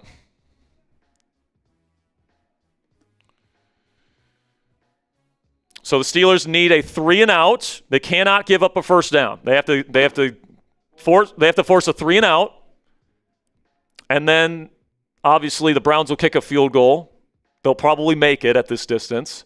And then the Steelers will have to go down the length of the field and something like 130 with no timeouts and score a touchdown. Not just a field goal, a touchdown. So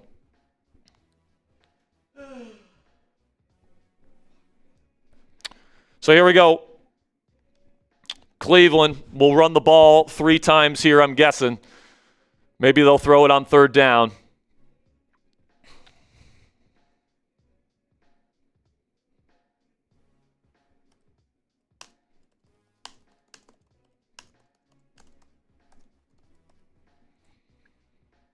Shotgun for Sanders. They will hand it off. Flag, false start on Cleveland to start this drive.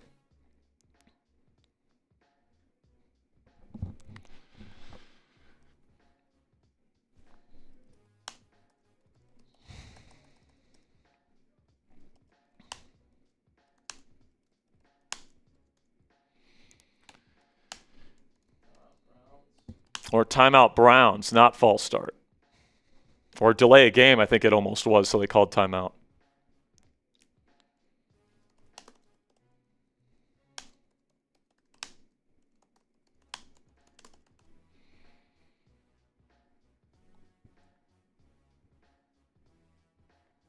First down and 10 here for Shadur. Under center now. Takes the snap, hands it off. Sampson trying to find a lane, and he'll pick up 5.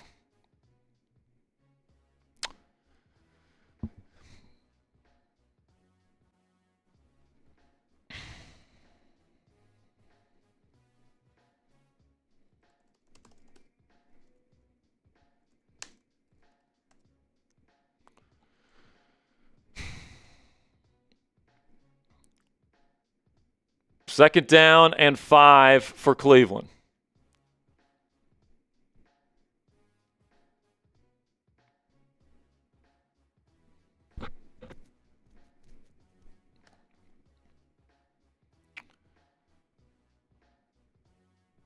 Sanders is in the shotgun. Do they dare pass this? Takes the snap, hands it off. Sampson, he's not going to go anywhere. It's a loss of at least 1, maybe 2. It'll be third down coming up. Steelers will call timeout with 1:48. Do the Browns throw it here? I think they will. I mean, why not? Their season's over. You're probably not going to pick up the first down. My guess is I think they're going to throw this. So the Steelers have to be ready for the pass and the run. Type those threes, man. It all comes down to this. Got 8,100 people in the chat. Sub for Steelers dubs. If you want the Steelers to get one more chance here, click that subscribe button. We're going to be here for the rest of the season, no matter what happens here on Steelers Talk.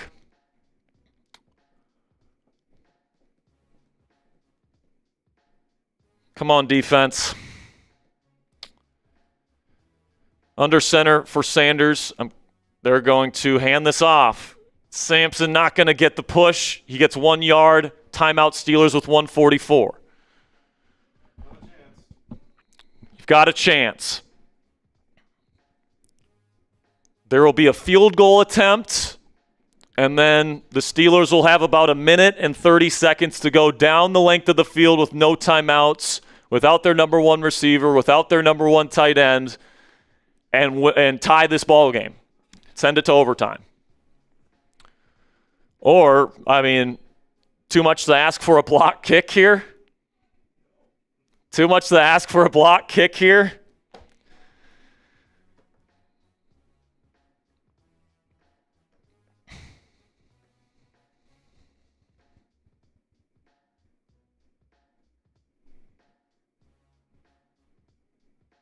So Andre Smite made from 50 earlier. This is a chip shot in comparison to that. It's a 33-yarder. No penalties here. A penalty ends the game for Pittsburgh. No leverage, nothing like that. Kick is up, and it is good. 1:40 left on the clock. And it's a 7-point ball game.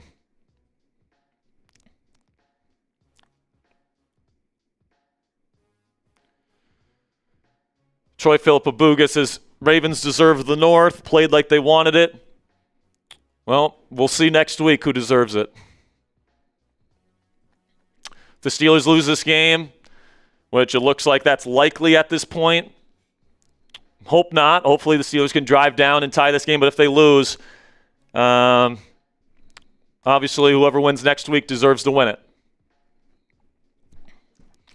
If you can't beat Cleveland, man, I understand that you don't have your number 1 receiver, your number 1 tight end. And I know they got a good defense, but... So here we go. We got 1:40 left. Myles Garrett still without a sack in this game. But this is going to be all passing plays from Pittsburgh with no timeouts, down 7. Hopefully we can get a good return here. We'll see what Cleveland does. Does Cleveland put them at the 35?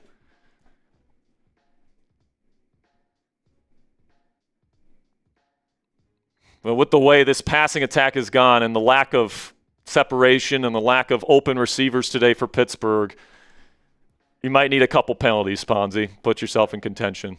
Or a good return. It's just, you can only do so much with a certain set of receivers, man. Kick is away. It's going to be in the end zone. It's going to be touchback. They're going to put him at the 35. All right, man. 65 yards to tie this ball game.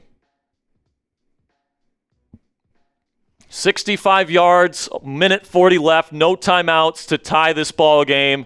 Send it to overtime and keep the Steelers' hopes of winning the division today alive. Over 9,000 people in this chat room. If you haven't already, click that subscribe button. We're going to be here next week no matter what. Hopefully we're here for the playoffs as well. Shotgun for Rodgers. He's got trips right, takes the snap. Rodgers looking, throwing. Miller open on the slant, caught down to the 50. Chunk play there. Rodgers will get him to the line quickly. 1:30 left. It's a good little chunk to start this thing out. 2-by-2 formation. Rodgers will kick the leg, takes the snap. Looking, throwing quickly to the out, and it's Scotty Miller who makes the catch. No, they're saying he went out of bounds. Incomplete. Let's see. Did he bobble it? One. Couldn't get the second foot in. He was backpedaling, couldn't get the second foot in. Second down and 10, minute 19. At some point, you're going to have to throw the ball down the field to somebody.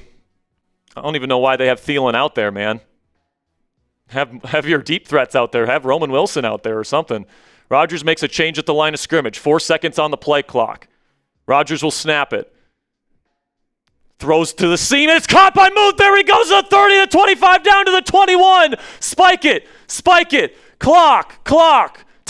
There's about a minute left to go. The Steelers are in striking distance here. Beautiful throw from Rodgers to Muth. Rodgers is setting up a play. There's a minute left to go at the 21. Rodgers in shotgun, trips right. He'll take the snap. Going to throw quickly to Muth again. It's caught for another 10-yard gain down to the 9. This is where you clock. 48, 47, 46, 45. Clock continuing to tick. In the Prize Picks Red Zone, download the Prize Picks app today. Use code CLNS. Get $50 in lineups after you play your first $5 lineup. 35 seconds left to go. Rodgers, shotgun, takes the snap. He's going to throw on the out. It's caught by Thielen, down to around the 6-yard line. Oh, my God. How are they in position to tie this game? And then if they score a touchdown here, do they go for the extra point? I think they do. Rodgers laced that seam ball to Muth perfectly. I don't know why Muth wasn't a bigger part of this game earlier. Muth leads your receivers by a wide margin with 63 yards. The next highest is 25, and that's Scotty Miller. 29 seconds, second down and goal, 3 plays to get into the end zone. They go empty with Rodgers. He'll take the snap. He's looking. Clean pocket. Throws. End zone. Nobody there. Almost picked. Miscommunication between Rodgers and MVS, and Denzel Ward almost picked it in the end zone. Third down and goal. 2 more plays with 24 seconds left to go in the game. Oh, man. It looked like Rodgers expected MVS to cut inside. He cut outward. 2 plays for Aaron Rodgers and the Steelers to tie this game in Cleveland and keep their hopes alive here in Week 17. Shotgun for Aaron. He's going to send Gainwell down to force an empty formation. Takes the snap. Rodgers looking, throwing. Nobody there. MVS miscommunication again. How many of those have there been in this game? And it all comes down to this. 21 seconds left to go. Rodgers is clearly expecting MVS to go on the slant. He goes outside on the fade. Don't throw at the MVS, man. He has not been on the same page with Rodgers all game. Here we go. This is the game and potentially the season for Pittsburgh. Things are getting hot in Cleveland. They go out and empty. 4 seconds on the play clock. Rodgers has to snap it. He does. He's going to throw towards the end zone. Interference! Interference! No call! Are you kidding? Tons of contact on MVS in the end zone, and they don't call it. And that will be the game. Steelers will lose. Come on, dude. He's all over him. He's not even looking at the football.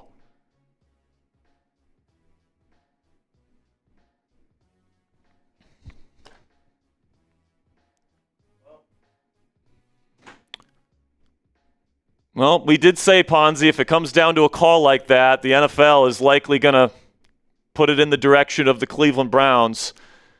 And the fact that your offense puts you in that position, I mean, the Steelers will lose.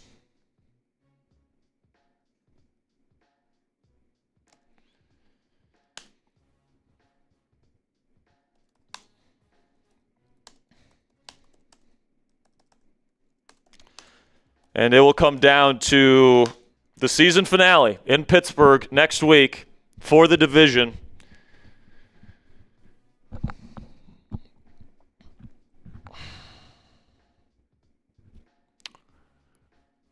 Six points. Cleveland will win. All right, I've got my takeaways. So we'll get to the postgame show as soon as we can. Yeah, it's fine. But Aaron Rodgers and the Steelers get so close to tying that game at the end. No DPI at the end there, despite Denzel Ward being all over MVS. Early contact with no play on the football. And Cleveland gets that call, and that will take us to Week 18, where it's going to come down to the Steelers, likely for sure without DK Metcalf, and likely without Darnell Washington. It's going to have to take that group of Steelers to beat Derrick Henry, likely Lamar Jackson, and the Ravens when they just put up 300 yards rushing on the Green Bay Packers. Can't say the vibes are too high going into that game next week. But if they win, they'll win their first division championship in a half-decade.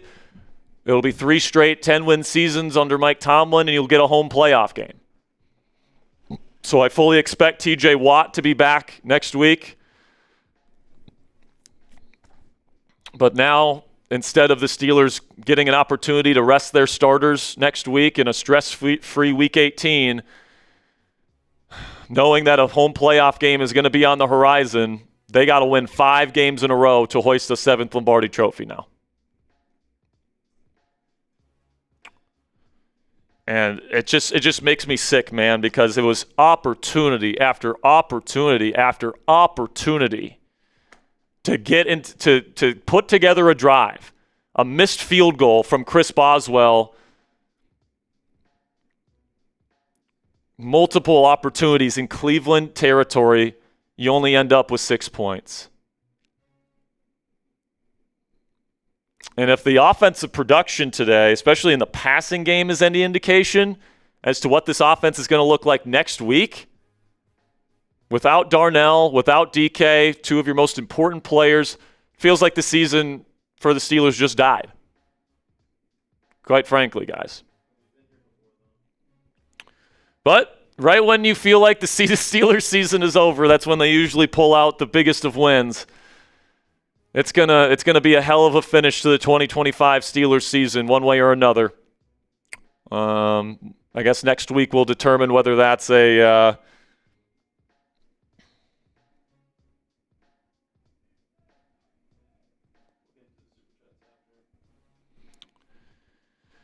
We'll get to your super chats after the postgame show, guys.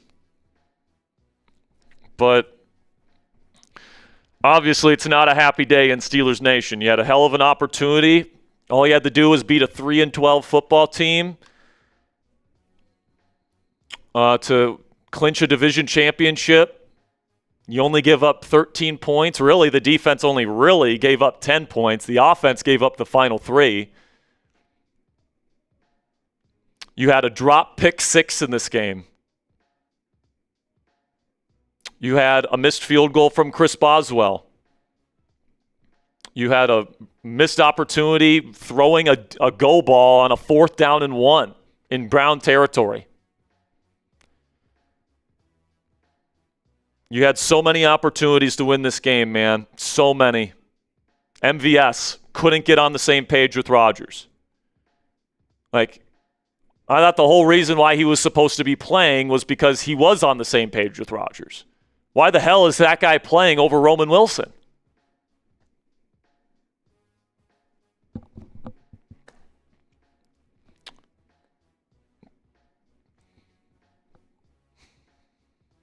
It's hard not to be really pissed, man. But even despite all the things the Steelers did wrong in this game, They should have gotten that DPI call at the end. Like, that is about as textbook DPI as you can get. Defender making physical contact, interfering with the opportunity for the offensive player to make the catch, not making a play on the football. No call. Because obviously the NFL wants the Steelers and Ravens in a playoff game next week. And unfortunately, that situation with DK Metcalf being suspended for this second game is going to loom large. And if the Steelers lose next week, the story of the 2025 Pittsburgh Steelers is going to be defined by this two-game stretch and this two-game collapse, if that's what happens. So next week there is going to be an insane amount of pressure on Aaron Rodgers and this Steelers team to win against Baltimore and get the season sweep over the Ratbirds to secure the division. Because if they don't, God help us, man.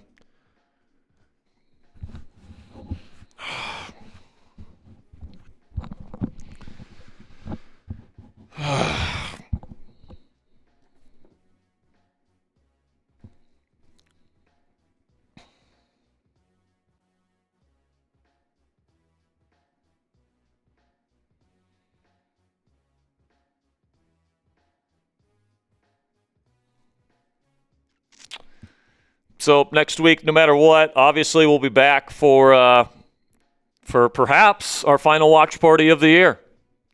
We'll have our first playoff game next week. Win or go home, Week 18, most likely on Sunday Night Football. It'll likely be officially announced tonight after the Bears and 49ers game. But you go from a 91% chance of going to the playoffs and winning the division at the start of this week, and my guess is you'll have a less than 50% chance of making the playoffs heading into next week. All right, man. Sad day for sure. Let's get into it right now. My post-game reaction for Steelers versus Browns coming at you right now.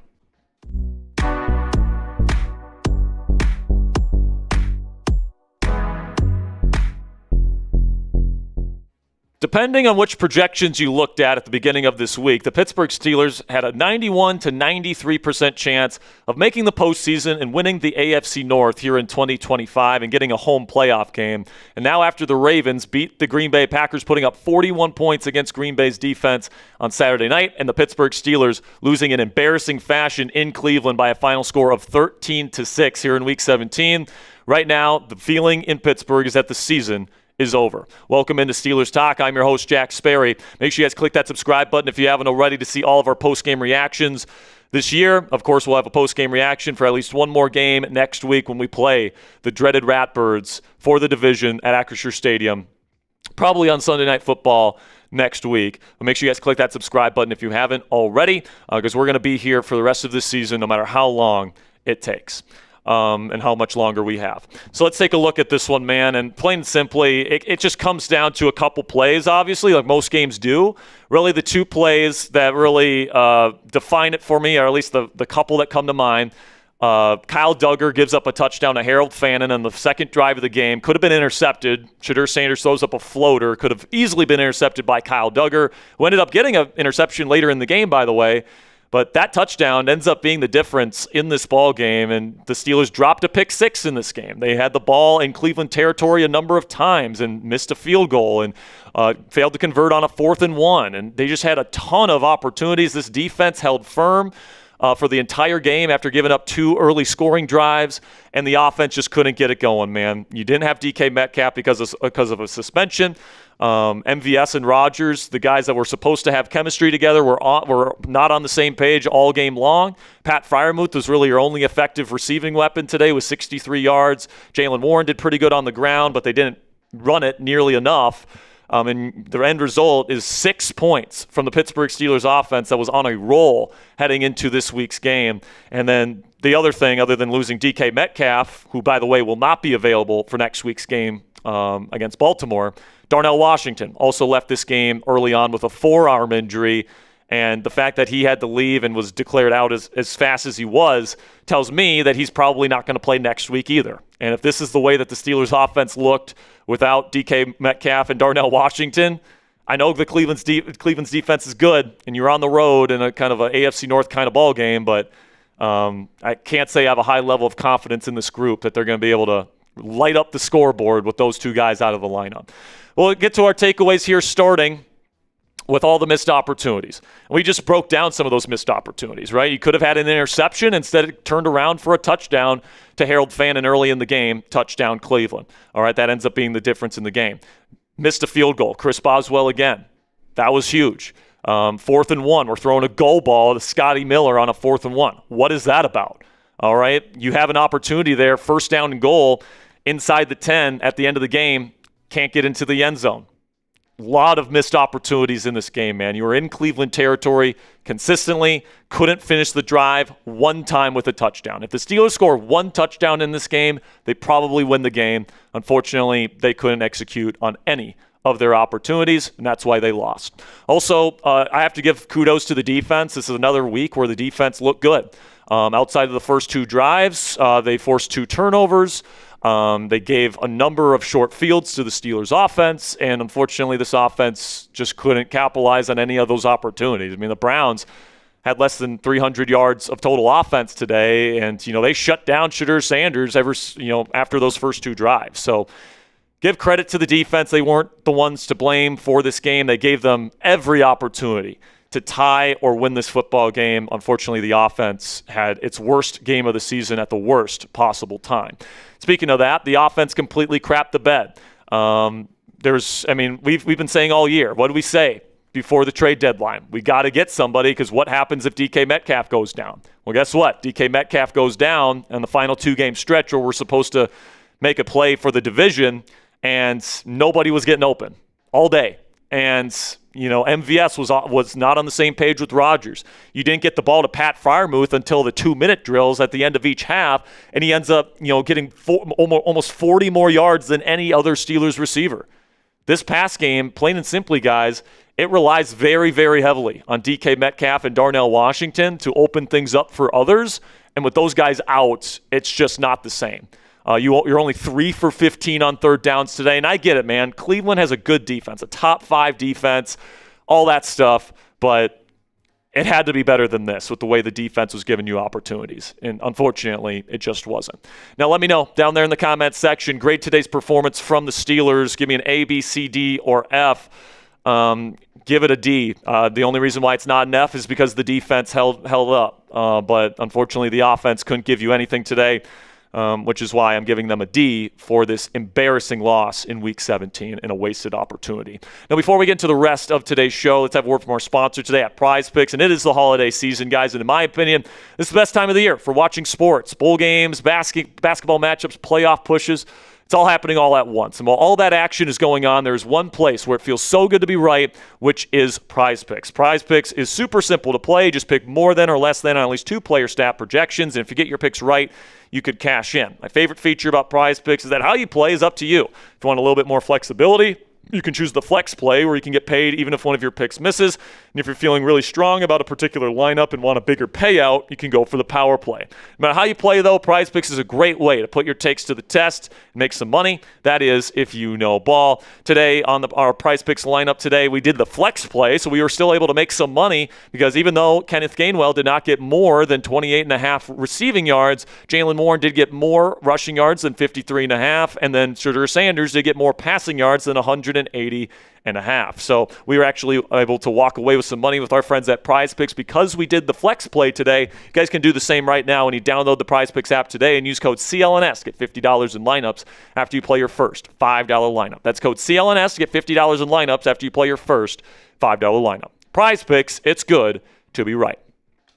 Another takeaway, guys, is that we really miss DK Metcalf and Darnell Washington. And I've been saying all season, guys, there's 3 players that are irreplaceable in the Steelers offense, in my opinion.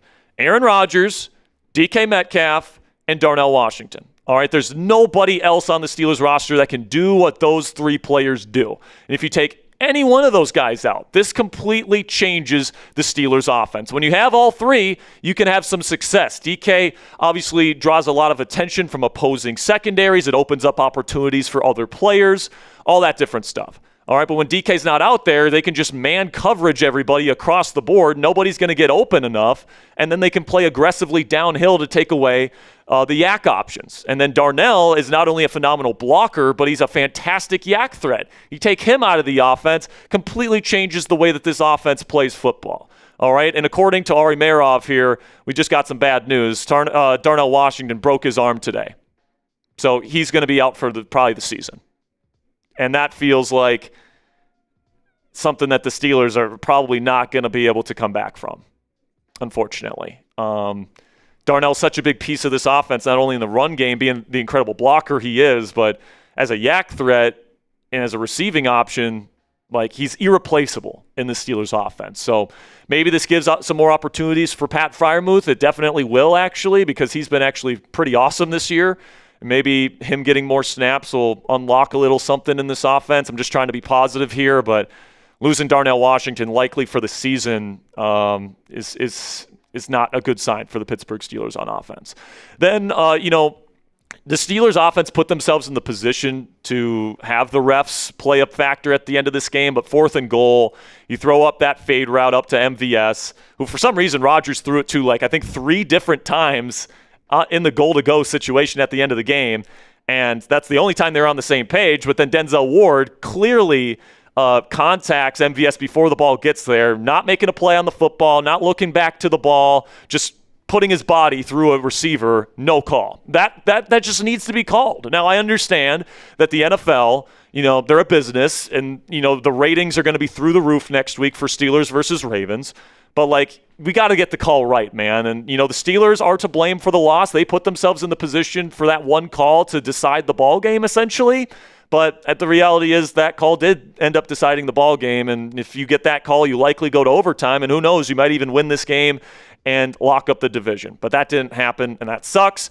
And with everything that we've been talking about today, man, it's going to be tough next week. I opened today's show talking about the chances of the Steelers winning the division heading into this week. It was over 90% based on any projections you look at. New York Times, ESPN. It's over 90% because most people had the Steelers as pretty clear favorites against the Browns today, and then also the Ravens as pretty clear underdogs versus Green Bay. But unfortunately, the underdogs won in both matchups here.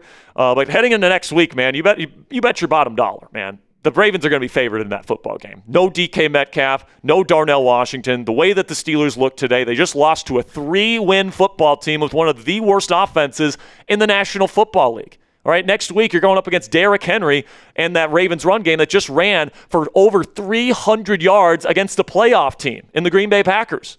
You're probably going to have Lamar Jackson come back next week. Now, the Steelers do get TJ Watt back, but, is that going to be as big of an impact as getting Lamar Jackson? I don't think so.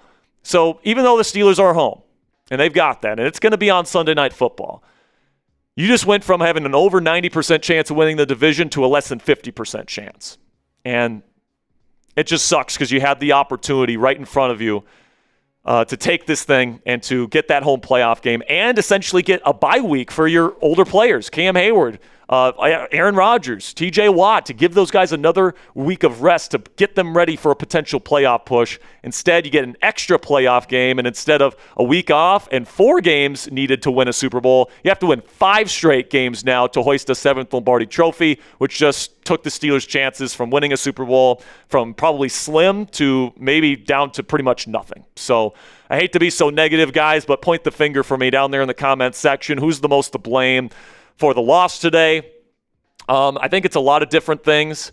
You can blame DK Metcalf for making that stupid decision at swiping at a fan last week, getting himself suspended. You can blame Arthur Smith for not coming together with a good enough game plan in DK's absence. You can blame Aaron Rodgers for not conducting the offense in the right way. You can blame Mike Tomlin for punting on 4th down as much as he did in the 4th quarter today. There's a lot of different people you can blame. For me personally, though, I'm going to blame head coach Mike Tomlin. This was an incredible opportunity, and obviously the offensive game plan was not good enough heading into this game to win the football game. And it's his responsibility to get these guys ready, and this was their opportunity to to clinch the division and get that first-round playoff game at home at Acrisure Stadium. And now the chances seem more likely than not that the Steelers are going to be on the couch come playoff weekend. And that's a sobering thought. Obviously, we'll be here cheering on the Steelers next week against the Ratbirds. And, hey, the Steelers did beat the Ravens once. Granted, DK Metcalf had an incredible game, and they barely won that football game regardless, and you're not going to have DK next week. But this is an embarrassing performance from the Pittsburgh Steelers. There's no two ways about it. And with all the latest revelations coming out here on Darnell Washington, the fact that DK won't be playing next week, the Ravens playing as well as they did on Saturday, all the momentum is pointing to Baltimore winning next week. But, hey, man, just when we think the Steelers are out of it, what usually happens, Steelers Nation? They turn it around and save their season. That's what we're hoping for next week. That's it for today's edition of Steelers News and Rumors postgame after this Week 17 loss. We're going to be getting you guys coverage on the Pittsburgh Steelers all throughout Ravens Week here. The season is officially on the line. The playoffs for the Steelers begin now. So make sure you guys click that subscribe button if you haven't already to never miss any of our coverage. Till next time, guys, here we go, Steelers. All right, let's do the raffle here. What's that? We have a bunch of supers. Okay, so let's do the supers, and then we'll get into the raffle. It says, I'm wayward. It says, Pitt is a very talented team and not a good team. I don't even know how talented they are.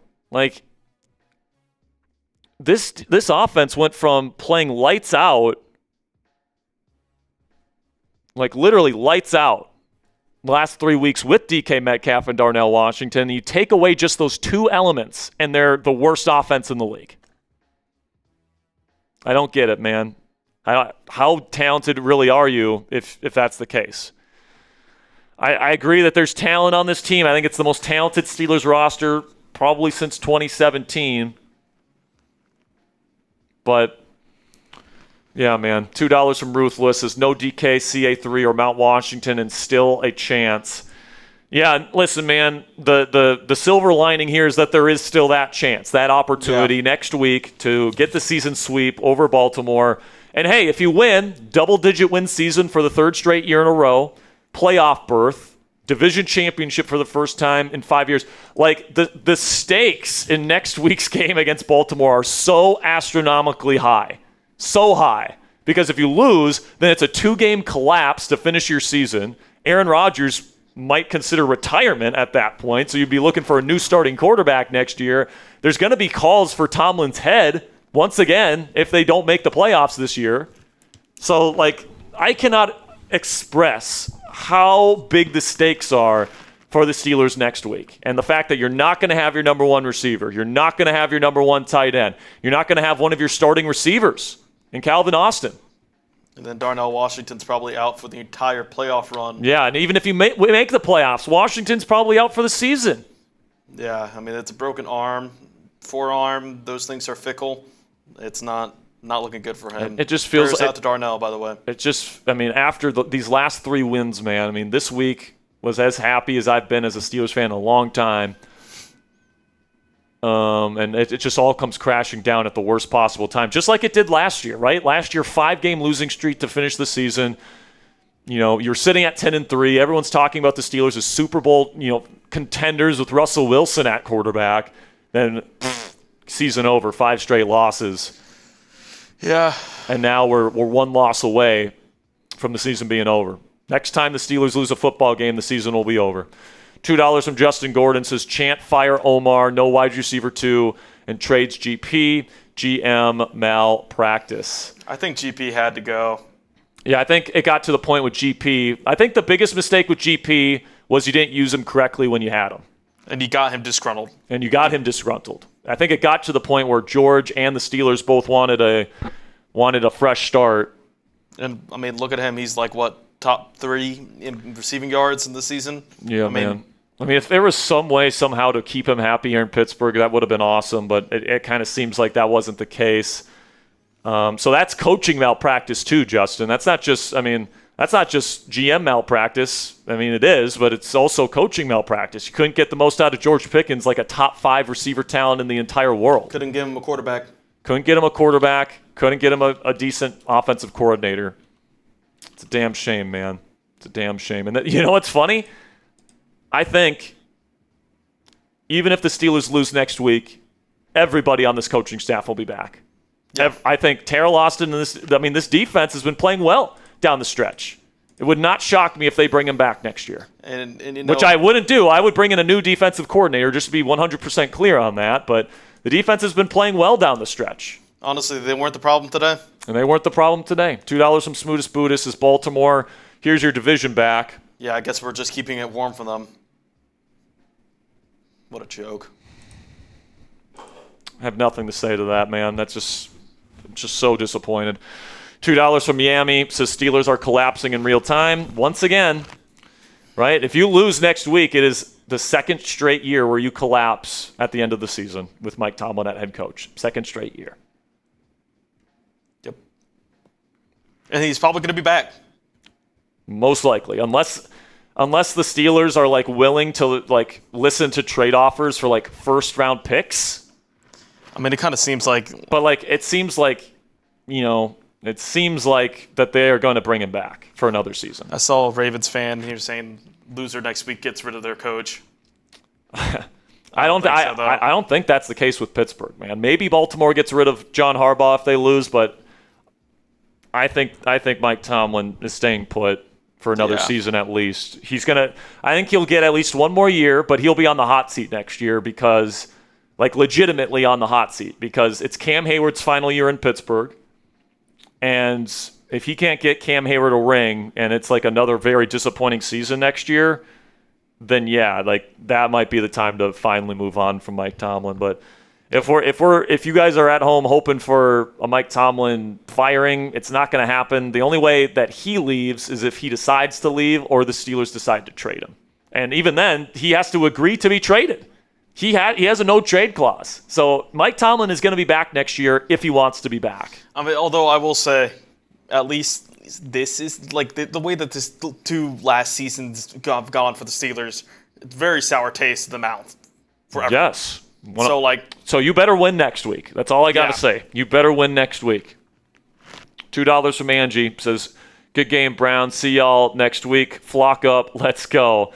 So Ravens have a shot now. It's a Ravens fan, I'm guessing. Appreciate the two.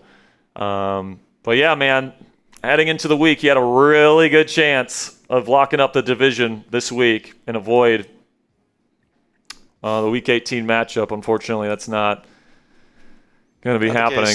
Ant $, $2 says, why are we throwing to MVS on 3 straight plays? It's a good question, man. It's because Rodgers apparently trusts him. But, like, if he's... How many times was he not on the same page with him today, Ponzi? At least 5 times? 5. Like, dude, how many... MVS finishes with 3 catches on 9 targets. He was your number 1 target today. Yeah. His long was a 7-yard completion. I think all 3 of his completions went for 7 yards. Yeah. How about we get it to Pat Freiermuth in the end zone, the guy that's gotten you in that position? It's actually coaching malpractice. It's actually it's Rodgers. Rodgers is the one that's deciding to throw to MVS. Well, I'm not saying more so it's malpractice to not get Booth involved in general. Well, like Rodgers, again, is the one that's pulling the trigger. Yeah. Muth is out there. Muth was out there for probably more. He was definitely out there for more than any other tight end today. It's just you only target him 5 times.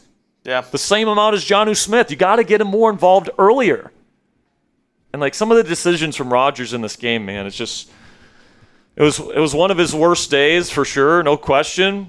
It's always going to be hard when your top 2 most important pass catchers are out, but we had to get something more from Rodgers today. $5 from Jordan Brown says Steelers effing suck. They lose 1 game in Cleveland every year, no matter what different steps like they take. It's always the same result.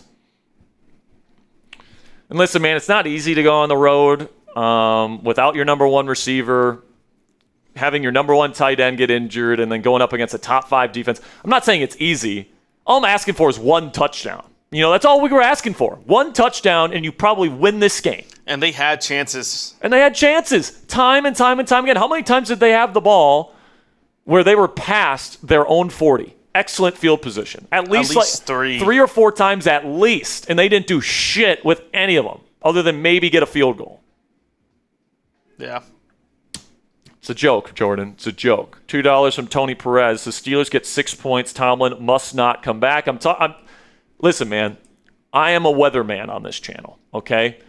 I don't necessarily tell you what I think it should happen. I tell you what's going to happen, all right? I don't want it to rain outside, but I got to tell you when it is going to rain outside. And if I know the Pittsburgh Steelers, all the reports are saying there's no way the Steelers consider firing Tomlin. The only way that he's gone is if Tomlin wants a change of scenery and he agrees to be traded. That's the only way he's gone.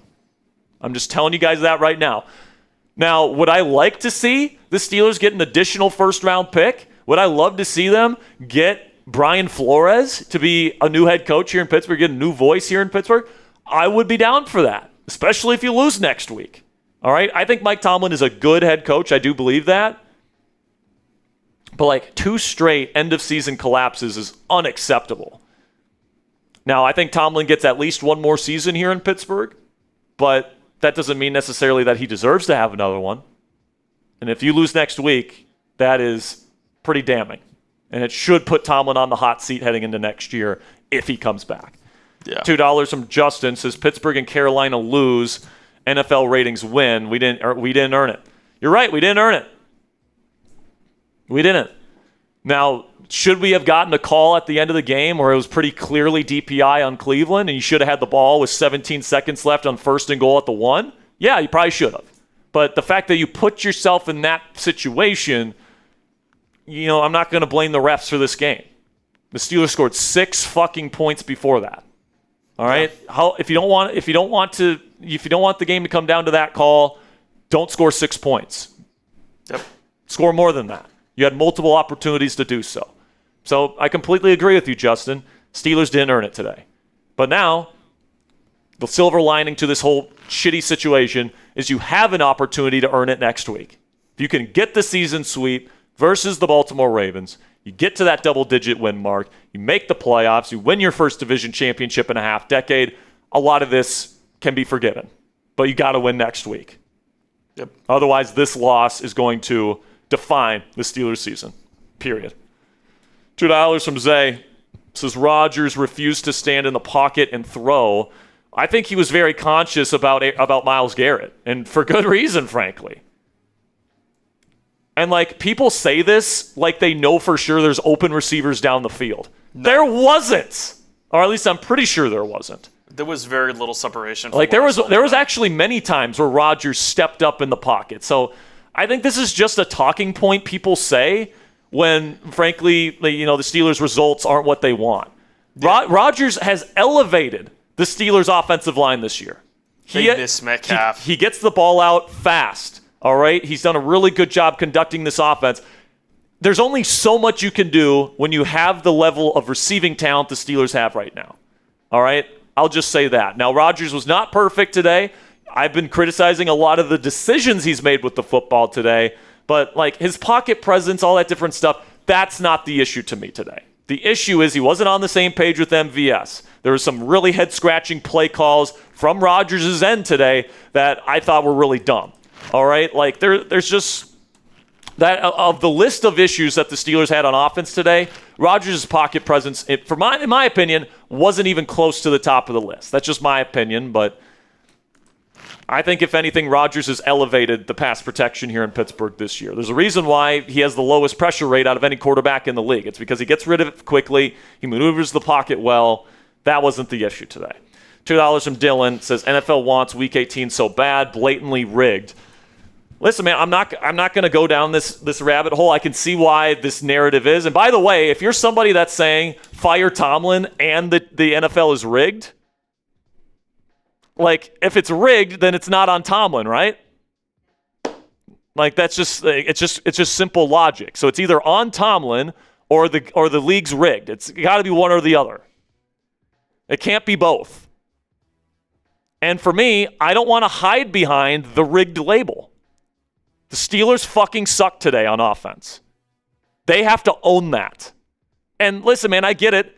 You put yourself in a position on a 4th down and goal where the Browns clearly interfered with MVS, and because the NFL wants that Week 18 game, they didn't call it. Obviously. All right? But the fact that you put yourself in that situation, it's not like that was the only chance the Steelers had to score a touchdown in this game. They had a number of other opportunities, and they wasted most of them. Every one of them. They didn't score a single touchdown today. So I'm not going to hide behind the rigged thing. Steelers, they are to blame for this loss. Yeah, well, I mean, he wasn't part of the progression, so. Like, Rodgers was going to MVS. That's where he was going. So anyone saying Gainwell was wide open, Rodgers was never looking at Gainwell. He was never going to go to him. So, like, I don't blame Rodgers for that necessarily. Predetermined read, maybe, but if we get the call, we get it at the 1 with 17 seconds left, right? So $5 from Jagger says, yeah, let's not clean house, though. It's year after year. It never ends. Exactly. It's the same thing. Year in and year out, where you're 9-8 or 10-7. There's no other way that this season ends. It's either the Steelers go 9-8 or they go 10-7, just like everybody predicted before the season. And the only way to break that narrative is to beat Baltimore next week and then win your first-round playoff game. It's the only way to break that narrative. But you got to win 2 football games in a row against 2 playoff-caliber opponents in a row at home. And that's not impossible, but the chances of us going into this offseason extremely unhappy are as high as they've been. $5 from Safe B says, past Steelers teams found a way with whatever personnel we had out there. Tomlin just isn't it anymore. Lose this last game and start the rebuild. They're not going to do that. We can say that we want that to happen all we want. They're going to keep Tomlin for at least one more season. I'm just going to tell you that right now. And there's going to be an uproar from Steelers fans if they lose next week. And hell, I don't blame Steelers fans for wanting him gone. I don't, okay? But, like, I think we have to look at it realistically here, and I really don't think Tomlin's going to want to leave. Maybe he does, and maybe you can get a first-round pick in exchange for him, and you can bring in Brian Flores as the next head coach of the Steelers. I would love that, man. I would love that. But here's what's going to happen. They're going to bring back Tomlin. If Rodgers wants to come back, they're going to let him come back. They're going to get a second receiver, whether that be in the draft or whatever, to pair with Metcalf, because they obviously need one.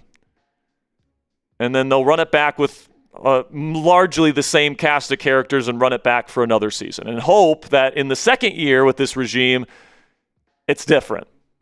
And I think Steelers fans would hate that offseason. I just think that's probably the most likely offseason this year. So $2 from Samuel Pugh says, same story, different characters, LOL. Not if we win next week, Sam. Not if we win next week.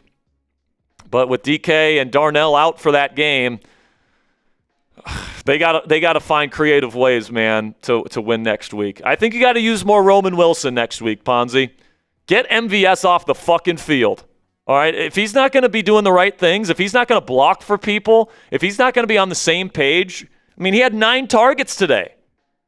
Rodgers trusted him today, and it didn't work. Adam Thielen had 2 catches today for 14 yards. We need more out of Thielen when DK's out. We need to get Pat Freiermuth the ball a lot. He needs to be maybe even the number 1 receiver in this offense while DK's out next week. He might have to be the leading receiver. But based on what I saw from MVS today, there's no reason why he should be playing over Roman Wilson. None. $2 from Byron Davidson here says, completely fixed, 6 DPI no calls. I mean, I'll have to go through the film. I don't know if it was up to 6, but they certainly missed the one at the end. No doubt about that. Jordan Brown with a 5 says they traded not giving the sack record to Garrett for the AFC North Division title. Another disgraceful finish to the season. Fire Tomlin. They're not going to fire him. I'm just going to tell you guys, man, he's got multiple years on his deal, multi-million dollars. They're not firing him. We can chant it. We can scream it all we want. And I would be open to a change at head coach at this point if they lose next week. But they're not going to do it. I'm sorry, guys. $5. He says, if I was Mr. Rooney, I would make sure DK financially feels the repercussions of his lack of maturity and self-control. Not the whole $40 million, but something. I think it was reported by Jay Glazer today that they have reinstated his guarantees. So there's no ramifications for what DK did. So yeah, $5 from JV says you can't recover from this loss. I mean, you can, but the vibes are low. Ravens have all the momentum looking to redeem themselves. The game won't be close. The season is over. I mean, listen, man, the momentum is definitely going to be on Baltimore's sideline heading into next week. No question about that. Still got an opportunity, but with them having the performance that they had yesterday without Lamar Jackson, you put up over 40 points and ran for over 300 yards without Lamar Jackson at quarterback. And now they're probably going to get Lamar back this week. And the Steelers are not going to have DK Metcalf. They're not going to have Darnell Washington. I would put, dude, how much of a percent chance do you give Pittsburgh at winning next week? I give them like a 30% shot. Like I'd give the Steelers a 30% chance. It's a divisional game. You're at home. Anything can technically happen, but I don't love our chances next week, Ponzi. I might give them like a 35-40 at best. Like, it's still going to be favored against the Ravens because, like, dude, Derrick Henry ran all over that Packers defense. I get that Packers defense is injured and held it back. Yeah, Steelers defense is better than the Packers defense. There's no question about that. But like, if they're finally good, if they give Derrick Henry like 30 carries the game, it's over. Oh no, man.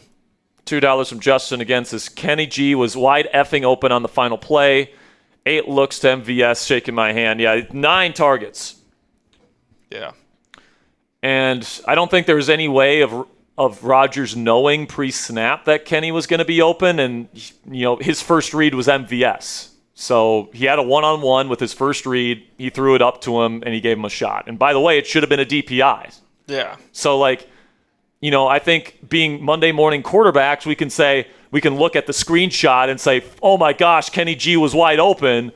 But you have to realize that there's context here. There's a read and a progression, and Rodgers got the look that he was looking for on his first read, and he threw it up.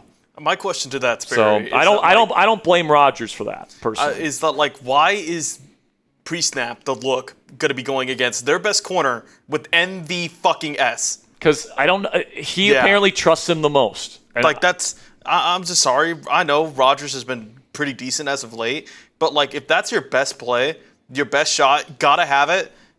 That cannot be the play. That cannot be the play. Yeah. Against their number one corner. And maybe that is where we can criticize Rodgers. Get off that first read. Why is that our first read? To go fade route to MVS. Why is that our first read? Now, there's definitely reasons why he wouldn't be looking at Kenny G, because he was running an underneath route, right? I'm pretty sure. I haven't watched the play on Old It was a Texas route. Okay. Jeez, man. I understand, he's your boy and everything, but like I said, man, 3 out of the 4 final plays, it's just missed opportunities. Yeah. It cannot be the call. It cannot be the call. Yeah. Pittsburgh Titans, $2, says 9-8. We destined from week 1. Well, listen, man, I think the Steelers have only been 9-8 once in their entire history. And I mean, to be fair, they're only the 9-7. They've been 9-7. Yeah, they've been 9-7, but 9-8 has only existed for a couple 5 years. Yeah, 5 years, and they've done it once in 5 years. But if they win next week, they're 10-7 for the 3rd straight year. Double-digit wins for 3 straight seasons with the level of quarterback play and offensive play that you've had. So, listen, man, the narrative is going to change dramatically based on what they can do. What they can do next week. I mean, it reminds me a lot of the Ravens playoff game last year, where if you win, Russell Wilson is your starting quarterback this year. Mike Tomlin gets praised for getting the playoff win on the road in Baltimore. But if you lose, there's going to be heavy criticism. You're looking for a new quarterback, changes coming in the offseason, the whole 9 yards. It feels like something very similar this week, where if you lose, it is another collapse. Everyone's going to be demanding change in the fan base, which won't come, by the way, unless Tomlin agrees for the change to come. We'll see what Rodgers decides to do in the offseason. If he comes back, I think that they'll take him back, because it's just not a good quarterback market this year. And they're not going to be in great position to draft a high-end quarterback prospect. There's just not that many good quarterback prospects this year. You might take a flyer on Malik Willis if the pre-draft reports were right. Yeah, honestly, Malik Willis is looking pretty good if Rodgers retires at this point. I don't know, man. But if you win next week, right, you go to the playoffs, you win a division championship for the first time in 5 years, you get a home playoff game, and then, who knows what happens in that playoff game, especially if you get to play Houston or L.A. Yeah. A warm weather team comes to Pittsburgh and we beat really them in round one. I mean, there's still ways for this team to turn it around, but this was the game that you felt like you got to win to lock yourself in. And I said it yesterday. I tweeted it out. The result of this football game was going to be completely 180. If you win 4 straight wins, our guys get a rest before the playoffs. We win the division before week 18. It's all great. If you lose, we have a extra playoff game that we have to win. We don't have DK Metcalf. You're going up against now a very confident Baltimore Ravens team. I don't know, man. It's just it seems like we're headed towards 9-8 and missing the playoffs after having a 91% chance, according to the New York Times, heading into the week of making the postseason. Yep. Just sad. Not much to say. Steven with a 2 says it's a Rooney problem, too close to Tomlin. Yeah, I mean, like I said, man, they're going to keep Tomlin for at least one more season. Now, if they miss the playoffs, they'll probably I think it's a possibility they don't pick up his option. I think that's a possibility because they have until March to make a decision on his option. And I think if they miss the playoffs this year, they will decline his option, and that means that he will have one more season under contract here in Pittsburgh. And then if it's another disappointing season next year, they'll let him, they won't fire him, they'll let him go. That's essentially the way that it'll work. So Tomlin will, I think, for sure be here for at least 2026. We'll see about 2027. Yep. 304 goes with a 10. Says, let's not forget 2 missed field goals by Boz. And the final field goal would have won the game. Missed field goal today. I think he just had one, right? Yeah, it was only one. Yeah, he had one miss. I think he's referring to the one last week, too. But, you won last week. Yeah. So, if you want to say, the one missed field goal, yeah, I get it.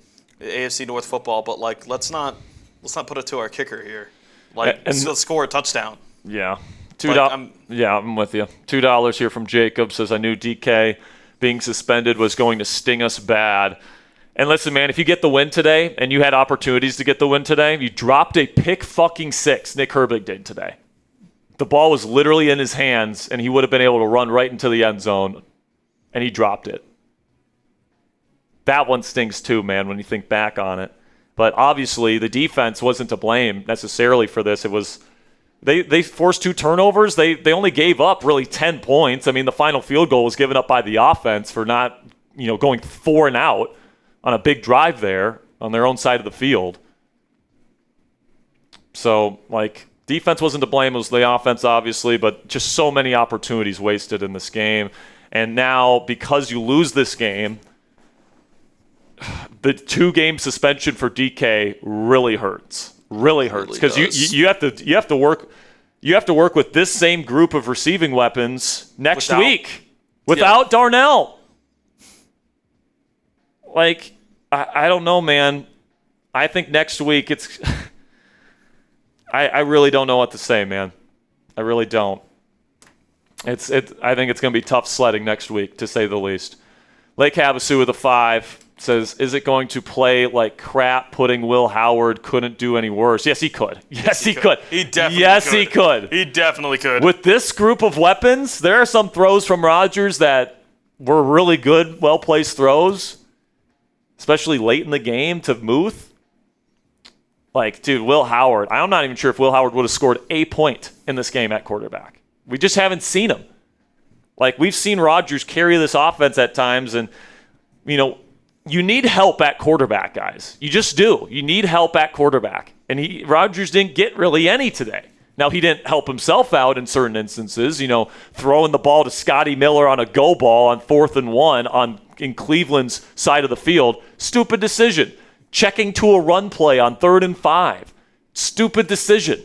Like, there were some plays from Rodgers today where he did not elevate the offense in the same way that he has over the last 3 games. But there's no question, Lake Havasu, Rodgers gives you the best chance to win. No question about it. And honestly, like for how bad he played, the defense did keep him in it. At least he gave us a shot at the end of the game. Yeah. It was 4th down and goal. It was honestly a pretty impressive drive there until no timeouts, 140 left. Until he decided that he wanted to throw it to MVS 3 different times in a row.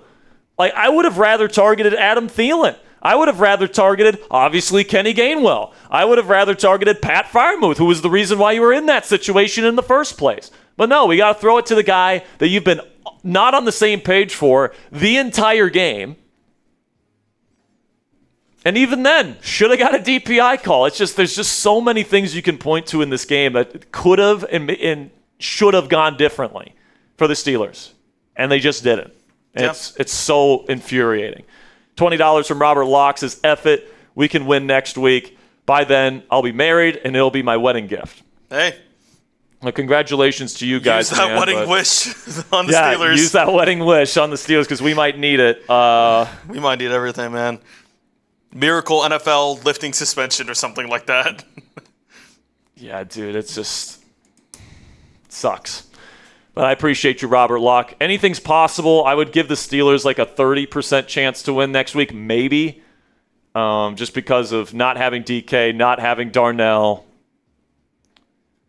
I mean, the Ravens completely shut down your run game the last time around, and there's nobody, unless MVS turns around and has like an insane game, or Roman Wilson comes out of nowhere, has an insane game. It's gonna have to come down to Booth. Like, who's gonna be the guy that's gonna be the downfield target next week? I'm telling you, because a few weeks ago it was DK, who had over 130 yards receiving in that game, and we're not gonna have that guy next week. So it's gonna have to be Booth. It just feels like there's a very good chance the Steelers lose next week at this point. Yeah. $5 from Sugar Shane and Harry says Mike Tomlin is not the problem. He is a great coach with a Band-Aid roster. Well, I mean, he's got a lot of control in building the roster is what I'd say there, Sugar Shane. He says today is on Rodgers, most yards on the 2-minute drives, bad rest of the game. I'm not going to disagree with you. The one thing that I will say is that it's really hard for any quarterback. You could put any quarterback in there without DK Metcalf. If you give any quarterback, this is their receiving weapons, all right? The running backs, Pat Freiermuth, Jonnu Smith, Scotty Miller, MVS, and Adam Thielen. You give any quarterback those weapons, it's going to be tough, all right? Yeah. So I don't want to just, I'm not trying to give Rodgers a pass for the mistakes that he made in this game, but, I think this game just really showed how much we miss DK and how much we really miss Darnell. And we're going to be missing both of them next week again. It's one of those things where it's like, I understand heat of the moment from DK Metcalf, and we're going to be looking at that. If the Steelers end up losing the division next week, it's going to be, looking at that DK shouldn't have done what he did. And, I understand the NFL gave him a harsh suspension, but as an athlete, you got to understand how valuable you are to this team. And DK cannot be acting like that. I mean, literally, what is this season? If we lose next week, what is this season? What is the singular image that this season will be remembered for? It's going to be that image of him. It's going to be that image of him grabbing the shirt of that Lions fan and pushing him back in the stands. That's going to be the image that defines the 2025 season for the Pittsburgh Steelers if we lose next week. Yep. $5 from Trumper says this isn't Tomlin's fault. It's Arthur Smith's fault for the ass offensive calls. Here we go, Steelers. Like I said, guys, when you don't have enough talent, this is a talent-based league. It's hard to scheme around a wide receiver room that includes Adam Thielen and MVS, who were brought off the street this year, and Scotty Miller. It's hard to do that. It really is. Now, maybe you should have said, hey, maybe we run the football a little bit more. And I would be all for that. Jalen, we ran the ball for 131 yards today. That's not bad at all. Nope. Jaylen Warren had 64 yards on 12 carries. That's a good average. What is that, like a little over 5? Let me see here. I think it's about 5, yeah. 64. It's 5.01. That's 5.3. Yeah. So that's a good day for Jaylen Warren. You only carry it 12 times with him, and he doesn't have a reception today. We got to get the ball to Jaylen Warren more.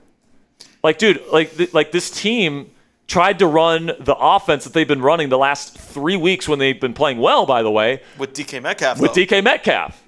But guess what? Newsflash. You don't have that guy. Like, I mean, quite literally, they called up, like, the Metcalf special, like, the back shoulder throw to the sideline. And with Adam Thielen, like, he's not DK Metcalf. He's not. He never was DK Metcalf. Even in his prime, he doesn't do those. Not those routes. Well, it was also a good defensive play from Campbell. Yeah. Give him his flowers there. But listen, man, when you're missing, this is why I say the Steelers have 3 irreplaceable players on their offense. They're X factors. They're X factors. Aaron Rodgers, DK Metcalf, Darnell Washington. All right? We're not going to have DK next week. We're also not going to have Darnell for probably the rest of the season. So, although Tomlin said it was a fracture, those things it's still going to take too long for him to come back, especially in a physical position where he's going to be asked to block. He's done. He's done. He's done. So, $2 from Sam Pugh says we don't have to pick up Tomlin's option in March. Yep. This is a good point from Sam that I made a couple of questions ago. If you lose tomorrow, don't pick up his option. All right? If you're going to keep him, at least don't pick up his option. Or lose next week. Yeah. Exactly. And if he agrees to be traded, I would trade him. 2 straight end of season collapses in a row. Absolutely, I would be open. One team is going to want stability. Yeah, like maybe it's the Giants. There is some team out there that would love Mike Tomlin. Love to have Mike Tomlin. And maybe a change of scenery is what needed for both parties. And maybe that is true. All right? And I really think Tomlin will be back next year. I think there's probably an over 90% chance of him returning next season for at least one more year. But if you lose next week against the Ravens, and I think there's a pretty damn good chance of that happening, I think they probably keep Tomlin, but they do not pick up his option. Yeah. And if it's a good season in 2026, they'll extend him. They'll extend him, give him a new contract. He'll remain in Pittsburgh. If it's another disappointing season, they'll let him walk. But then, even then, you can make an argument you're missing out on an opportunity to trade him while his value is still high. So for me, where I'm at, my personal opinion is do not pick up that option and trade him. That's where I'm at. All right? Let somebody else give him that extension.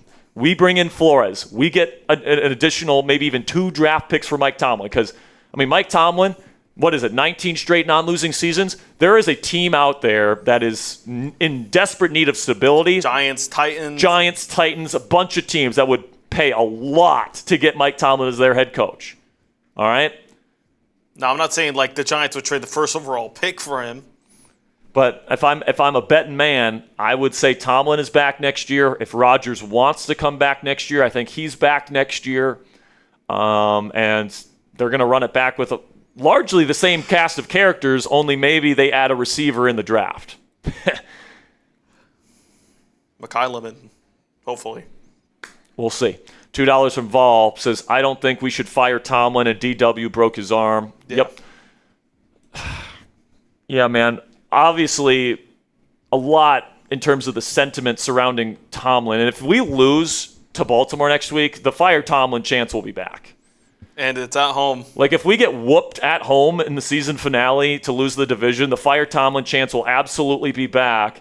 And, after 2 games where the team fires or chance to fire his name, maybe Tomlin would accept a trade elsewhere. Who knows, right? So I feel like there's a lot at stake next week. Hopefully the Steelers can get the win the division championship, get that home playoff game, and hopefully they can ride a hot streak into January. But I don't know.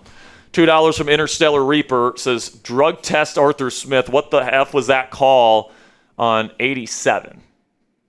I don't know what hashtag 87 is. I don't know what that means either. something you got to keep in mind, too, about Art is that this offense largely has multiple plays in the huddle, and Rodgers is the one that decides which play to get into, and then he has a number of just straight-up dead call checks where he can just change it to a play whenever he wants. So, like, people are blaming Arthur Smith for the play calling, but a lot of times the final decision as to what the play is, it's on the quarterback, Aaron Rodgers. Yep. So that's probably where I put the most blame on Rodgers, is some of the situational shit that he did today was not the right decision in hindsight. So that's not necessarily on Arthur Smith. That's more on the quarterback for not getting you in the right spot. John with a 5 says, watch Noel in his first year and a new Three Rivers, and then Cowher elevate the team to Super Bowl within 6 years. Tomlin 10+ and nothing. Well, obviously Tomlin became the youngest head coach in NFL history to win a Super Bowl. That's something he did early on. I mean, that's not nothing. But but this is a what have you done for me lately league, and sure, the team has been competitive and in the playoff hunt every single season, and that's not nothing, right? Like, Steelers fans don't understand, man. Like, being a 3-14 football team, it's not fun at all. It's not fun to be that bad of a football team. It's not fun to not be in contention this point of the year.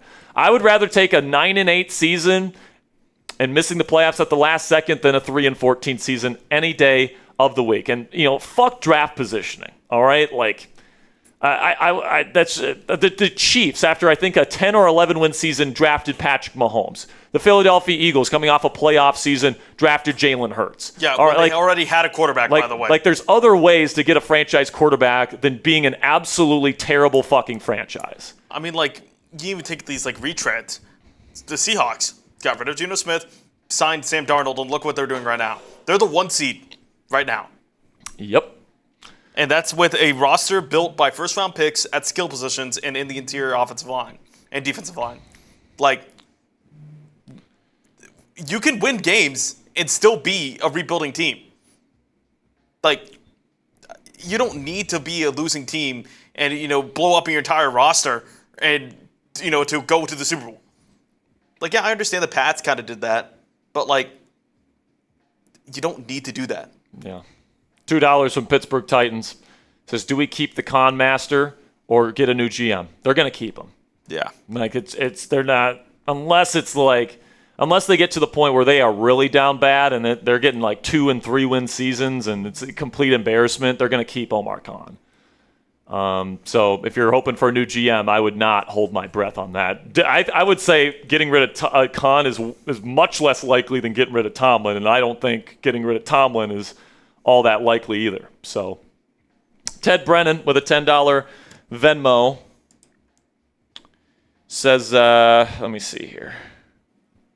I think I see the words fire Tomlin. He says, Steelers, another Tomlin special. Why prep to win when he got his 500 season? Hope the Steelers pay my blood pressure bill. Yeah, man. You got one more super chat. Cool. Couple more super chats, I think. Isn't there a Lake Havasu one? We already hit that one. Oh, okay. I think so. Shannon Cassidy with a 5 says, looked like the team thought the Ravens would lose last night and took the week off. They woke up today like, oh, wow, we actually have to care today. I disagree with that. I think the defense showed up today for the most part. Now, it was a little slow start, but what I'll say is, went up against a top 5 defense in the National Football League today. In terms of just, play-by-play efficiency, and you were missing 2, not just 1, but 2 of your most important pass catchers in this game. And that killed you. That's what this game comes down to, guys. You went up against a top 5 defense on the road when your offense missed 2 players that you can't afford to miss. And unfortunately, you're going to be missing those same exact 2 players next week. That's exactly why the Steelers are probably going to lose next week to the Baltimore Ravens. All right, I got Twitter. Yeah, I'm going to add those right now. For the mini helmet, or for the shirt, the F. Cleveland shirt, did we want to add people from the past raffles, or just for the mini helmet? Just today's for the shirt, and then for the entire month for. Yeah, all right, got that. All right, great. All right, so I got a couple here. Ready? Yeah. Chris Cole Cody Jackson. Anton Schurman. How do you spell last name? S-H or S-C-H-E-U-E-R-M-A-N-N.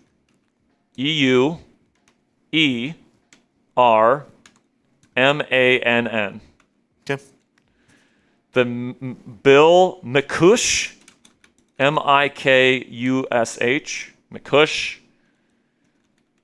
Sean Crofton with a C.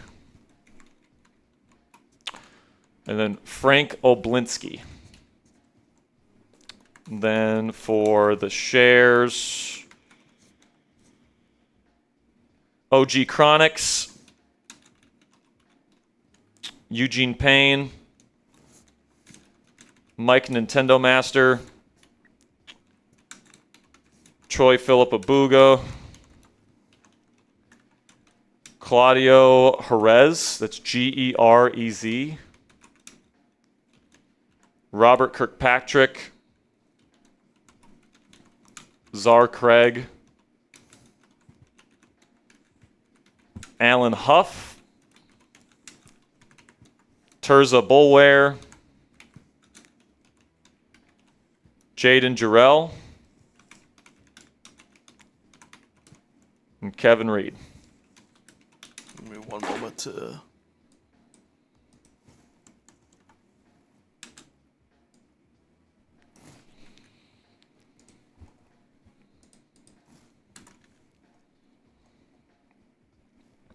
All right, I want to thank each and every one of you guys for getting in on our raffle for the entire month of December for this signed mini helmet from Mean Joe Green. We got a ton of entries here, obviously, so best of luck to every one of you guys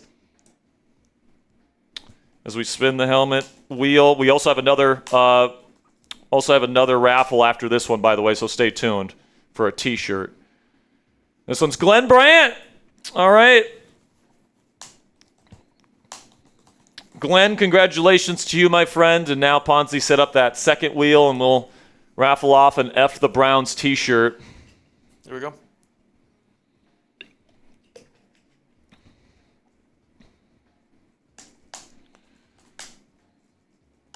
Gino McCone.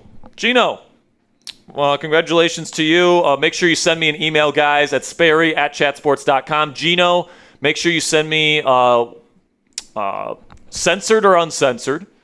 Make sure you let me know size of the T-shirt and your shipping address, okay?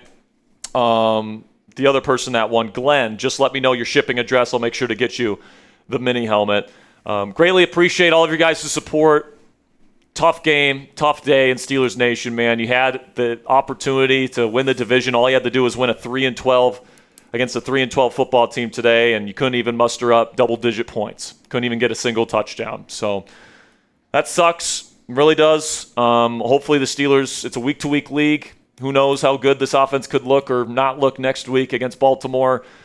Bottom line is we got a shot. We still have a chance. I wouldn't consider it a great chance next week, considering what happened this week. But we've seen this team. Remember, this team was sitting at 6-6 about a month ago, and we thought the season was over. And then all of a sudden you rattle off 3 wins and the offense looks great.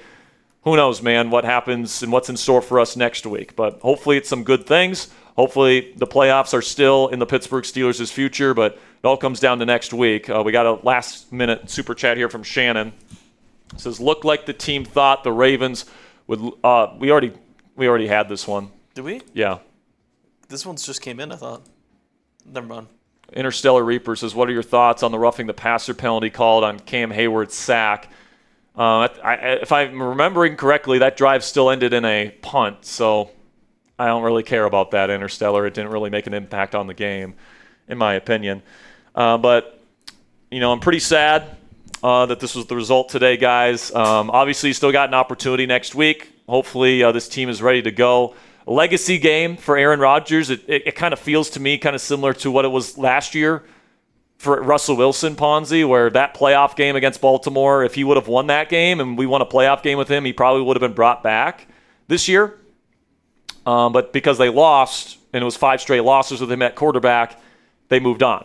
If they lose next week, it's possible Rodgers either A, retires, or B, the team just decides to move on and go in a different direction at quarterback. I don't know how you can necessarily blame Rodgers for these last 2 weeks because he's without his top 2 most important receiving weapons. And he's just making do with what he has, I guess, is the way that you could phrase that. But it's just there's not a lot of confidence in Steelers Nation right now, and I can't blame Steelers fans for feeling that way. I don't have a lot of confidence in this team at this point, but I'm hoping that they can prove me wrong, prove us wrong, and deliver an iconic Steelers victory next week at home to win the division. All right, that'll be it for today's show, guys. Really do appreciate all your guys' support. We'll probably put another post-game show out sometime during Sunday Night Football tonight. Make sure you guys stay tuned for that. We're going to have a bunch of content for you guys tomorrow, including some film takeaways, all that different stuff. So until next time, guys, here we go, Steelers.